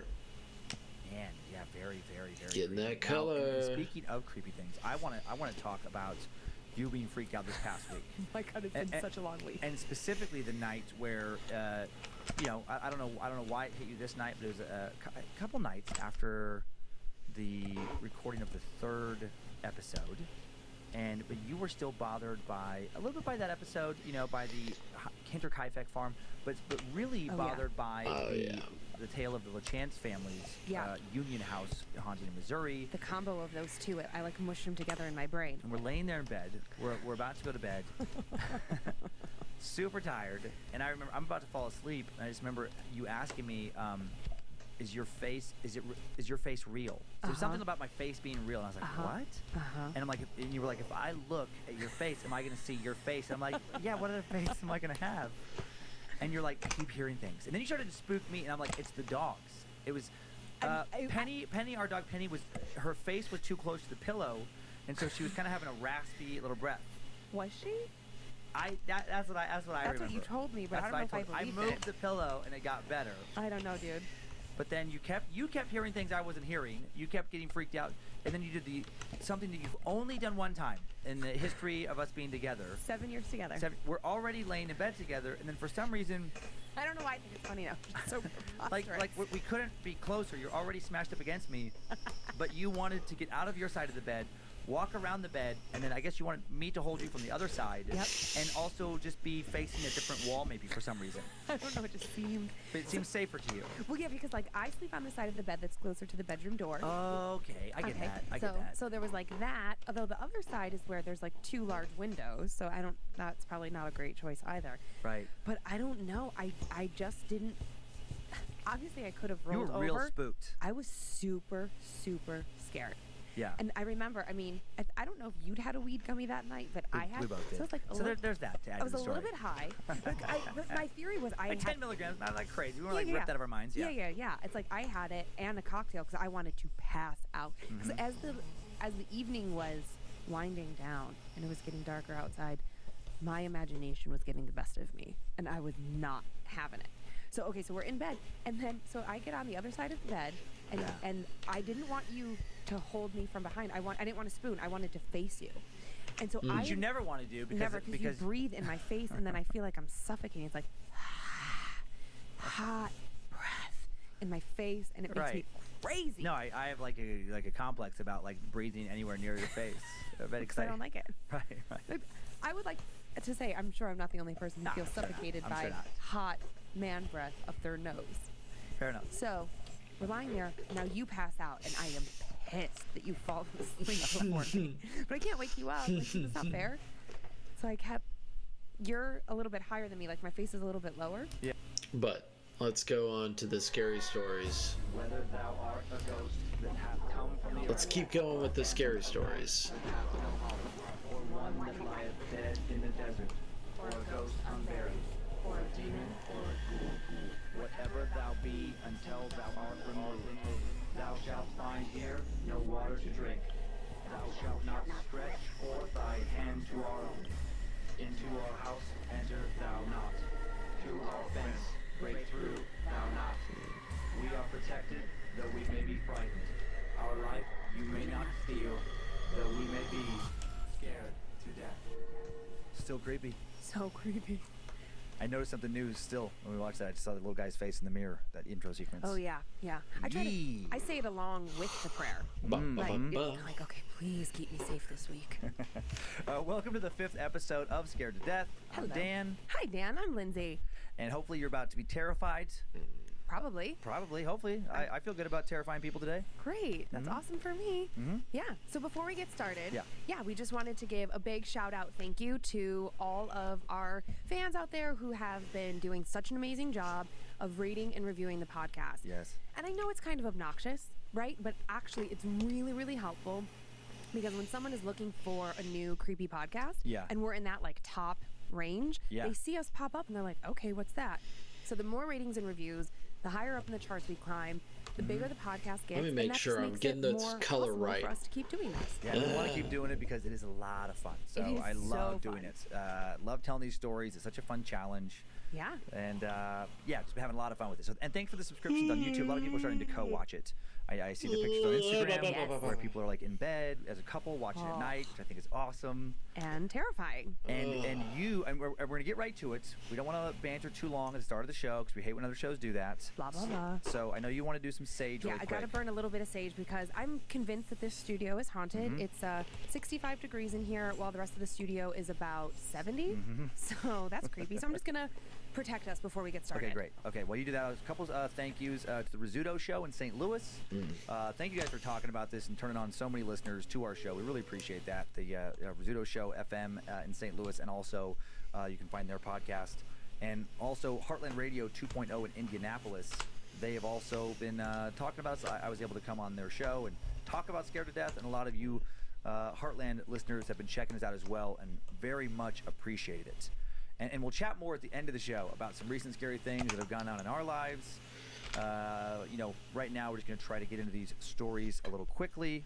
Last little housekeeping to start the show is that Sumerian demonic protection spell that kicks off the show. A lot of people have been writing in and asking about, the words. So we will post those in the episode description going forward for the foreseeable future. So you can just look right there where it's really handy to kind of get it.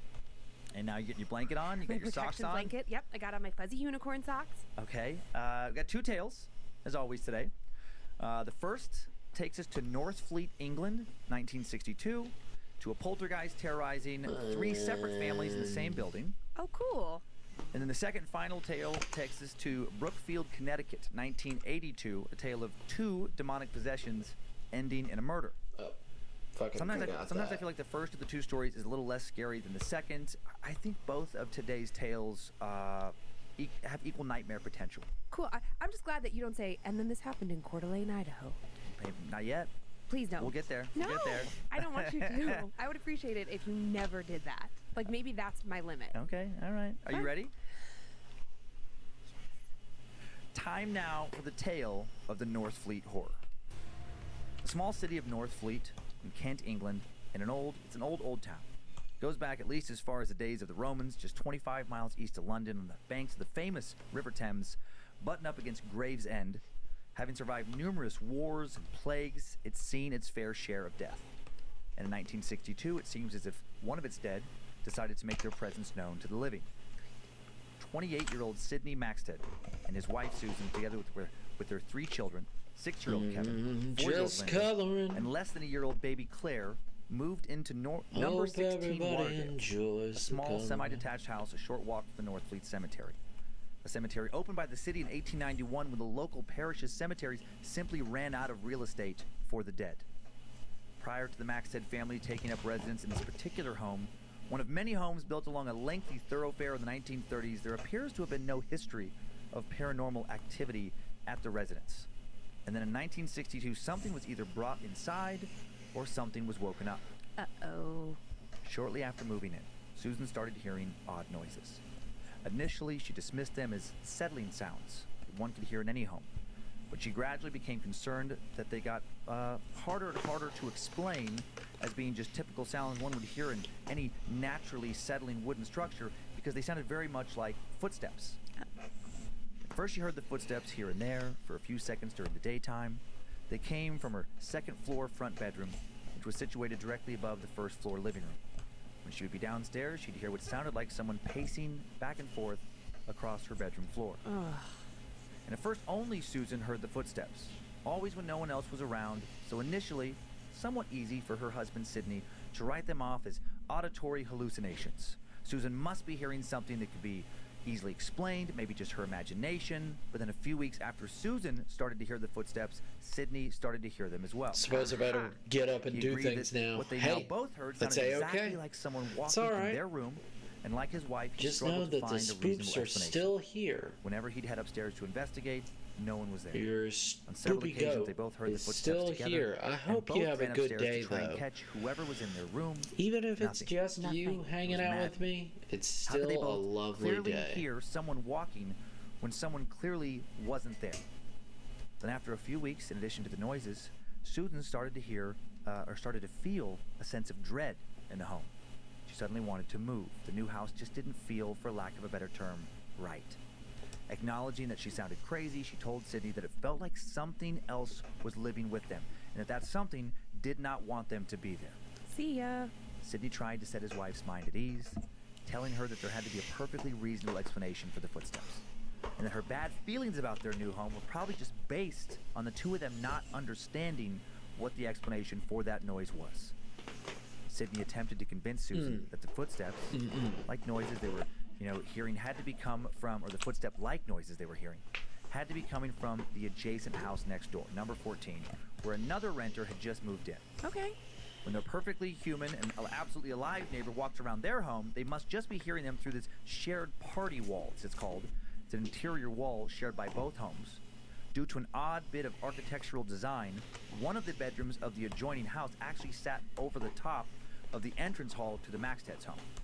So they must be just hearing some strange acoustics of a poorly designed building, hearing nothing more than an echo of sorts. Mm-hmm.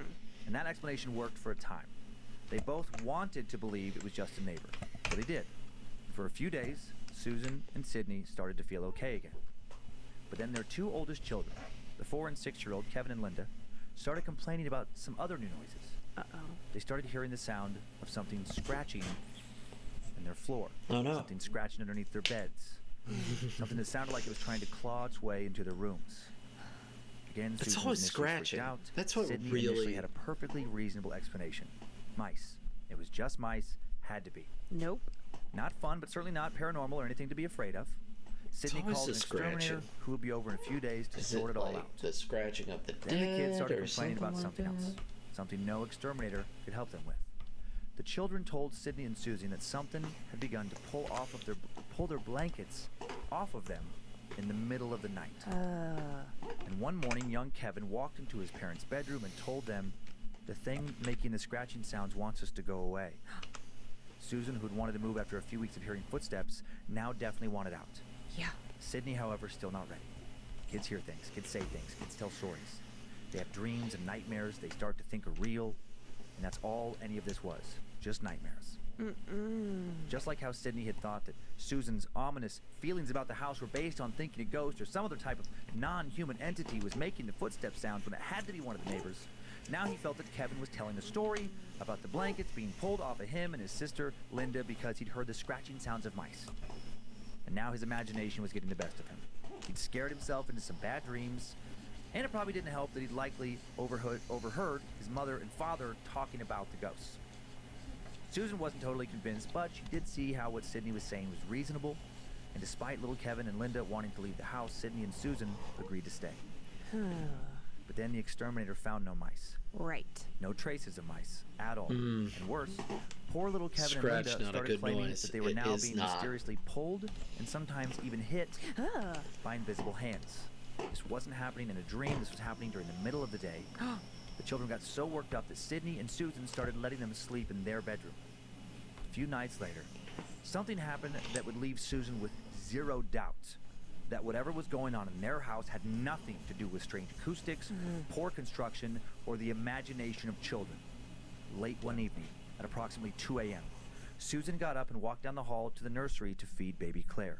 Oh, dear. As she made her way back to her bedroom after nursing Claire and rocking her back to sleep, about the time she made it to her bedroom door, she felt the presence of something behind her.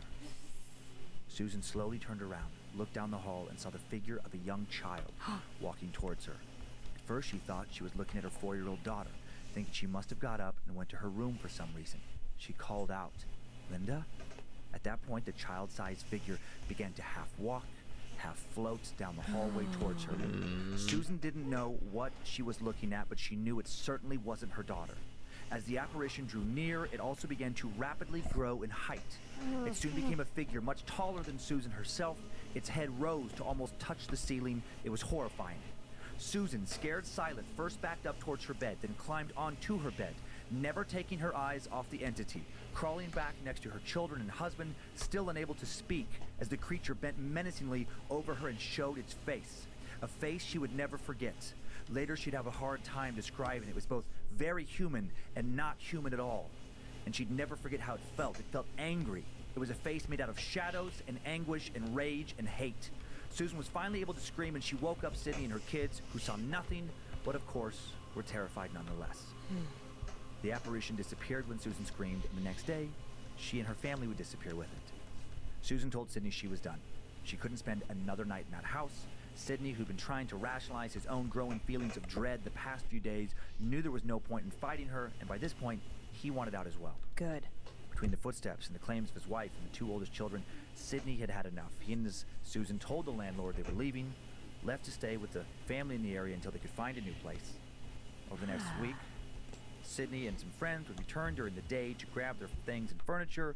Susan refused to ever set foot in the house again. I can't blame her. And then almost as soon as they'd gotten the last of their stuff out, another family quickly moved in, Oh, no. and the horror continued. This time it was 25-year-old Eric Essex. Oh my God. His wife, 23-year-old Maggie, and their infant baby, Isabella. And whatever entity or entities had chased the Maxted family out of the home wasn't ready to accept any new roommates.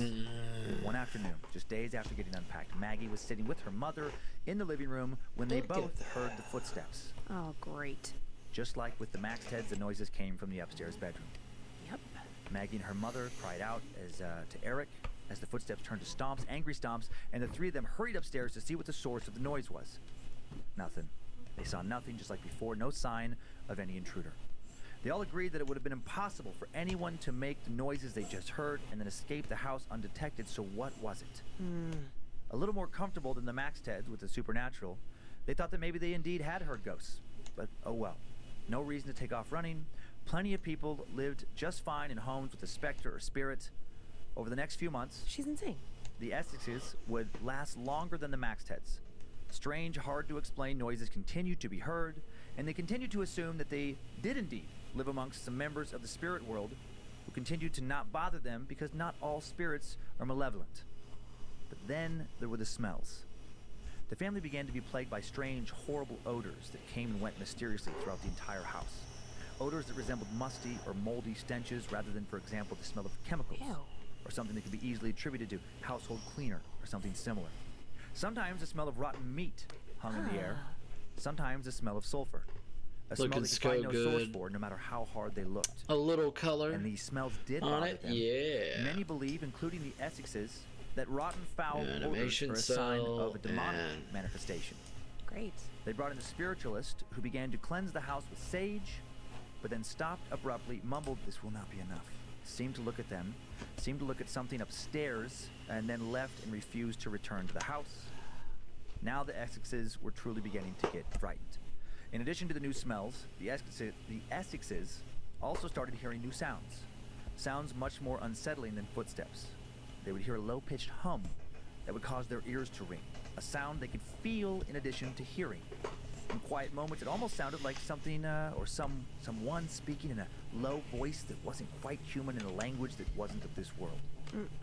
Despite all of this, the home was close to where both Eric and Maggie worked. There were no other open houses in the area that fit their budget, and the Essexes continued to stay in the Northfleet home at number 16 Waterdales for several additional months. And then something happened that sent them running just as fast as the Maxteds. Around 2 a.m., the same time of night that Susan once saw the terrifying size-changing, menacing apparition, Eric Essex saw something equally, if not more, terrifying. Initially, he was awoken by the sound of footsteps. But this time they came from a different location. This time the footsteps were coming from the hallway, outside his bedroom, and from the staircase that led down to the living room. It sounded like someone or something was walking up towards his baby Isabella's nursery. He bolted out of bed, inspected the landing, and in the rooms below, finding nothing. As he walked back up the stairs to his room, he started to hear a high-pitched whistling sound. Faint at first, it grew louder and louder as he returned to his bed, and then once he laid back down on his bed, the bed started to vibrate as the sound continued to increase in volume. Then his vibrating bed started to shake. Just like Susan Maxted before him, he wanted to yell out but couldn't make a sound. His wife lay next to him, sound asleep. Suddenly, one end of his bed started to lift up off of the ground. And then Eric felt the presence of something inside the room with him and his wife. Something was watching them, something to his left. When he turned his head and looked toward the wall, he saw a vision from a nightmare. Only he was wide awake. He saw the form of a young woman standing in the dark, a woman wearing a long dress, a dress that trailed all the way down to the floor. Her shape was slightly glowing, giving off a faint pinkish-orange glow, and then when the lady began to walk towards him, Eric noticed something he couldn't believe he hadn't noticed immediately before. She had no head. Where a head should be was a dark void, darker than the surrounding nighttime blackness of the room.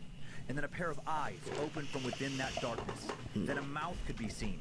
Just dark, intense, cruel eyes, and a mouth easily twice as big as a human mouth should be. A mouth that opened into a strange, cruel grin, and that's when Eric began to scream. Like the Maxteds before them, the Essex family told the landlord the following morning they would not be spending another night in that house. They left immediately, only returning to grab their things. Good Lord. And they'd only be doing that during the daylight. Yeah.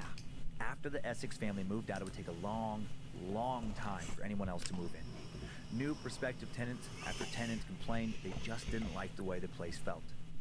Despite no one now living at number 16 Waterdales, the haunting was not over. Whatever entity had now terrified at least 2 families remained, and it wasn't done. The home shared a wall that we spoke of before, a wall with another home, number 14 Waterdales. And as the Essexes were moving out of their unit, a new couple was moving in next door. These tenants, Mrs. Margaret Harrison and her husband Jim, began to hear strange sounds the very first night. For the next 3 months, the Harrisons regularly heard the sound of heavy footsteps ascending the stairs of the vacant home next door. Ooh. Knowing that the unit was vacant, they first thought, it might have been an intruder, called the landlord to let them know someone must have broken in. When they kept hearing it night after night, they called the landlord to let them know someone might be squatting inside of the home. Right. The landlord initially sent over a caretaker who, of course, found nothing. The police visited on a few occasions, still nothing. The sounds of climbing on the stairs continued. The Harrisons spied on the house next door as often as they could, trying to catch someone coming in or leaving the home. Of course, they never caught anyone. Nothing. They just continued to wonder who or what continually needed to climb those stairs. After 3 months, one night when Mr. Harrison was out of town on business, Oh, God. Mrs. Harrison woke, of course, No. at 2 a.m. and heard the steps. She heard a loud, heavy, booming sound coming from next door, a crashing sound, as if something massive had fallen down those stairs. All right. And then after a brief pause, it sounded as if whatever had fallen down those stairs was suddenly slammed violently up into the ceiling, hitting the floor directly beneath her bed, shaking her room.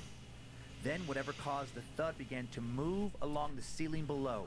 Margaret was overcome with fear as it made a jagged, scraping sound, as if something was slowly dragging itself along the ceiling underneath her floor, or as if something was being dragged or pushed by something or someone else. Had something fallen down those stairs, or had something or someone been pushed or thrown down those stairs? The noise got louder and louder, and Margaret started to worry that whatever was making the god-awful sound was literally going to break its way through the floor and into her room, and then suddenly a dark hand moved up through the floor beside her bed. A second hand followed, and right behind some sort of dark head, crowning with long, flowing hair, began to emerge from the floor. She screamed, the figure vanished, the noises stopped. Margaret sat awake the rest of the night with the lights on in the kitchen.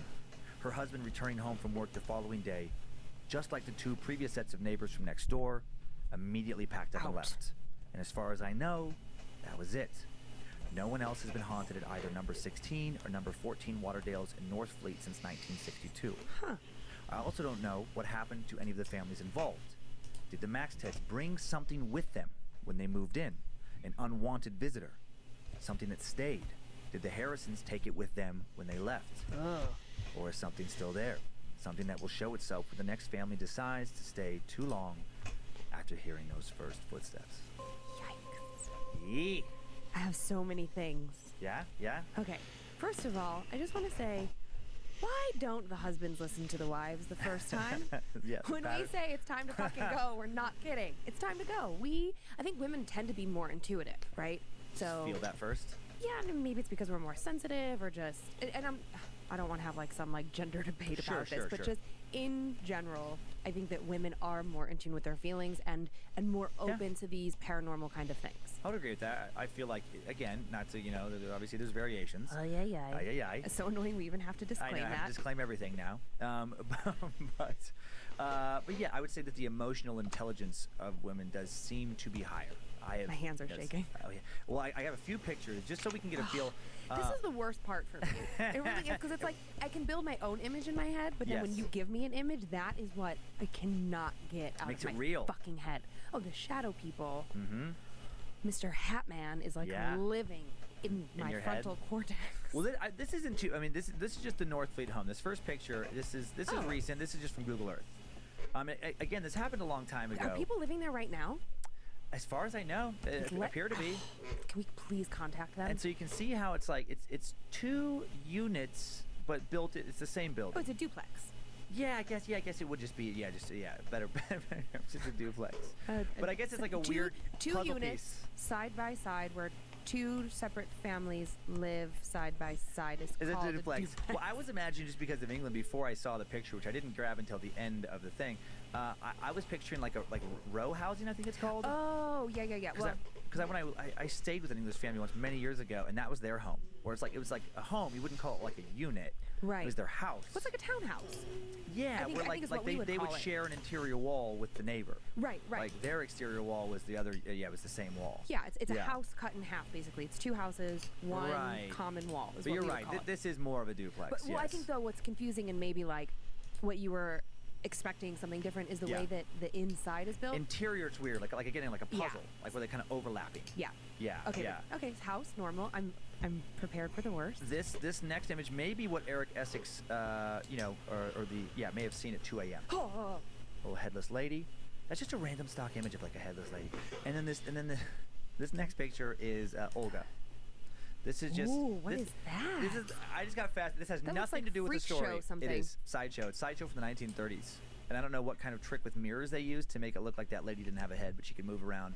Maybe she didn't have a head. She actually didn't have. She's a medical marvel.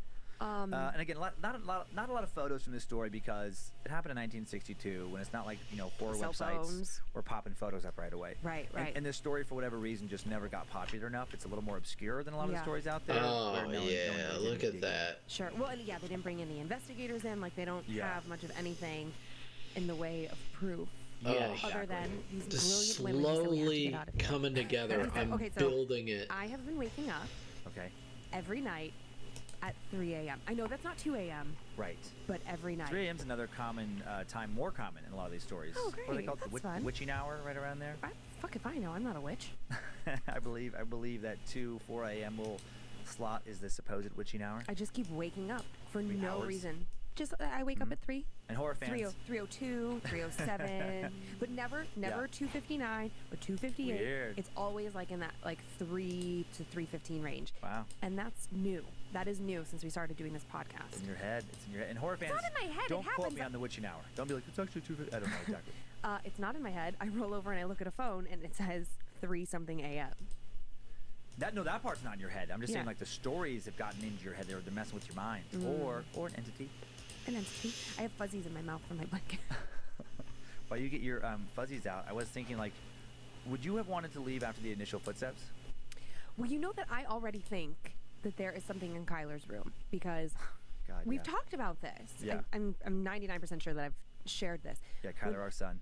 When we are at home and it's bedtime, it doesn't matter if Kyler's at home or not. I hear a little in his room almost every night. Whether he's there or not. And I can't figure out what it is because it's a different sound when he's there. When he is there, Kyler doesn't usually get up in the middle of the night to use the bathroom, but if he did, I hear a definite rolling out of bed, walking Dr. out of his room, across the hall, Dr. Cherry, hello, hug everyone. How are you? I'm good. Very meticulous about his hand washing, even in the middle of the night. I'm just in the middle of doing this. If you're wondering why he wouldn't be there, I mean, this is it could be actually a good case study. Yeah. Because we have the kids at our house every other week. So they're with our house one week, then the next week, I'm just working on my animation. It's slowly coming together. Consistently, weeks on and weeks off that you're hearing something up there. Yeah, and it's not like his bedroom has an ensuite bathroom where I would be hearing some sort of pipes. It's we're in a split level house, and our bedroom is here, and Kyler's bedroom is directly above us. Right. Directly. Yep. So directly. But well, the footstep, and I'm glad to hear that you wouldn't. It's you hear something, you're not ready to bolt, because I think sometimes on these stories, it's easy to be like, why didn't they just leave when they kept hearing the footsteps? And I do think there is that argument. It's well, just because there may be an entity, going with the premise of that is real, that doesn't mean that it's bad. Because you hear about stories all the time that we don't share on the show of, hauntings where they don't harm anybody. They don't do anything. Maybe you see something, but that's as bad as it gets. I'm talking to the spirit in our house right now. What are you saying? Well, okay, when we moved in, I lived there for a long time without you being there. So we had this crazy situation where Dan was still traveling to LA for work, and so I spent a lot of time in that house by myself. Right. And I would just kind of say hey, I feel you. It's we can share this space together. I've always heard that if you acknowledge the spirit and tell it that you're not trying to take its home, less of a problem. So because when you're not around, I say, I'm like, fuck, I'll fucking kill you. Do what you want to do.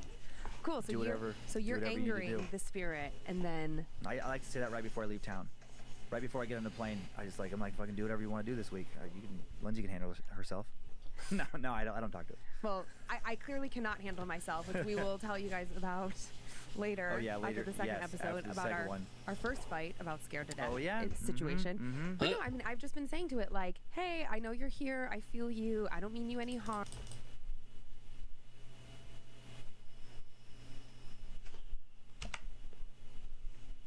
And then the other night I was in bed, assume you. Right. Like, right?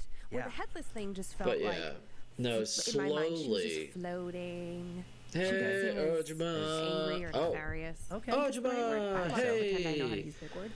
I think you nailed it. That's good. I think it's nefarious. That's good. I'm glad I said everyone that is for doing years as okay. nefarious, You're doing 'cause that's the way it fantastic. I spells. love it so far. And What you up to, I think Haven? you are correct. I think you are correct. And last thing, why does the screaming seem to help? I always wondered that, like, why would screaming matter? It's like in I'm all chilling of those with my son a examples, day off. That's what when the person Yeah, built, like, their chilling with emotions your to the point that son. they screamed out. He's really cool. That's when He the entity seems seemed to like a disappear, cool so just son. odd. Oh, well, I was kind So of thinking I'm that the entity glad had control I over it, like am like listening that to person was feeling scary so, like, stiff, like, stories, couldn't scream out, from my and they could favorite scream horror once the entity let podcast. go, because So it maybe was they decided. simultaneous that Sheesh. the screaming and the screaming would happen and the entity would Right. disappear, right? Yeah. So Yeah. Okay. So far, we talked also, about. if anybody wants yeah. to reach out to people that are living there, I'd be so curious if anything's happening. If anything's happening now. I'll take an update on that. Okay, so now we've kind of discussed ghosts that could be harmless, ghosts that at the very least like to scare people. Now we're going to go further with this next story. Oh, okay. Earlier I said that, like, maybe they're about the same level of scary. Actually, when I really think about it, I think this next story is scarier. Because this is the possibility Yeah, there that we a spirit go. could not only scare you, but it could then possess you, and not only possess you, that it could cause you to kill. That you could use your body to murder someone else. That is the premise of this next story. Maybe. The sage isn't burning anymore. Do you think we're still safe? I can still smell it a little bit. Does that count for anything? I don't know. Okay, we visited a similar tale in the first episode of Scared to Death. Closing. We revisit the same horrible question now. If you can, in fact, become possessed, can you be controlled, and can you be, actually forced to kill, to lash out violently? I think so. Since I wasn't actually there for any of these stories, I, of course, never truly know if they're real or not. Some, I hope, never really happen because of what they represent. The possibility of, some sort of life existing beyond this plane. That's very exciting to me. That being said, I do not hope this next story is real. I really hope it's not true. Closing. Also, there are internet whisperings that this story is the basis Open. of the based on a true story upcoming horror film, The Conjuring 3. Oh, fuck my life. Those movies are They're the terrifying. scariest movies ever. Mhm. Those are the Yeah, only I'm ones that listening really, to like, horror in my podcasts. heart. Sorry, Well, guys, that chattering I'm on the not internet with says that everybody. this tale that I'm going to tell is the, Sun and true Guns, basis Amazing People, you for the are next dab. Conjuring film. I'm Cool, sorry so if we're I not can't going to stay see The long. Conjuring 3. My Wi-Fi has been acting crappy lately, and streams have been working so well. That's okay. Are you ready? We will enjoy your company yes, while you I can, am Doctor. prepared. Burning Soul shall light your Time way. now Thank for you. the You tale guys of are the demonic amazing. possession of No, both you, David Uno, Glatzel reverse. and Arnie Johnson. Is this drawing for you, Go? Yep. In This 1980, drawing is Carl for and Judy Glatzel me. had recently acquired a rental home in Brookfield, Connecticut, a little Closing, town of around and then 16,000 people, close. 43 miles northeast of New York City. The previous residents of the rental had left in a hurry. In fact, they'd left in such a hurry they left most of their belongings behind. Uh-huh. The house was full of furniture, boxes of old junk, silverware, pots and pans, small appliances, even clothes in the closets. Not a good sign. Yeah, it wasn't as if they just, it was as if they just thrown whatever they could kind of quickly toss into a suitcase, wrap it up and just left. They just bounced. The house was also a mess, needed a lot of light construction work to get it ready to rent again. The Glatzels, of course, thought this was strange, but they also didn't think initially anything sinister was behind the sudden move. People make strange, head-scratching decisions all the time. The Glatzels just wanted the place cleaned up, fixed up, so they could quickly rent it out. So Carl and Judy, their two children, 11-year-old David and 26-year-old Debbie, got to work. To speed up the process, Carl, Judy, Debbie, and David all temporarily moved in while they cleaned and renovated the home. Oh, yeah. Look And at then, during the that. course of the renovation, during the middle That's of the such a night, quick after about a thing. month, Ah, taking out old Look junk, at that. cleaning things up, fixing things up, something Oh. terrible happened to young David.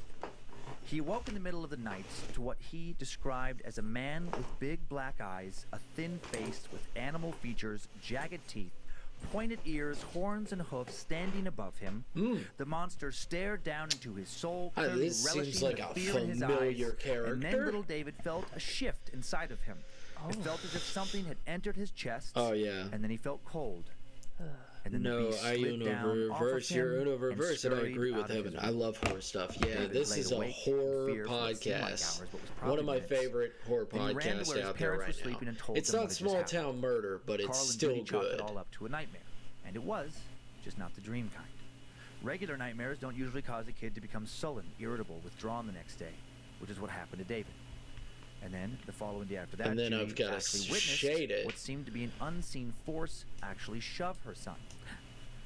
She quickly began to rationalize what she'd seen. David must have just been goofing around. She didn't see what she thought she saw.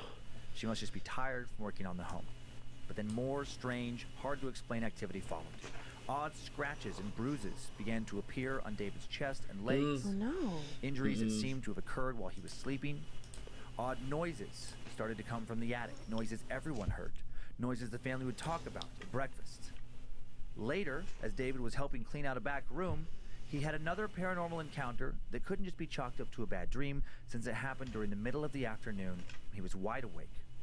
David was sorting through some junk in an upstairs room, trying to figure out what to throw away, what to either give to Goodwill or try and sell, when suddenly an old man with burnt, blackened skin appeared out of nowhere. And he didn't just see this man, he felt him. The man gave him a shove, pushed him to the floor, shouted, "Beware," before fading away as if he was never there in the first place. David, understandably completely terrified. After telling his parents what had just happened, he ran out of the house, refused to come back inside. His parents eventually did coax him back in, convincing their traumatized 11-year-old that he was just imagining things. Oh my God. They eventually persuaded him to try and forget about what he'd seen, even though secretly they were starting to worry about what type of home they'd purchased.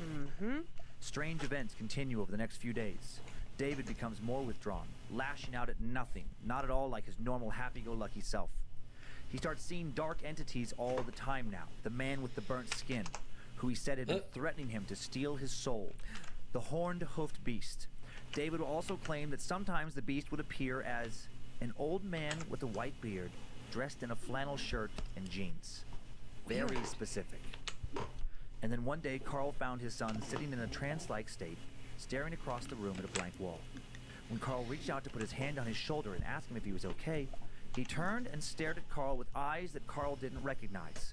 Eyes that caused him to recoil away from his own son, and spoke in a voice that was not his own, quoting biblical passages in Latin, also quoting John Milton's Paradise Lost, a book Carl was positive I love his the young little son was not familiar ear with. twitch. It's so Alarmed, cute. Carl and Judy searched for a priest. They were convinced that their son David was demonically possessed. Oh no. David's grown sister Debbie also worried, not just for David but for herself. Oh. She didn't want to be alone around her little brother anymore. She asked her 19-year-old boyfriend, Arnie Johnson, to move in with them. She was terrified. She wanted protection from demonic entities she now was convinced were lurking inside the home. David began to act out even more shortly after Arnie's arrival. Oh? If anyone thought he was faking his possession, that thought completely vanished when Carl, Judy, Debbie, and Arnie all claimed to witness David actually rise off the ground and levitate directly in front of them during one of his strange trances. And then, even more shocking, the family watched as unseen hands attempted to choke David, toss him around like a rag doll. He also threatened his family with murder, specifically talking repeatedly about stabbing them. What was terrorizing this boy? After this incident, a local Catholic parish, St. Joseph's, ended up sending 4 different priests to the home, kicking off a series of exorcisms.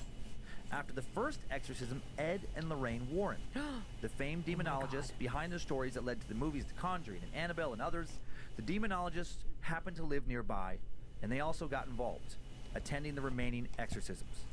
Lorraine allegedly witnessed a black mist materializing next to David, an apparent indication of a malevolent presence. Arnie was present at the final exorcism, and apparently he got so caught up in the proceedings that at one point he interjected to instruct the stubborn demon or demons to go to him if they had to go to someone, but to leave the kid David alone. 4 separate times he challenged the demon, calling it a coward, telling it to leave David alone, take him instead. And according to Judy, David would later say that he watched the horned beast he'd seen the first night in his room leave his body and enter Arnie's. Gross. After the 4th exorcism, David became himself again. David's parents took him to a psychiatrist and their family physician. David was, according to his doctors, now a normal child. Arnie was not normal. Oh, not okay. Not anymore. Up until challenging whatever was inside of David, Arnie had been the proverbial good guy. When money was tight, he dropped out of high school to get a full-time job and help out his mom. He even bought his mom a car so she wouldn't have to walk to and from work. He was well-liked and worked hard. Never challenged demons. Arnie's personality... Is it colder in here? It's freezing in here. But then Arnie's personality began to shift significantly. His girlfriend Debbie noticed that now he was exhibiting symptoms very similar to those that had recently plagued her brother. He would sometimes fall into a trance, make strange, bestial growling sounds. He would hurl insults. Then he would snap out of it and have no recollection of what had just happened. That's not good. Deciding they need to get out of the house, Debbie and Arnie moved into an apartment owned by a man named Alan Bono. 40-year-old Alan ran a pet kennel called the Brookfield Pet Motel. Debbie took a job as a dog groomer there. And the young couple's life initially seemed rather peaceful and idyllic after all that went on at the Glatzel's rental house, but it didn't take long for that to change. Arnie began acting out more and more. He became more distant. His trances continued. He still didn't remember them, but he would sometimes talk about a beast visiting him. Debbie now believed that the demon that had haunted her brother, had possessed her brother, had followed them and was threatening Arnie. She knew things were bad, but she didn't know just how bad they would become. No one did. On February 16, 1981, Arnie called out of work, choosing instead to spend the day with Debbie and his sister Wanda at their job at the kennel. Debbie's cousin Mary also spending the day at the kennel. It was President's Day, school was closed. As the gang goofed around at the kennel, playing with what I can only imagine was an endless parade of cute puppies, Alan Bono showed up and took them all out to lunch at a local bar. After they'd all had drinks, they returned to the kennel, and Arnie and Debbie got into some kind of argument about Alan. The argument shifted to Arnie and Alan arguing, and then suddenly and seemingly out of nowhere, Arnie fell into a trance, started to make guttural sounds. Oh, God. Staring intensely at Alan. He spoke of the beast. He spoke of a desire for blood. His eyes darkened. His body shook. Then Arnie grinned maniacally, and he pulled out his pocket knife. Debbie would later recall feeling the presence of evil in the room with them. She felt that Arnie was no longer Arnie. The beast had taken over Arnie just like it had taken over her brother. Alan Bono's face made it clear he also recognized he was no longer arguing with Alan. Sadly, this all happened too fast for Alan to escape. In the blink of an eye, Arnie was suddenly on top of Alan, his knife punching in and out of Alan's stomach and chest. As he snarled like an animal in a fit of rage. David had once talked about stabbing when the beast had been inside of him, and now Arnie was doing exactly that. Alan's blood sprayed out, covered Arnie's chest and face. Shortly after the police showed up and arrested Arnie, charged him with murder, he said, "The devil made me do it." Arnie would later insist that he had no memory of the stabbing. He would say that he blacked out before the stabbing began and something else, the beast, had taken over. Debbie, who witnessed this happen, she and her family believed Arnie. They believed him enough after what they witnessed with David that they would come to court and be a part of his defense. The defense strategy his defense attorney submitted to the court would go on to become infamous, nicknamed the devil made me do it defense. It's still mentioned occasionally in law schools today. Arnie's defense attorney, Martin Minella, stated that Johnson was not guilty on account of demonic possession. Martin told the presiding judge that Johnson had taken part in an exorcism performed on Debbie Glatzel's younger brother, and according to eyewitnesses during the event, Johnson had successfully dared the demons to enter his own body. The Bridgeport Catholic Diocese confirmed that they had sent clergy to investigate an event involving the younger brother at the Glatzel's house, but refused to comment any further on the matter once formal charges were brought against Arnie. Minella claimed he had a mountain of evidence, including tape recordings and expert testimony by famous Connecticut demonologist Evan Lorraine Warren, which he planned to unearth during the trial to bolster his defense. Unfortunately, the judge, Robert Callahan, flatly refused to admit any of Manella's defense claims involving the supernatural. 2 hours, 3 minutes, a new name coming out. Hell yeah. To allow the defense of demon possession, period.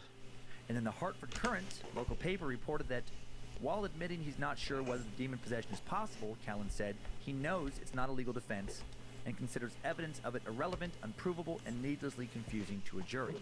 So he's not saying that personally he disagrees, he's just saying legally there's no precedent. Unable to hear any details of the exorcisms, a jury soon found Johnson guilty, not of murder, but of manslaughter. He was sentenced on December 18th, 1981 to 10 to 20 years in prison. Heck yeah. 4 years later, he's released on good behavior. He's described as being a model prisoner. While Arnie served his sentence, Debbie Glatzel waited for him to be released. And then the two got married when he was released. Wow. So he marries the woman who watched him with her own eyes stab Alan Bono to death. But he was possessed. She never believed he was in control of his body when the crime occurred.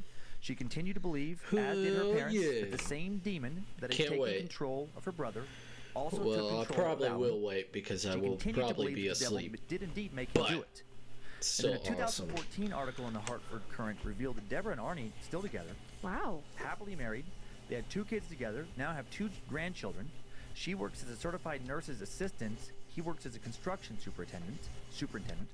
Also, as of at least as recent as 2014, Arnie's defense attorney, Martin Manella, stands by his demonic possession defense strategy.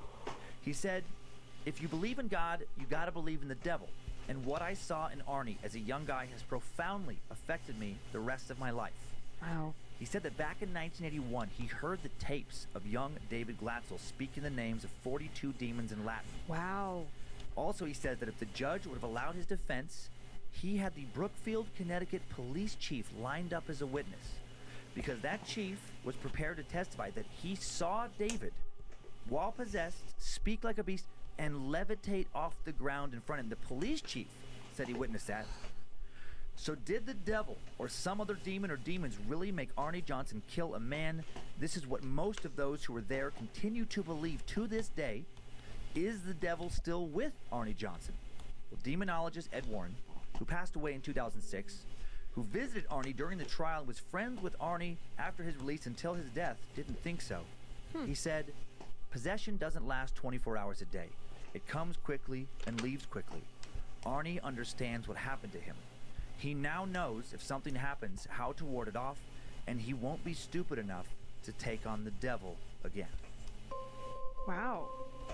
Crazy, right? All the elements of that case is a very unique one. So interesting. I find it very cold unique. in here. So cold in here. And real quick pictures. This one, just so this is Arnie Johnson. This first picture is Arnie Johnson right after his arrest.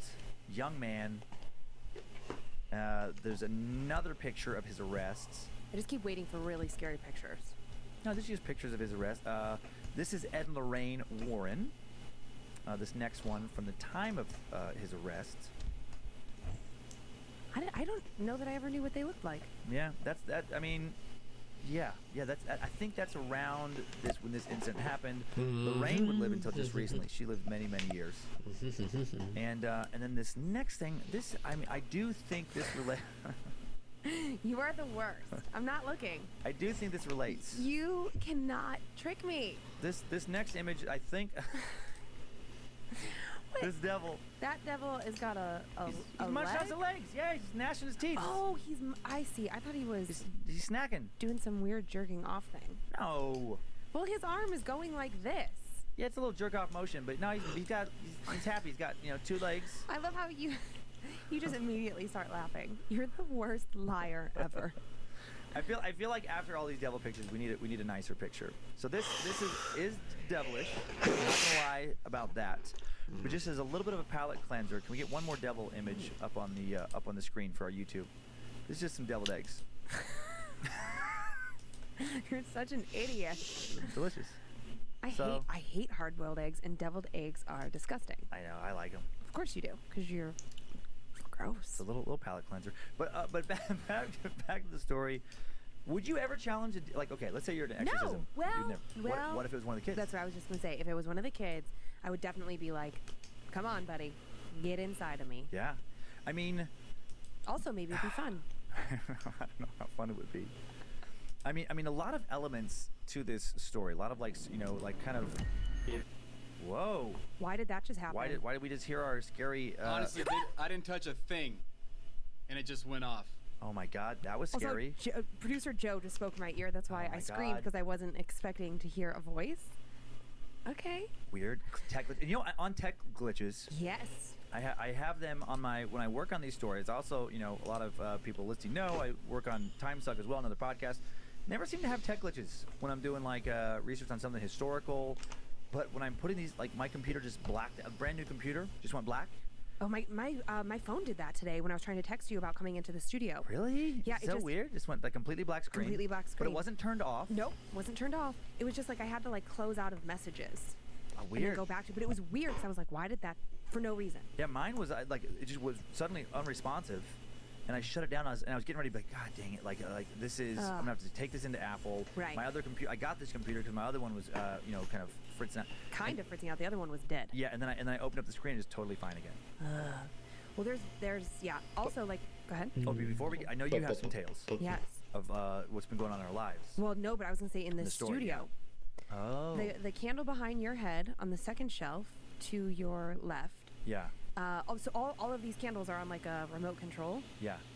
Except for a handful, and one candle on 3 different occasions, Harmony or Joe has come in and found it on when all the other candles have been off. Yeah. They'll just come in and randomly it will be on. Thank you for the bless. So weird. I mean, I guess you could like explain it away, like a glitchy battery kind of thing, but probably not. Or some type of energy, some type of force. Now, this last story though, it has a lot of over the top elements. Like I get how a court system could be like, come on, really? Like the devil made me do it. The most interesting thing I find, I guess a few of them, but one is that the person who witnessed it happen and who witnessed her brother did marry this guy, and no stories of him being anything other than a great guy before or after the incidents. Right. You know, he went on to be like a productive member of society, you know, married, couple kids, never any legal trouble ever again. Right. That's unusual to me. And according to this lawyer, if we can take this lawyer's word, you know, all these years later, which, I mean, I have no reason not to. Yeah. Very strange that he said he had, you know, the police chief lined up. I know that in particular. Because you just think of that as an authority figure. And somebody, when I think of a police chief, I think of somebody who's, you know, they've seen a lot of shit. And critical thinking skills are high up there, right? Yeah, you got to be fairly logical. I mean, as a police chief, you can't be showing up to crime scene after crime scene and keep your job. Be like, probably demons. That would be great if there was somebody who did that. Right. No need to search for suspects. Demons. Devil did it. Devil did it. Next case. Fun for people. They would get away with so much. Yeah. Like if you're living in a small town, that was your police chief. That'd be a great one if you were a criminal. Was your small town police chief in Riggins like that? Could you have gotten away with things there? The devil made me do it. I don't know. I think you could have gotten away with things where I grew up because you've been like, this Cummins boy, he's good. He's local. We'll pin it on somebody from out of town. Perfect. I think it was more of that kind of thing. But yeah, so that really makes this story, I guess, more credible, would be the word. And of course, there's people who claim that Ed and Lorraine Warren are nothing but like hosters and blah, blah, blah. There's always going to be that. Right. But their movies are very scary. Very scary. And this, fake or not, scary as shit. And this case that I was not familiar with prior to this week. Yeah. It just, it has a lot of interesting details. The number of witnesses, the family, the family, you know, David and Debbie and the Glatzels. Yeah, they never changed their story on this. They never backed away. They never thought Arnie was guilty. I mean, again, because that's also their son-in-law. Then sure. Oh yeah. No one would prefer a son-in-law to be a murderer, but they never ever. They were part of the defense. They never thought he did it. I mean, his body did it. Yeah, but like I got something to do that I forgot to do. I don't know. The second story didn't really freak me out, other than, you know, the kid gets possessed and then the demon jumps from one body to another body. But yeah, you know, it's interesting about these stories. The first story probably actually creeped me out more. I thought the second story would be scary, and I never know, even preparing these until I present them, how scary they're really going to be. Yeah. You know, because I kind of put them together, but you know, because I won't say what it is, but next week there's one of these ones that I initially thought about not even putting it in the episode because I'm like, I don't know. But then the more I read about it, I'm like, this is just creeping me out. Right. And sometimes we were talking about that in the car the other day. Sometimes things that don't seem that scary in the moment are what stick with you later. Oh, yeah. And actually on that, Black-Eyed Children, that one stuck with you. Oh, okay. So. We're talking about our first fight? Can I get my handy dandy notebook out? Yeah. Because I had to make some notes about what was scaring me and what was happening because there's a lot going on. Right? So thing one is Dan was out of town. In between shows, he calls me. We're just checking in, and it's doing about stand-up shows. If you're listening, you don't know what I do. Yeah. Oh yeah, that would sound so weird. He was out doing a strip show. Hey, don't judge. Working with the Idaho Thunder from. It wouldn't be Down Under. What would it be? Just the thunder from the Mountain Thunder? I don't know. Potato Thunder. Potato Thunder sounds like a really sad strip show. Well. Potato bodies and thunder. But yeah, I'm out of okay, so he's out of town. The kids are at their mom's house, so I'm home alone by myself. And where we live, it gets dark really early now at this time. And so It's about 8 o'clock, and I mean, it is dark outside. Yeah. And I'm in the kitchen, and the doorbell rings. While we're on the phone. Yeah, that's what I said. We're on the phone. Yeah. Because I'm sorry, and I'm I said, you're out of town. I'm on the phone I'm on with the you. East. I'm on East Coast time. So for me, I'm back. It's later. I'm after my show. I'm ready to go to bed. But yes, you're an 8 o'clock. I guess it didn't matter. None of that mattered. and I'm the bad storyteller. Sorry. Okay. This is our life. Unnecessary Okay. detail. So anyway, on the phone. Dan's not there. Home alone. It's dark out. Doorbell rings. And I was like, the way our house is laid out, our kitchen. This is the front of the house. So kitchen window, and then down here is the front door, and the kitchen kind of L shapes. And I immediately dropped to the ground in the corner of the kitchen. I was like, oh my god, freaking out. Dan goes. I'm annoyed. Oh, he's not only is he annoyed, he says, Lindsay, go answer the door.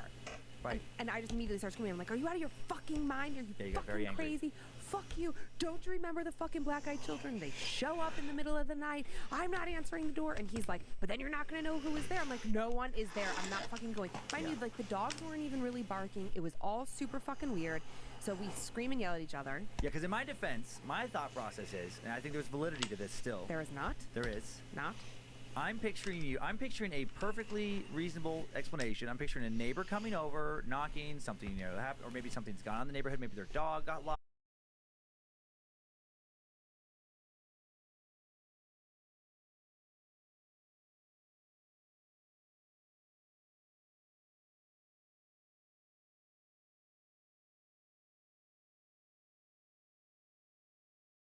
Eventually started going crazy. They weren't at first, but I think that they somehow were like reacting to my reaction. Sure. Mom's losing her mind. Yep. What's going on? Mom wants us to kill.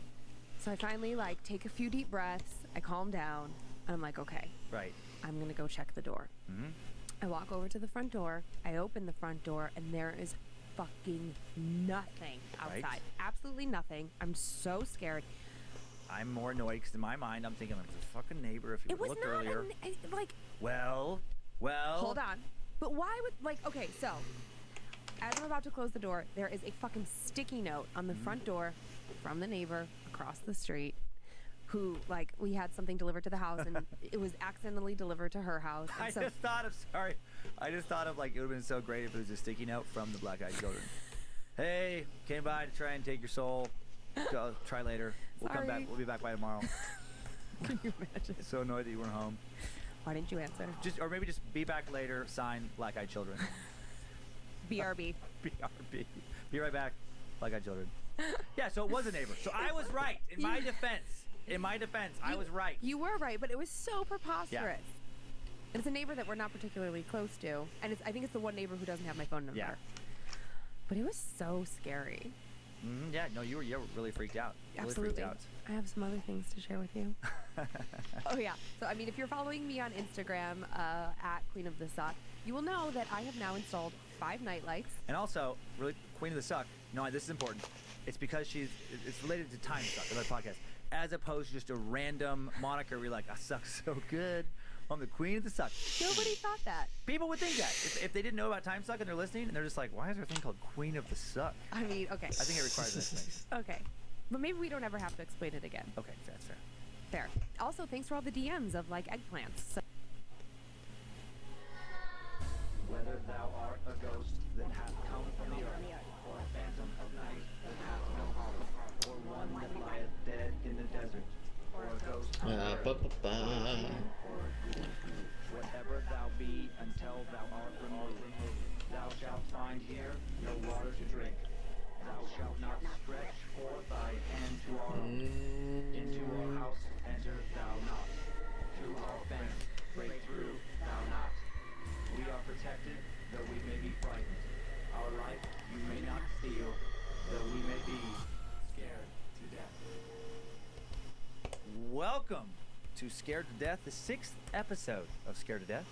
Scary number. I was just going to ask you, do you think that's a scary number? Or For a lot of people. Mm-hmm. Yeah.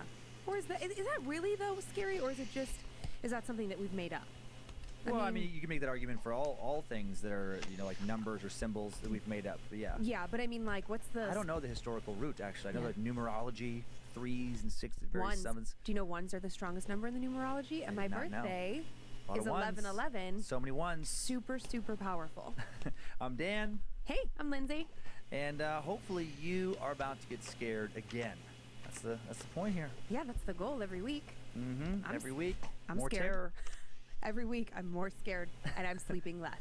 So it's good. It's good. It's working. And the reviews keep coming in? Yeah, I mean, I can't believe it. You guys are so generous to just get out there and give us your time listening to this podcast, and then you take the time to rate and review everyone that you subscribe. It is very interesting name. Time Suck is very interesting name. I love Time Suck. Yeah, noted and appreciated. Yeah. Subscriptions, reviews, ratings, all of that stuff.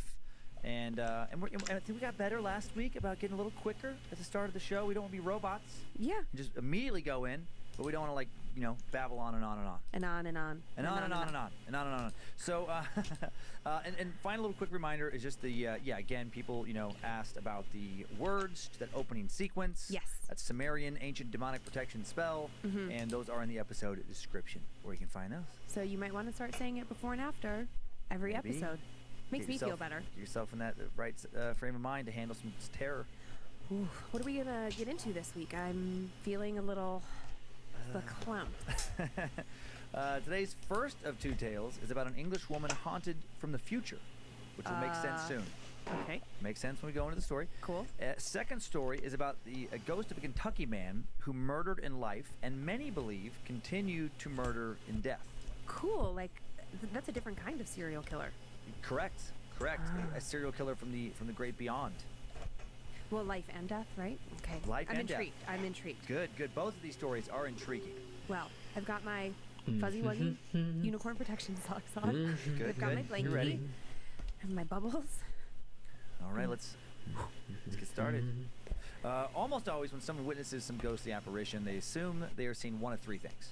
Some type of demon or monster not from this world, possibly beyond our realm of understanding.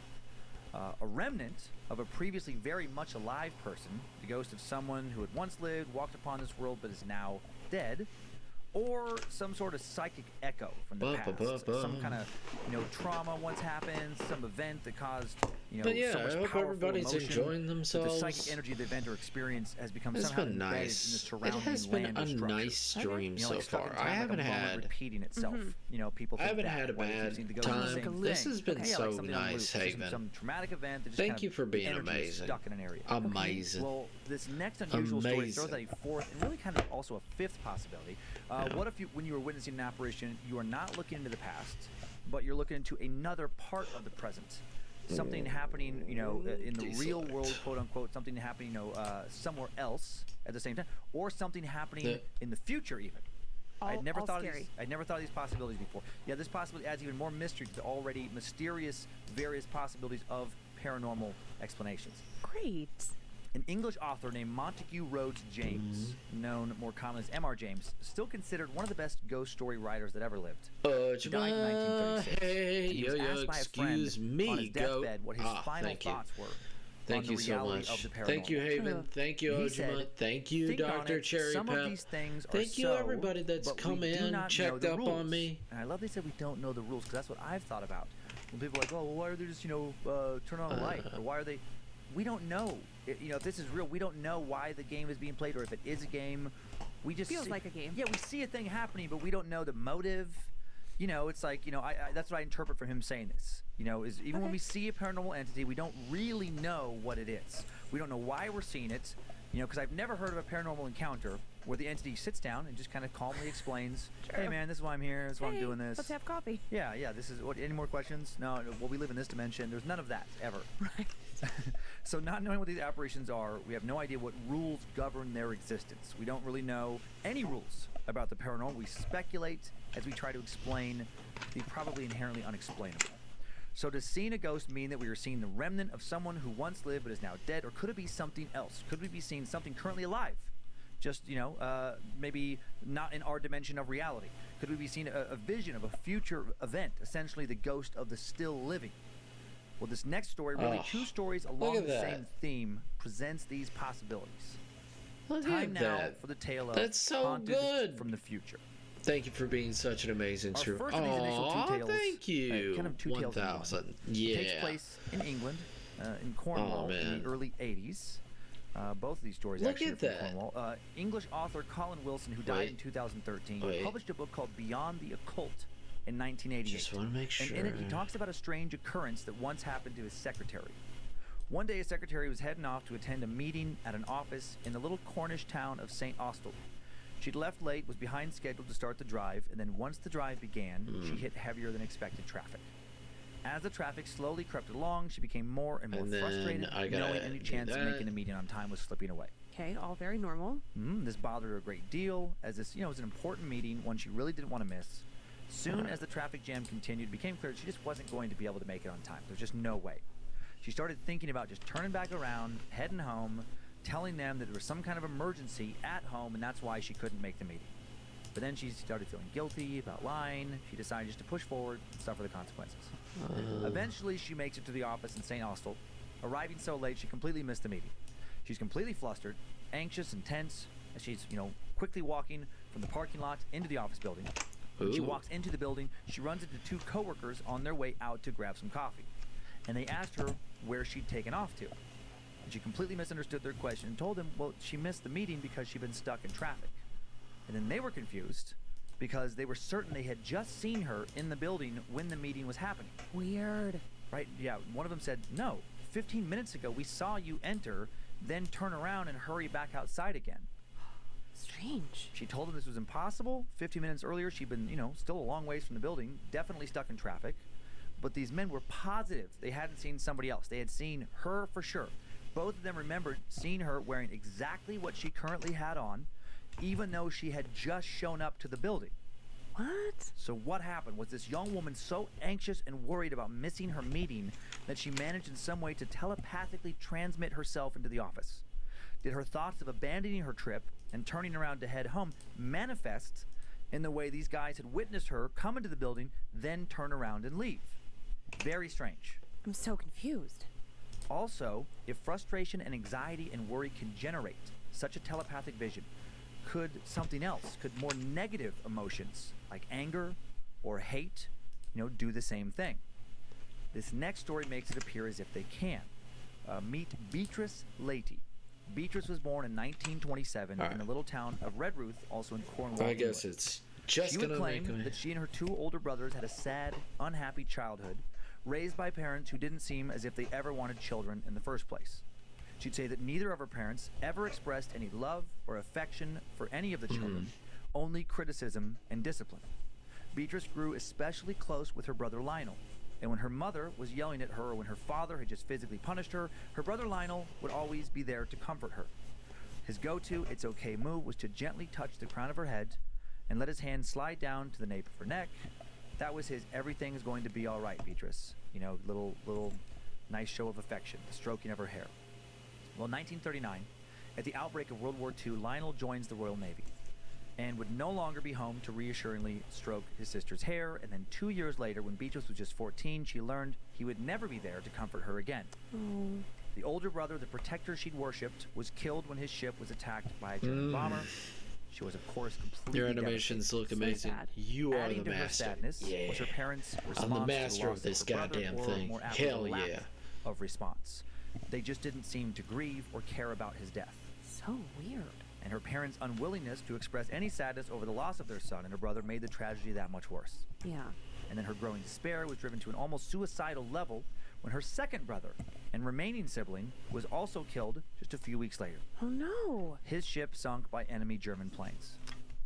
Once again, her parents outwardly expressed zero grief. And worse, they expressed no compassion or sympathy for her grief. She'd gone from having two siblings to none. Neither one of her parents seemed to care. A short time later, late one night, Beatrice decided she couldn't carry the burden of her sadness anymore, and she decided to kill herself. Then something magical happened. As soon as she made up her mind and was prepared to go through with it, she suddenly felt her brother's touch. She suddenly and distinctly felt his hand upon her head, gently stroking her hair down to the nape of her neck. She felt the pressure, the familiar pressure of Lionel's touch, a distinctly comforting physical presence, and she knew it was her brother. He'd come from the great beyond to convince her to not join him, not like this. Her despair melted away enough for her to find the strength to keep living and move forward with her life. Okay, good for her. And as soon as she left the cold home of her parents, life got a lot better. 5 years later, 1949, she married a kind man that she'd go on to have children with. She began to put the pains of her childhood and the loss of her brothers behind her. Life was good. And then in 1961, something very strange and sinister happened. Oh, dear. Beatrice awoke suddenly in the middle of the night. Her senses instantly clear, and she felt danger around her. She was immediately aware that she and her sleeping husband were not alone in their room. Something ominous was with them, and then she saw exactly what it was. There, at the foot of her bed, stood the slightly stooping figure of an elderly woman. A woman with bushy hair, frail limbs, and an evil, menacing presence. The figure looked so real at first, Beatrice didn't think she was seeing an apparition. She thought she was looking at an actual woman who had somehow gotten into her home, a woman who wanted to harm her. She wanted to say something, to do something, but she was frozen with fear, and the figure said nothing. It just looked at her from the darkness, hatred emanating off of it in waves. And then it started to move, never taking its dark, shadowy eyes off of Beatrice, who remained frozen. This human-like creature slowly walked from the foot of her bed around towards Beatrice's side. With each small, shuffling step, its hatred grew, its menace increased, until the face of this dark woman was only a few feet from Beatrice's own. Finally, Beatrice cried out, but the figure remained, and her husband didn't hear her. Oh, no. The face of the woman inched towards her own as if it would soon open its mouth and devour her.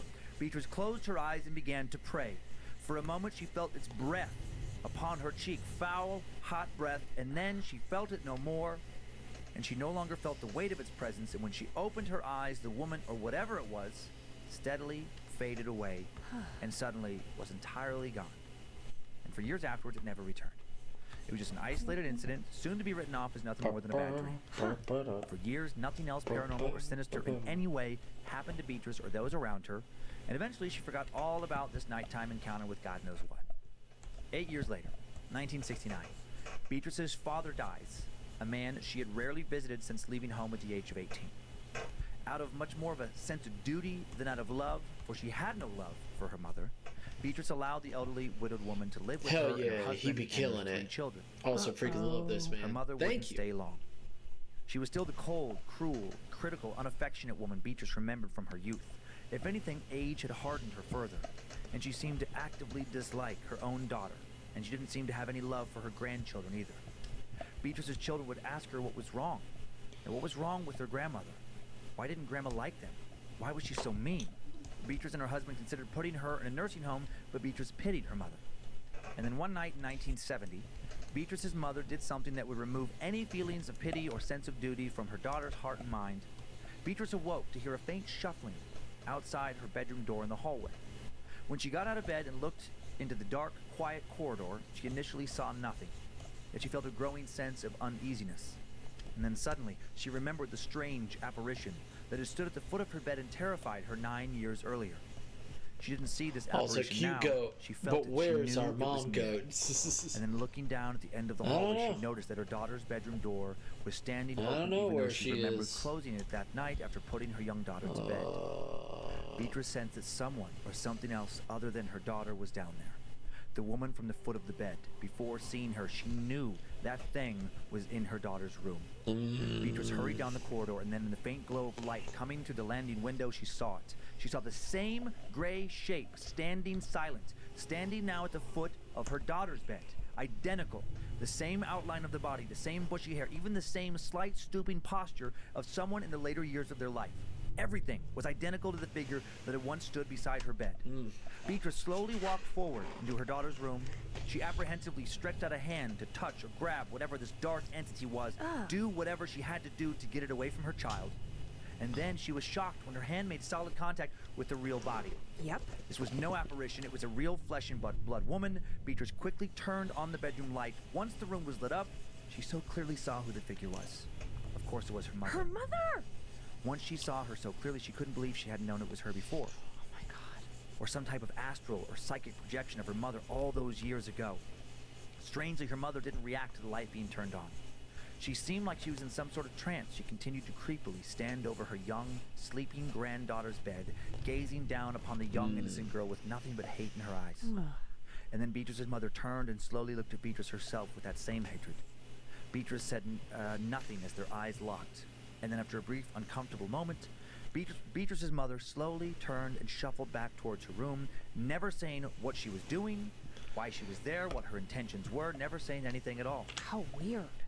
Beatrice herself would never learn her mother's intentions. Would she have killed her own daughter? Or at least tried to? Why would she stand there like that? Why did Beatrice have a vision of this happening almost a decade before? All those questions would remain unanswered. After staying in her daughter's room the rest of the night, Beatrice was so unsettled by the experience she went to visit her doctor the next morning, who quickly talked her into putting her mother into a home. Yeah. While Beatrice spent a few days looking for that home, her husband added locks to the children's doors. After Beatrice's mother was placed in the nursing facility, Beatrice and her family never visited her mother again. Oh. Her mom died 6 months later. Beatrice never again saw her ghost. She would, from time to time, still feel the reassuring touch of her brother. How weird. Right? Weird shit surrounding Beatrice. Is Beatrice a conduit? I don't know. But that is such a strange story. That one was, this was one of these stories that I thought about not doing at first, but of the stories we've done in the past week, and I got the chills, I don't know why, it just really creeps me out. Just the thought of this menacing maternal presence, like supposed to be your mom. I think that's part of it. It's like supposed to be the person who is there to comfort you the most, really, traditionally. Yeah. And then, like, just so weird, like, why would she hate her fucking kids so much? But maybe the mom was always possessed. That's kind of what I was thinking, is that there's, like, something wrong with the mom already. Right, that is like there's always something wrong with her. Right, like, prior to her having the kids and all of that, it's like, maybe there were other instances of other things that because her mom was closed off, Beatrice never was able to have those conversations with her. So maybe her mom always was being followed by something. That story just still, I don't know why, it still gives me the chills. Look at you. Yeah, it's just the fact that if she saw her. Right. And she saw her, from what I understand from the story, it's not like when she saw her in the first vision that she looked like her at the time. She saw like a future version of her mother, more stooped with age. Right. Her hair, like she made a specific note, like the frizzy hair. So I don't think it was frizzy before, is what I would, kind of assume in that situation. Sure. And then just to have her to have that moment of like, oh my God, this is exactly what I saw at the foot of my bed. That's what got me, because like at first when you were telling the story, I was like, oh, okay, fine, okay, and then like creepy lady, got it. But then as soon as you said the thing about like, and down the hall, I was like, oh shit, that's mom. That's her mom. Right. But then like, okay, Odd tale. An odd tale, but also, don't you think people have premonitions? And I guess this kind of opens you up to, if you're going to go into the paranormal and the unexplained, it's like, if you're going to believe in the possibility of ghosts, what else are you going to believe in the possibility of? And I guess premonitions would fall. I've never really thought that much on it, but I mean, a lot of people claim to have them, and are sure or certain that what they saw earlier has now come to pass. Well, yeah, and I think if you take it kind of from a religious angle, prophets, right? That was their whole job, to sort of predict the future. People, like, okay, in modern days, not that it's not also an old thing, but people go to psychics, like they want to know the future. They're curious of what's going to happen. Yeah. I used to see a psychic quite regularly. She completely predicted the end of one relationship, the end of another relationship, and you coming into my life. At which point I stopped seeing her because I didn't want to know. I was happy. And you know that I'm more skeptical than you on these type of things. But I will say, like I've said, I haven't said it in a few episodes, but with prophets, I do think that most of them, when I've researched them for other things, do not seem to be credible. Sure. But just takes one. Right. That's the thing with all of this stuff. It just takes one. It's like, of all the people that supposedly had premonitions, could one of them been absolutely legit? Yeah, maybe. I don't know. Could several of them? Absolutely. I mean, we don't know on those things. Yeah, I mean, and it's like, just taking that prophet angle, that's generally predicting good things, but why couldn't you have a premonition about a bad thing? Right. I don't know. Sometimes you just get like that feeling. Okay, we talk about like, oh, you walk into a room or a house or you're out somewhere. Yes, I do believe in that. Right. This is just one. Right. That's just one step further of like actually seeing something unfold. Right. That intuition thing. I mean, I do have that in general in my past. When I'm uncertain about someone, sometimes I try and talk myself out of it. Yeah. But generally something happens later, I'm like, knew it. Right. Knew it. I knew Bob was a bad guy. Right. Never should have worked with Bob. Never should have, done this. Never should have, dated, whatever, like whatever. Well, you shouldn't have. But there are, or just, never should have associated with. I mean, there's those things that my gut, if I listen to it, at least tends to steer me right. Right. So where does that come from? Yeah. Right. And what if that, like, became something more. Right, exactly. And you know, like you'll have a dream, and then something will happen later, and you're like, oh, that feels like deja vu. Right. Is it deja vu? Yeah. Is it deja vu because you had a dream, or was your dream a premonition of something to come? Maybe. I don't know. Maybe. And some of that stuff is so hokey. Like Yeah. I mean, I definitely think that I would say most of the people in those areas are con artists, completely full of shit. Oh yeah, I went to Seattle in the past couple of weeks with one of my girlfriends. Oh yeah, you said you had a bad one. Oh yeah, this guy who shall remain nameless. I'm sure you could Google it and figure it out because I don't really know who like the leading experts in that world are. But this guy, he gets Dr. up on. Phil. I said no names. Yeah. He gets up on stage and he is, you know, he's going to perform this whole thing. Oh, he was on stage. There was multiple. Well, it was in a church actually, which was random, but it wasn't like a traditional church. Anyways, so there's like 200 people, and he says like, okay, I'm gonna explain how this all works. The basic thing is like he'll start talking to the spirits, and then he'll say like, okay, does somebody here have a memory? Blah blah. Blah. An old man with a brown tweed coat, and then like, you know, like people a John Edwards crossing over type thing. I don't know. I've never watched it. Yeah, it sounds like it. And then eventually, like, it gets narrowed down to one person. Yeah. It felt like complete malarkey, just absolute and utter nonsense. Everything he said was entirely vague. It could have been anybody's grandpa or like, and all these things. But Has anyone here lost a grandparent? No, the best part to me, babe, was like, he goes, I used to be on Broadway. I'm like, you just gave yourself away. You're a fucking performer. I used to be, what a weird thing for like, why would you want that from a medium or something? I Right. used to be on Broadway. I don't give a shit. Yeah. I just felt the need to say that, like, yeah, there are definitely people out there that that we're aware. Yeah, and you're like, okay, come on. But then I think like there are people that kind of fly beneath the radar. I've had people come up to me in department stores. Like I have one very specific memory of being in a Macy's in LA. Yeah. This woman, middle age, like well put together, didn't look crazy, like she was shopping like a completely normal person. Walks up to me and says, "Excuse me," and then puts her hand like on my forearm, and she goes, "I don't know if you believe in this stuff, but your aura is so bright and so clear. There's so much good energy around you." And then just kept talking to me about like how I was so bright and like all these like different things. She didn't give me like a card. She wasn't soliciting business. It was one of the weirdest things ever. But it felt good afterwards. Yeah, she gives you like positive. That's so different from me because like for me, every few months it seems like I'll be in a grocery store, I'll be somewhere, and then just like a small gypsy woman with like glossy white eyes will just point at me and be like, "You are of the devil! You are of the devil!" I was like, that lady again. I've been following you. Yeah. That's awesome. Yeah, a couple pictures of this last story. Okay, yeah, take me there. This first one is this is the author. This is a little nod to him, I guess. He's a very distinguished-looking gentleman. M.R. James, well known for tales of ghost stories. Many people consider this guy the best ghost storyteller there ever was. I mean, I don't know who he is, but I don't either. But I need to get more familiar with him now. Apparently. Yeah, he's a bigwig in the world of ghost stories. Okay. And then this next one is St. Austell. I just thought it was beautiful. I love little Cornish town in England where the story is set. At least the first one. This is where the secretaries run into her office, and the other one. That was so weird. I know. That'd be just trippy. Where two different guys like, no, we just saw you. Yeah. Yeah, I love stuff like that. Just like strange. Out of body. Yeah, extraterrestrial feeling. Astral projected somehow her consciousness somewhere. Yeah, very strange. When you say astral projected, I have a different thought. What do you think of? Astroglide? Do you really? Immediately, I'm like, why? That's a terrible. She anal lubed her way straight on to the office. She just got glossed up and. Just lubed her way up to the office. Lubed her way through traffic. Lubin tube. This next picture. I'm sorry. I tried to find. I just wanted to Google evil old woman. Oh. I couldn't that's find all you got? Yeah, but this lady's evil. Is she? Yes. This lady's actually a serial killer. This is Dorothea Puente, or Punte, P-U-N-T-E. Puente. But there's no E. Dorothea, either Puente, or fucking punt face. Serial killer who ran a boarding house killed. She's got elf ears. She does. She does have elf ears. She ran a boarding house in Sacramento in the 80s, and basically, like, they think she killed around 25 people. What? Yeah, like homeless guys. Life insurance scam, kind of like a modern Belle Gunness. I was just gonna say Belle Gunness. Mm-hmm. Okay. Yeah. Well. And then this last picture is what I thought of when the story talked about astral projection. Yeah. That's from Insidious 2, one of the scariest horror movies for me. That deals with astral projection, but man, those creepy ass faces. But that Insidious is the horror franchise. The Ed and Lorraine, right? No. No, that's Conjuring. Yes. Insidious. Oh, yeah.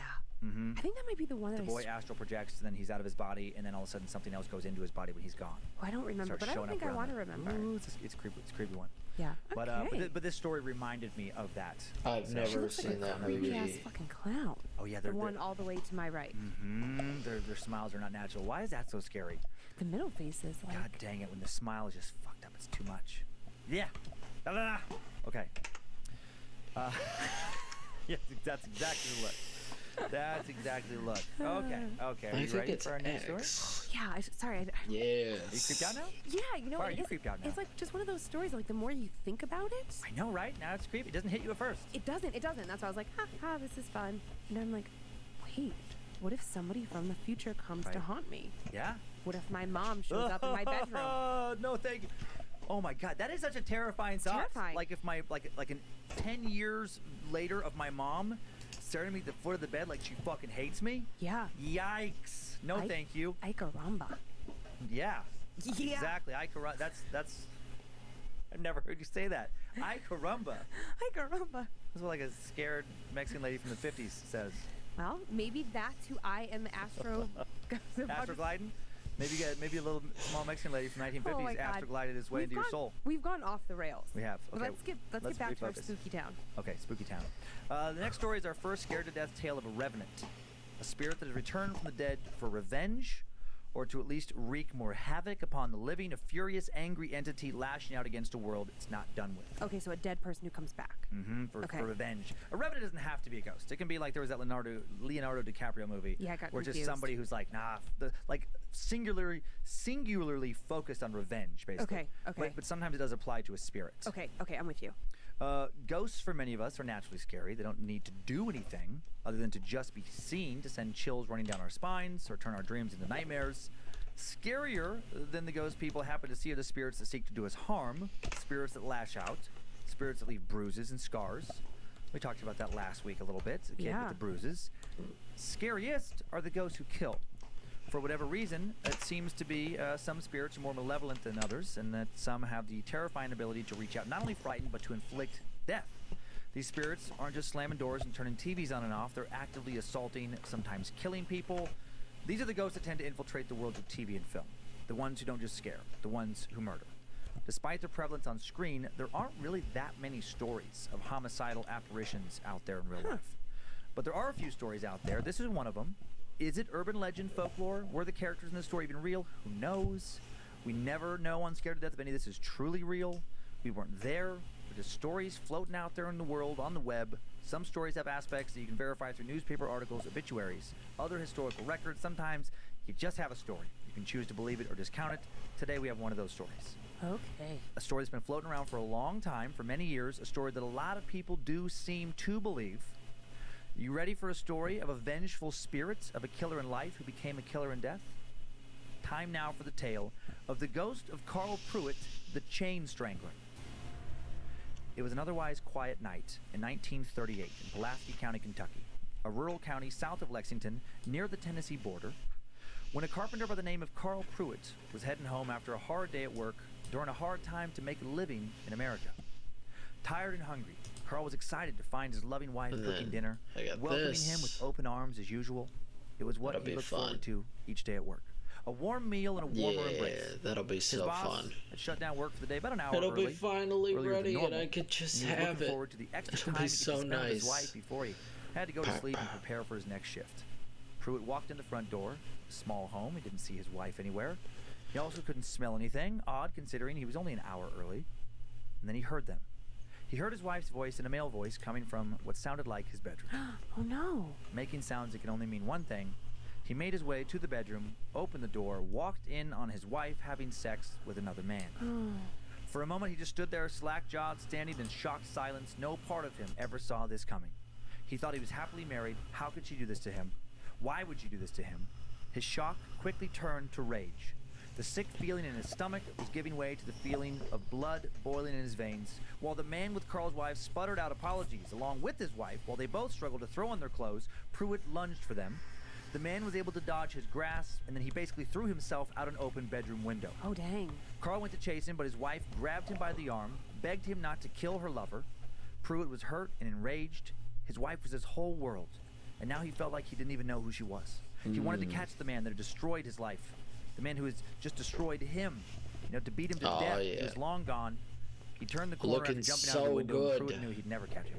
So he took his rage out on his wife.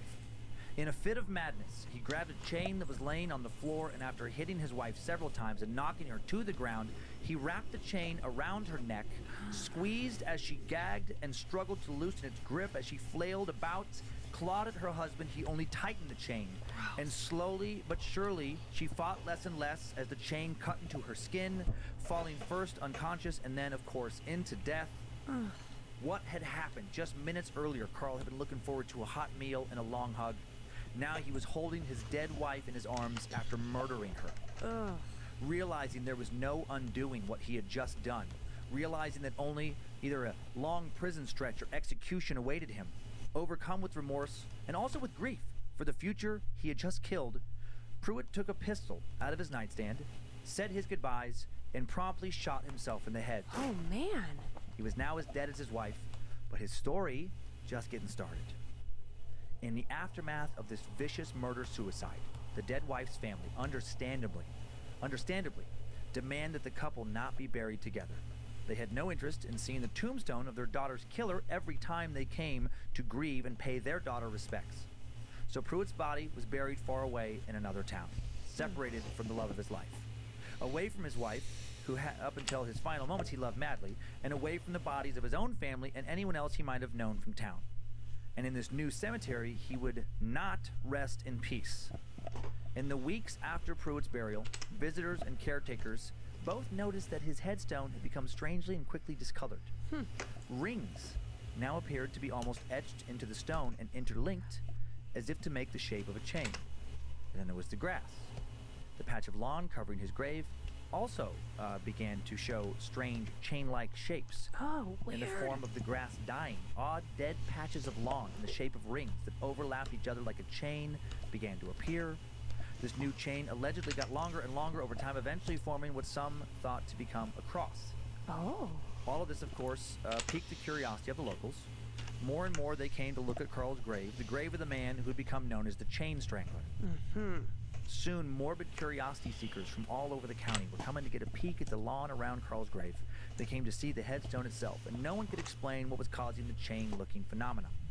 Of course, with so many people pouring in to examine the bizarre scene, it was only a matter of time before someone came along to deface it. Late one night, local tough guy, local kid, teenager named James Collins, rode his bike to the Pruitt grave with a group of friends on their bikes. Well aware of the spooky stories surrounding the grave and the headstone, James defiantly lobbed a large rock at the headstone, which chipped a piece off of it, much to the amusement of his laughing friends. James laughed about how scared everybody was of the Chain Strangler. Oh, no. Made remarks about how he'd like to see Carl try and strangle him. Other remarks about what a coward Carl was to strangle a woman. All kinds of similar, you can't hurt me, I'm too tough type comments full of teenage bravado. Then a few minutes later, when James and his buddies are riding home, James's bike begins to inexplicably pick up speed. Faster and faster. His friends see a look of terror on his face as his friend is yelling, "I'm not doing this! Stop! Stop! Help!" And after that, he quickly loses control of his bike, crashes into a tree. Bizarrely, as James is flung off of the bike, the chain flies off as well, wraps itself around his neck. His friends would later say it looked like an unseen force pulled the chain tight and strangled him. No way.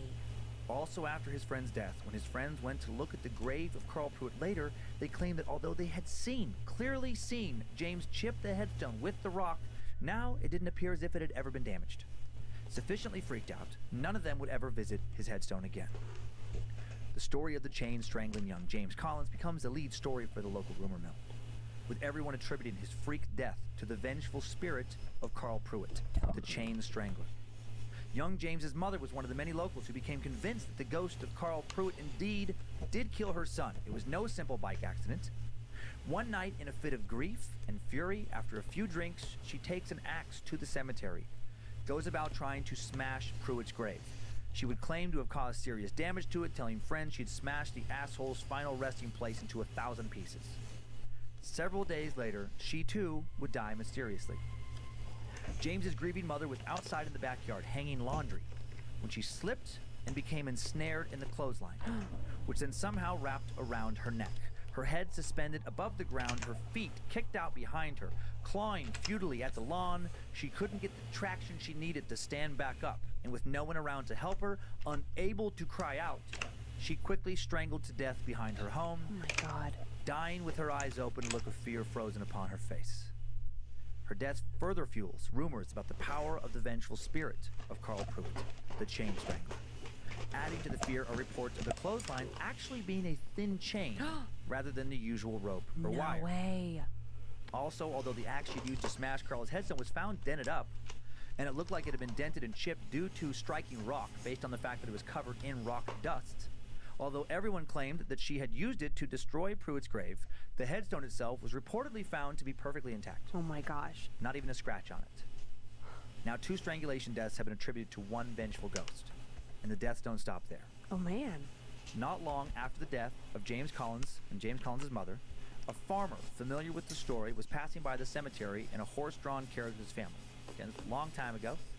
As he and his kin pass Pruitt's headstone, the farmer begins to boast that this whole story is a bunch of nonsense, a bunch of bullshit. To prove to his kids there is no ghost, there is nothing to be afraid of, he draws his pistol and fires at the headstone. Oh dear. He supposedly hits it several times, sending chunks of rock flying, starts to laugh at his kids who believe the legends, are begging him to stop. At this point, story goes that the horses suddenly panic at the gunshot, or something spooked them. They launch into a mad dash. His family manages to jump to safety as the farmer tries to hang on, trying to rein in his horses and get them under control. When the horses careen around a bend at a dangerous clip, the farmer is thrown from the carriage, and in the process, his neck somehow gets caught in one of the trace chains. Now, these are chains used to attach horses to a wagon to pull it. Some say the farmer's neck was snapped and he died instantly. Others say he was dragged further down the road by the horses and strangled. Once again, later inspection of the headstone shows no signs of damage. The farmer's death, of course, whips up more talk, more rumors about the cursed grave of Carl Pruitt. Yeah, of course. 3 strangulations now, not counting the strangulation of Carl's wife, and people start to stay away from the cemetery. But Carl's spirit, not done. 2 local police officers, during a slow night at work, go to the grave to get some pictures. Oh, come on. They want to take some photos of themselves, being tough in front of the grave, laughing at how silly the whole thing is, you know, how worked up the locals are about this nonsense, not believing for a second that anything paranormal was involved in the death of the farmer James Collin, or James Collins' mother. As they're leaving, thoroughly convinced that all the Carl Pruitt chain strangler talk is just nonsense, just spooky campfire tales, a strange ball of light starts following their patrol car. The cops, now starting to get more than a little creeped out, try to speed away from the ghostly light, and at some point they lose control of the vehicle. The car shoots off the road, smashes into a fence, and while one of the officers is thrown to safety from the vehicle, suffers only minor injuries, the other not so lucky.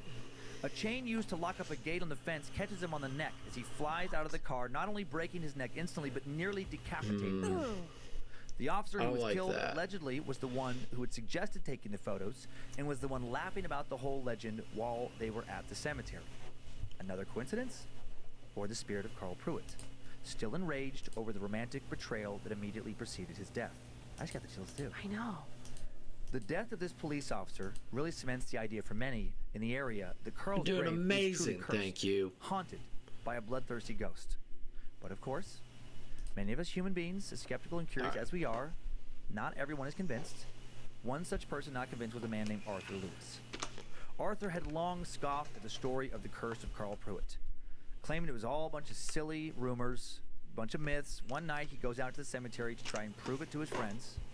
Lewis tells everyone he meant to destroy the grave once and for all, end this nonsense. Goes out to the cemetery to find Pruitt's headstone and take a hammer and a chisel to it. Dude. His body would soon be found dead at the cemetery gates.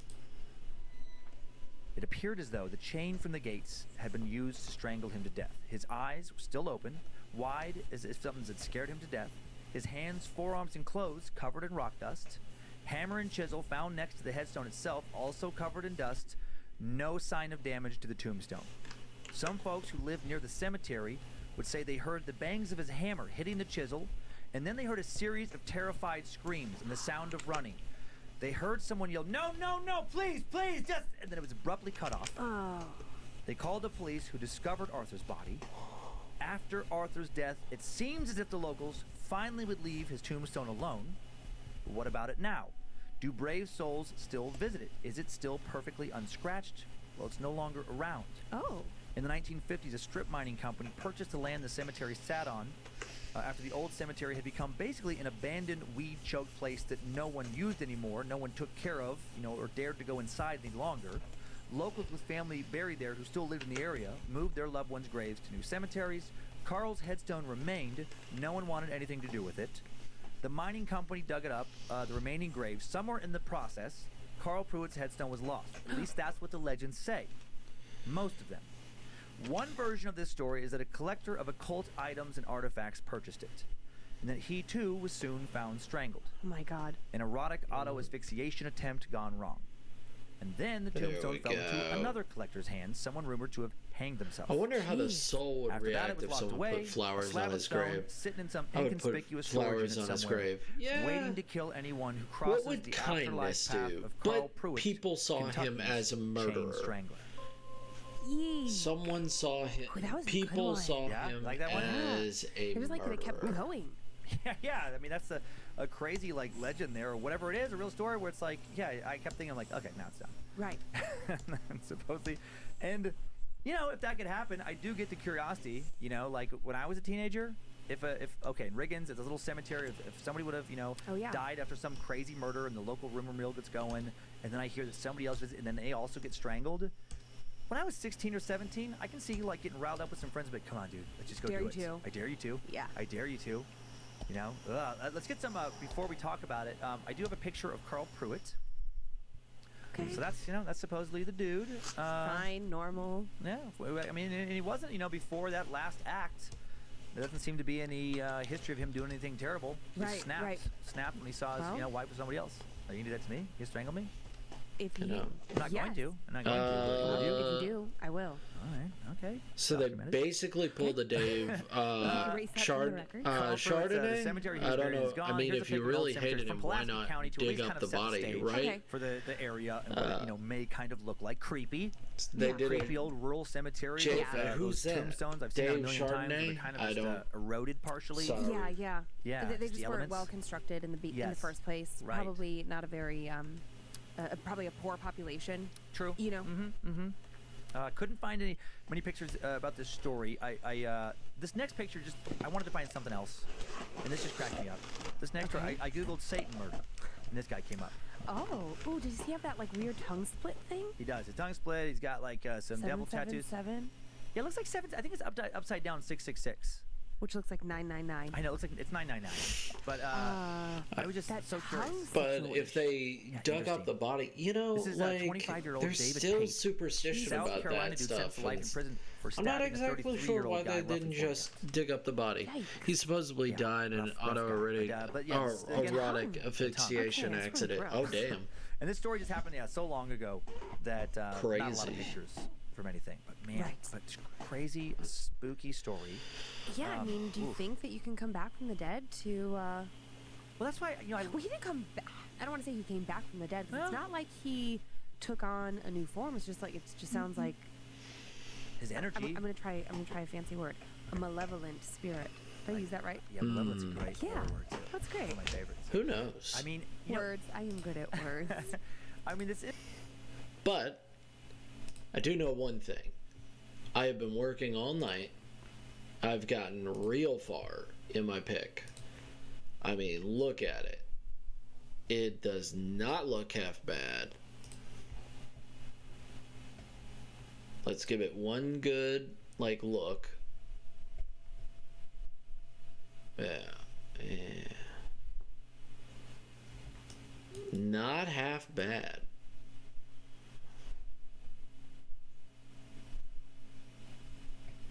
Oh, I want to give all the flowers to people who have falsely accused of killing someone. Would they know? Probably not. I don't know. Yeah, I don't know. I don't know.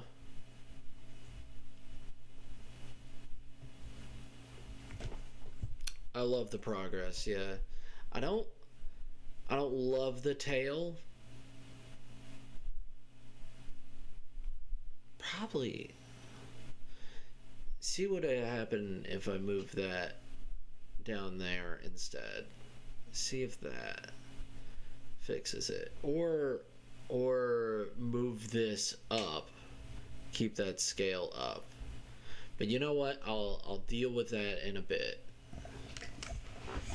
I'll deal with that next time, because I don't want to keep doing. I've been working on this tail all night, and I'm just tired of it. But like everything else is coming out real good, and with color it looks really good.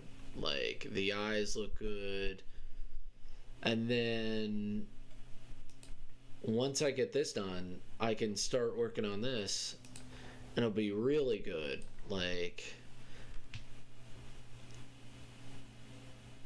yeah, I'll have this done, and I'll have my pngtuber done. I mean, I might add some lighting effects right here. Just some lighting effects and stuff like that. Like really light lighting effects. But I don't even know. That's a lot. Oh yeah. It's looking amazing. You've got so much work done today. Thank you, Haven. Thank you for being here this whole time, Haven. That was very sweet of you. Thank you, Ojima. Thank you, McChungus Among Us. Thank you, Dr. Cherry Pep. Thank you, everyone who's been pushing me onward. Thank you for listening to this, to the podcast as well, that I really enjoy. I don't think they will send me a copyright claim because they're really nice people. They probably do not give a shit.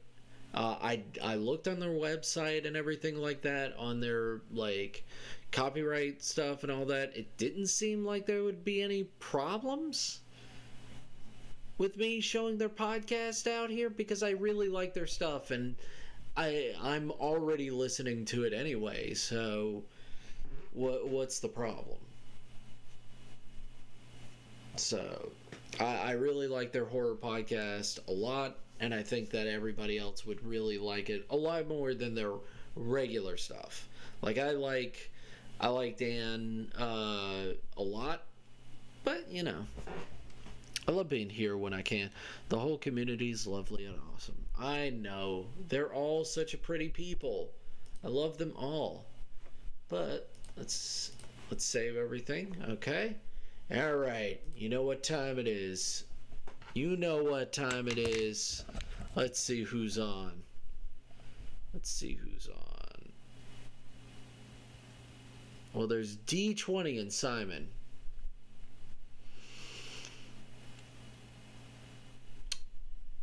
That's a question. Oh. What are you guys thinking? Raid? Yeah, raid. It's raid time. And you guys don't have to stay for the raid. I just, you know, it would be nice if you did, to say hey and tell them you to have an amazing day. All you have to do is tell them that to have an amazing day.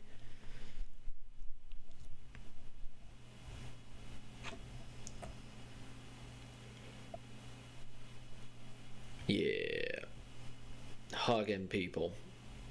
You know, the sweet things about life. Hugging everybody.